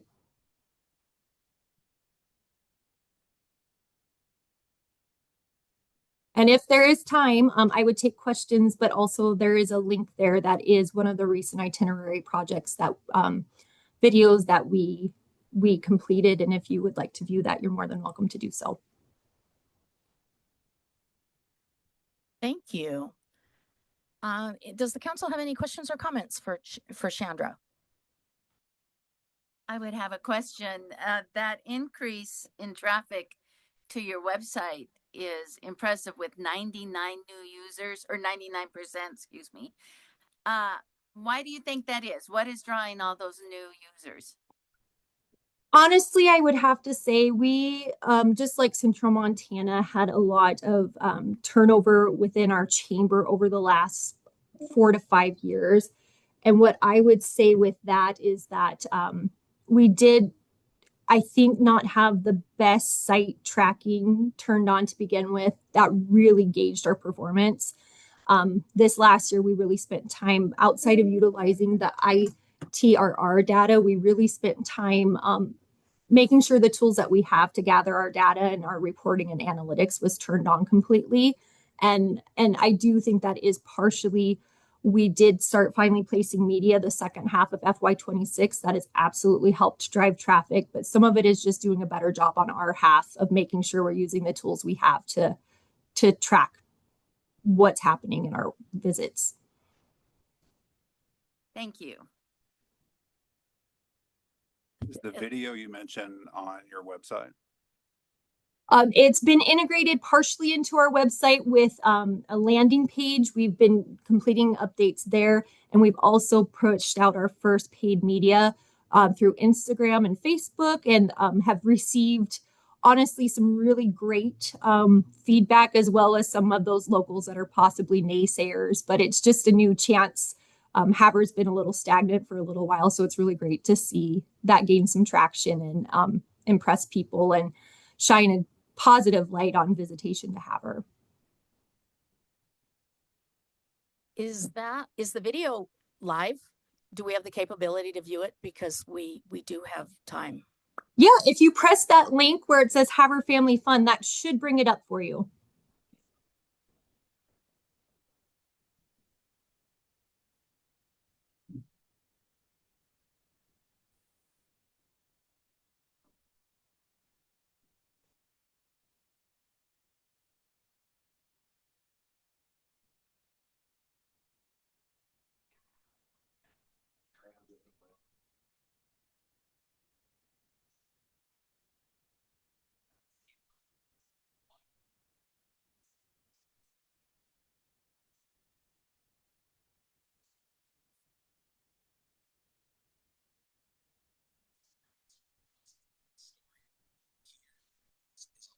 Every discovery, every glimpse of a deeper meaning, reminders of where we've come from and what lives on. An intersection of the wild and history, intertwined to spark curiosity and reflection. And as the day begins to settle, the evening brings a deep togetherness. Moments shared that linger long after the plates are cleared. Because between the laughter, shared wonder, and authentic adventure, that connection truly comes alive. Haver, Montana. Stay for the story. That was lovely.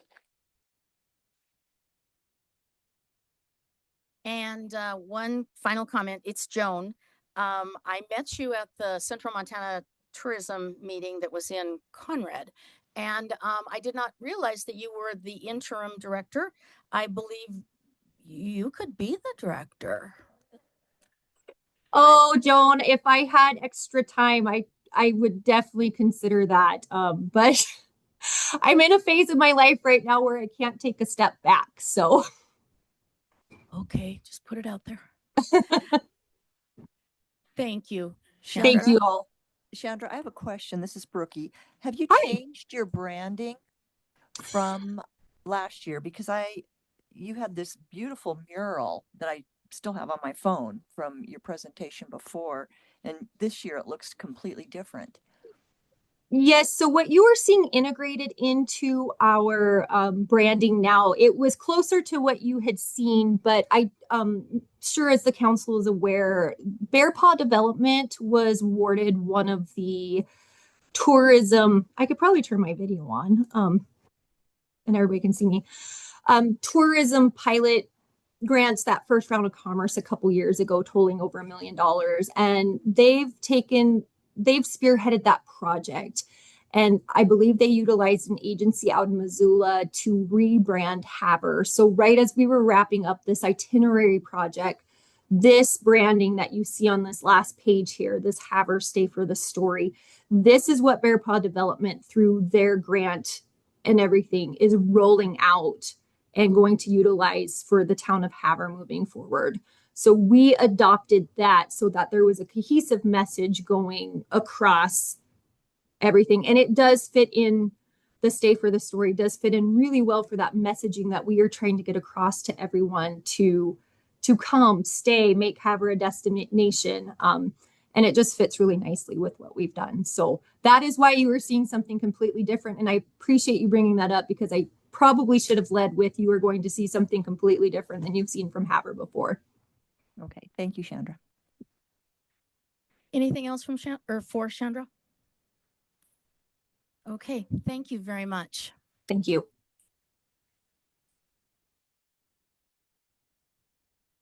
And now we'll have time for public comment pertaining to the DMO plans that we've just heard from, or yes, heard from.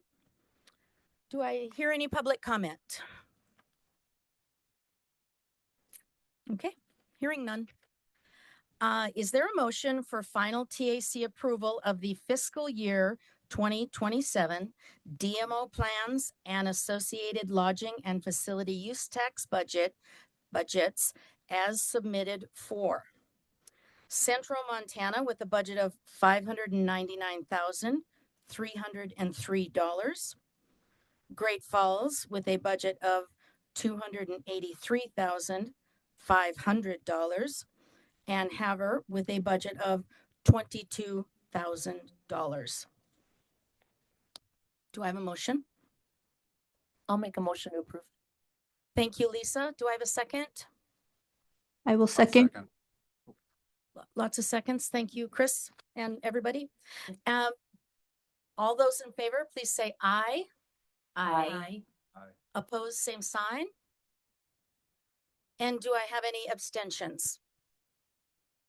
Hearing none, the motion passes. Congratulations to the DMOs.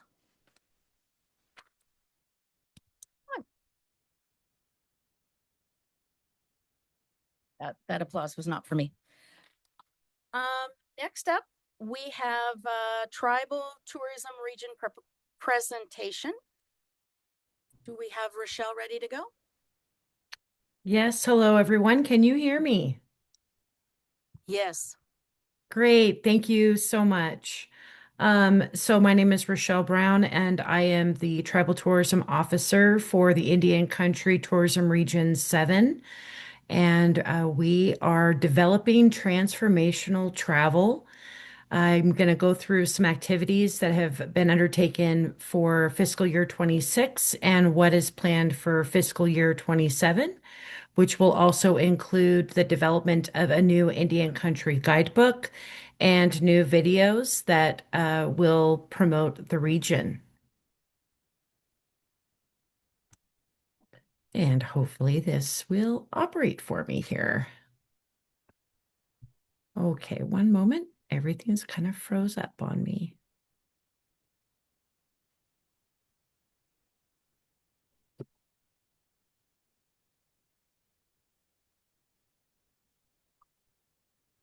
Okay, 1 second here. Looks like my PowerPoint froze up. Let me see if I can get that back again. Rochelle, don't worry. I made a mistake too. Well, it doesn't seem to want to work for me now all of a sudden.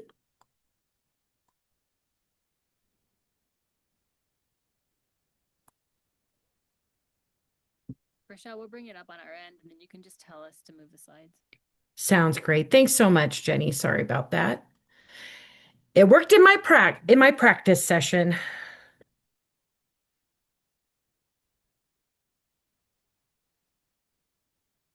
Perfect. So after the intro slide, we'll just remind everyone and those that are new, the Indian Country Tourism Region covers the entire state, all of our 8 tribal nations, and within those nations are a number of different communities.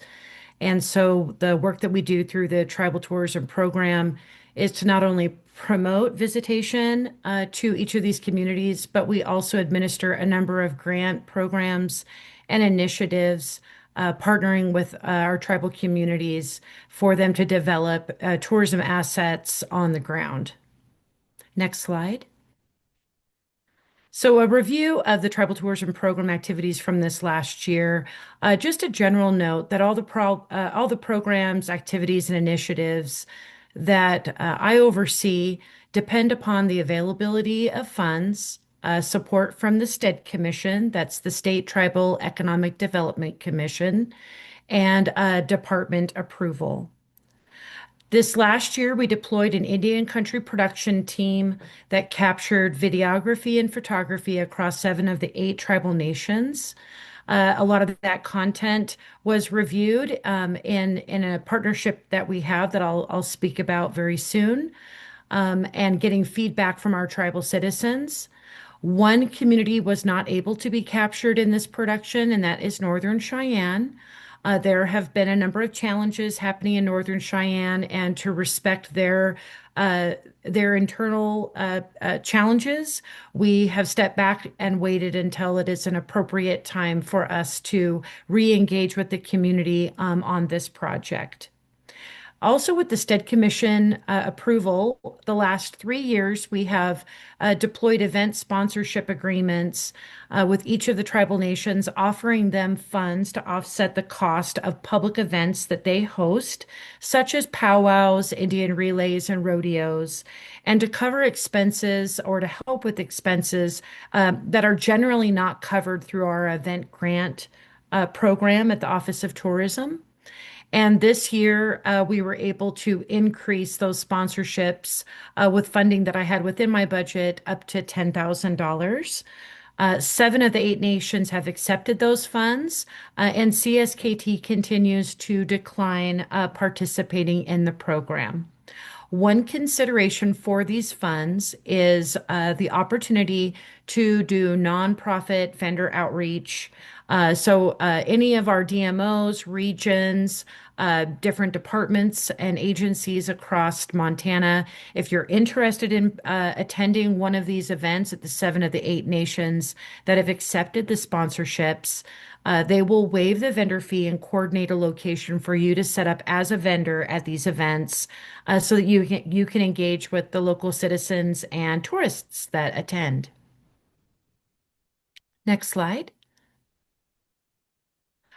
So this year, we also started a partnership with the Montana Indigenous Tourism Trail Project, which is a project under MITA, Montana Indigenous Tourism Association Alliance. In this partnership, myself and the project leads have hosted and co-hosted numerous virtual meetings with steering committees representing each of the tribal nations. We've had engagements again with 7 of the 8 tribal nations and continue to work with Northern Cheyenne to get their steering committee going and involved. And we've had over 60 virtual meetings that started in December through May. And in May, we had 6 tribal nations engage across 3 tourism summits. Those were hosted in Havre, where we had Little Shell, Fort Belknap, and the Chippewa Cree tribes steering committees attend. In Billings, we had the Crow tribe attend. And in Kalispell, we had Blackfeet and CSKT attend. And at these summits, we took the work that we did virtually and brought it in person, working on ideas for the new guidebook, which include a table of contents. What are some of, how can we expand the story for each nation from 1 page currently in our guidebook up to 4 to 6 pages per tribe? What is some of the historical context and ways to prepare a visitor? And then what are some of the new features that we can do, including itineraries for each of the nations? So it's been a very exciting project. And this summer, I will be transitioning into taking that feedback and working on mock-ups to report back to these steering committees as we continue this work. Also, the MITTP project has as a pilot cohort 2 recipient have been engaged in ITRR data collection projects. And so in that a pursuit of data and engagement with community assessments and developing non-resident surveys, I've just tried to be a good partner and help provide some explanation and answer some questions from those tribal citizens within those steering committees as they come up and to help be a good liaison for both of those data projects. I've also presented with our international program a few months back with other regions to international booking agents to talk about the 7th region and different opportunities, seasonality, ways for them to guide and prepare potential international visitors to Indian country. Conferences that were attended this year were the NADC conference, the American Indigenous Tourism Alliance Conference, Agritourism, the International Indigenous Tourism Conference that was held in Edmonton, Canada, and the Reservation Economic Summit that was held in March back in over in Las Vegas. Next slide. The last 2 items to report about for fiscal year 26 were the grants that went out of our program. We had 2 submissions to the annual Tribal Tourism Grant for tribal governments. Those were $50,000 apiece to Fort Belknap and to Blackfeet. And these are to address repairs and improvements at some tourism assets in both of those nations. And then very exciting was our 2nd year of the Tribal Tourism Small Business Grant. This is a $10,000 each max award. We had 29 submissions and 21 eligible awards. Next slide. I just wanted to share with you, first year we had 17 awards. This year we've got 21. So we're gradually growing to the maximum number of awards, which would be 24. And we have folks that are engaging in the tourism industry. We've got food trucks, tour operators, fly fishing guides, vacation rentals, agritourism businesses. So Baptista, Backpackers Ferry, Bighorn Drift and Fly Company, Generations Forward, Glacier Gateway, Vacation Rental and Cultural Lodging, Glacier Monpacas LLC. Next slide. We've got Good Heart Leads, which is a Crow-owned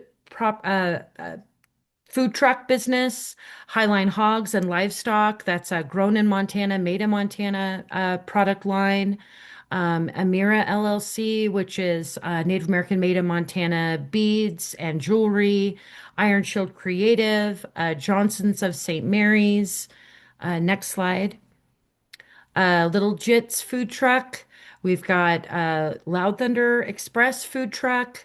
Madman Creations, which is again cultural lodging and experiences up near Browning to Cutbank.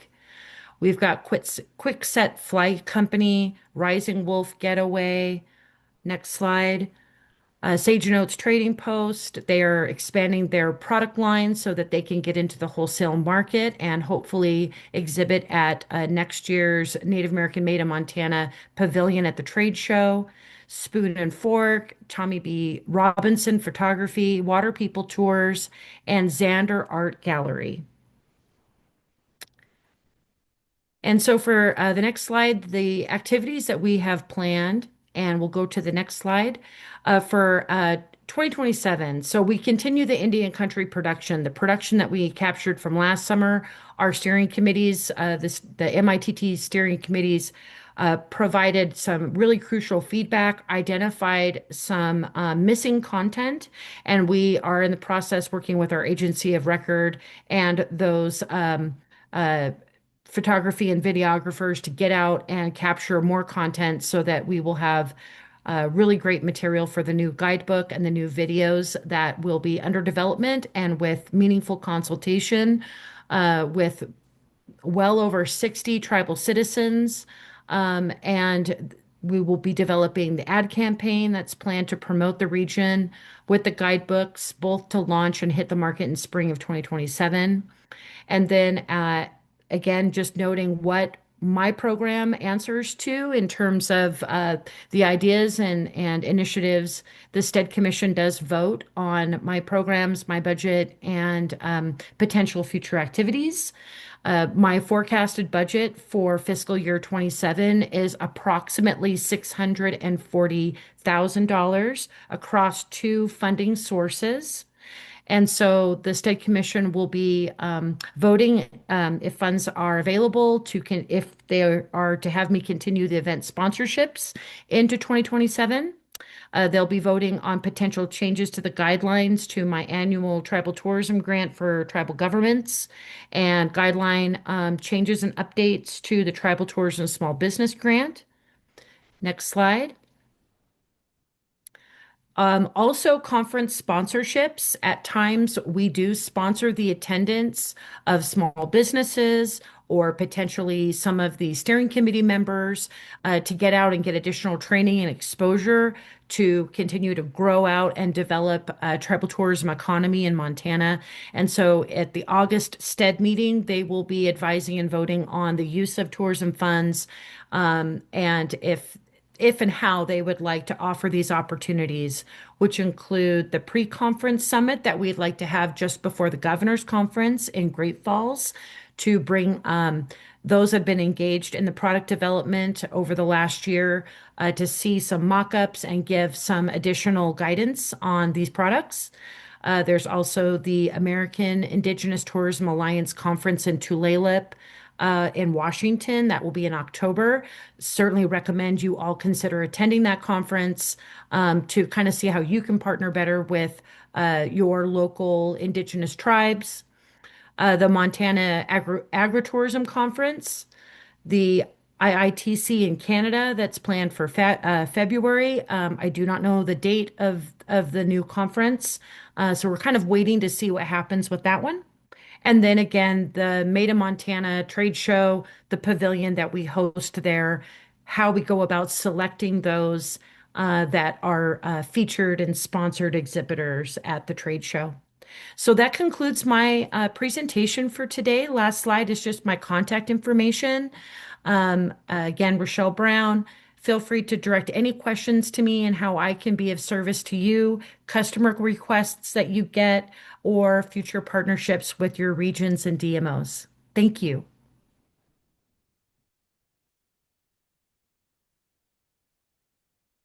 Thank you, Rochelle. That was a fabulous presentation.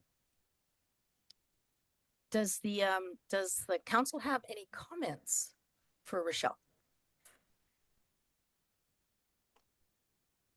Again, thank you.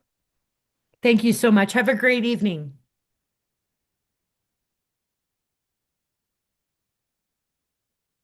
Okay, Shelley, now we're at the update time where we're going to find out about the evening activities, and I'll turn that over to Callie.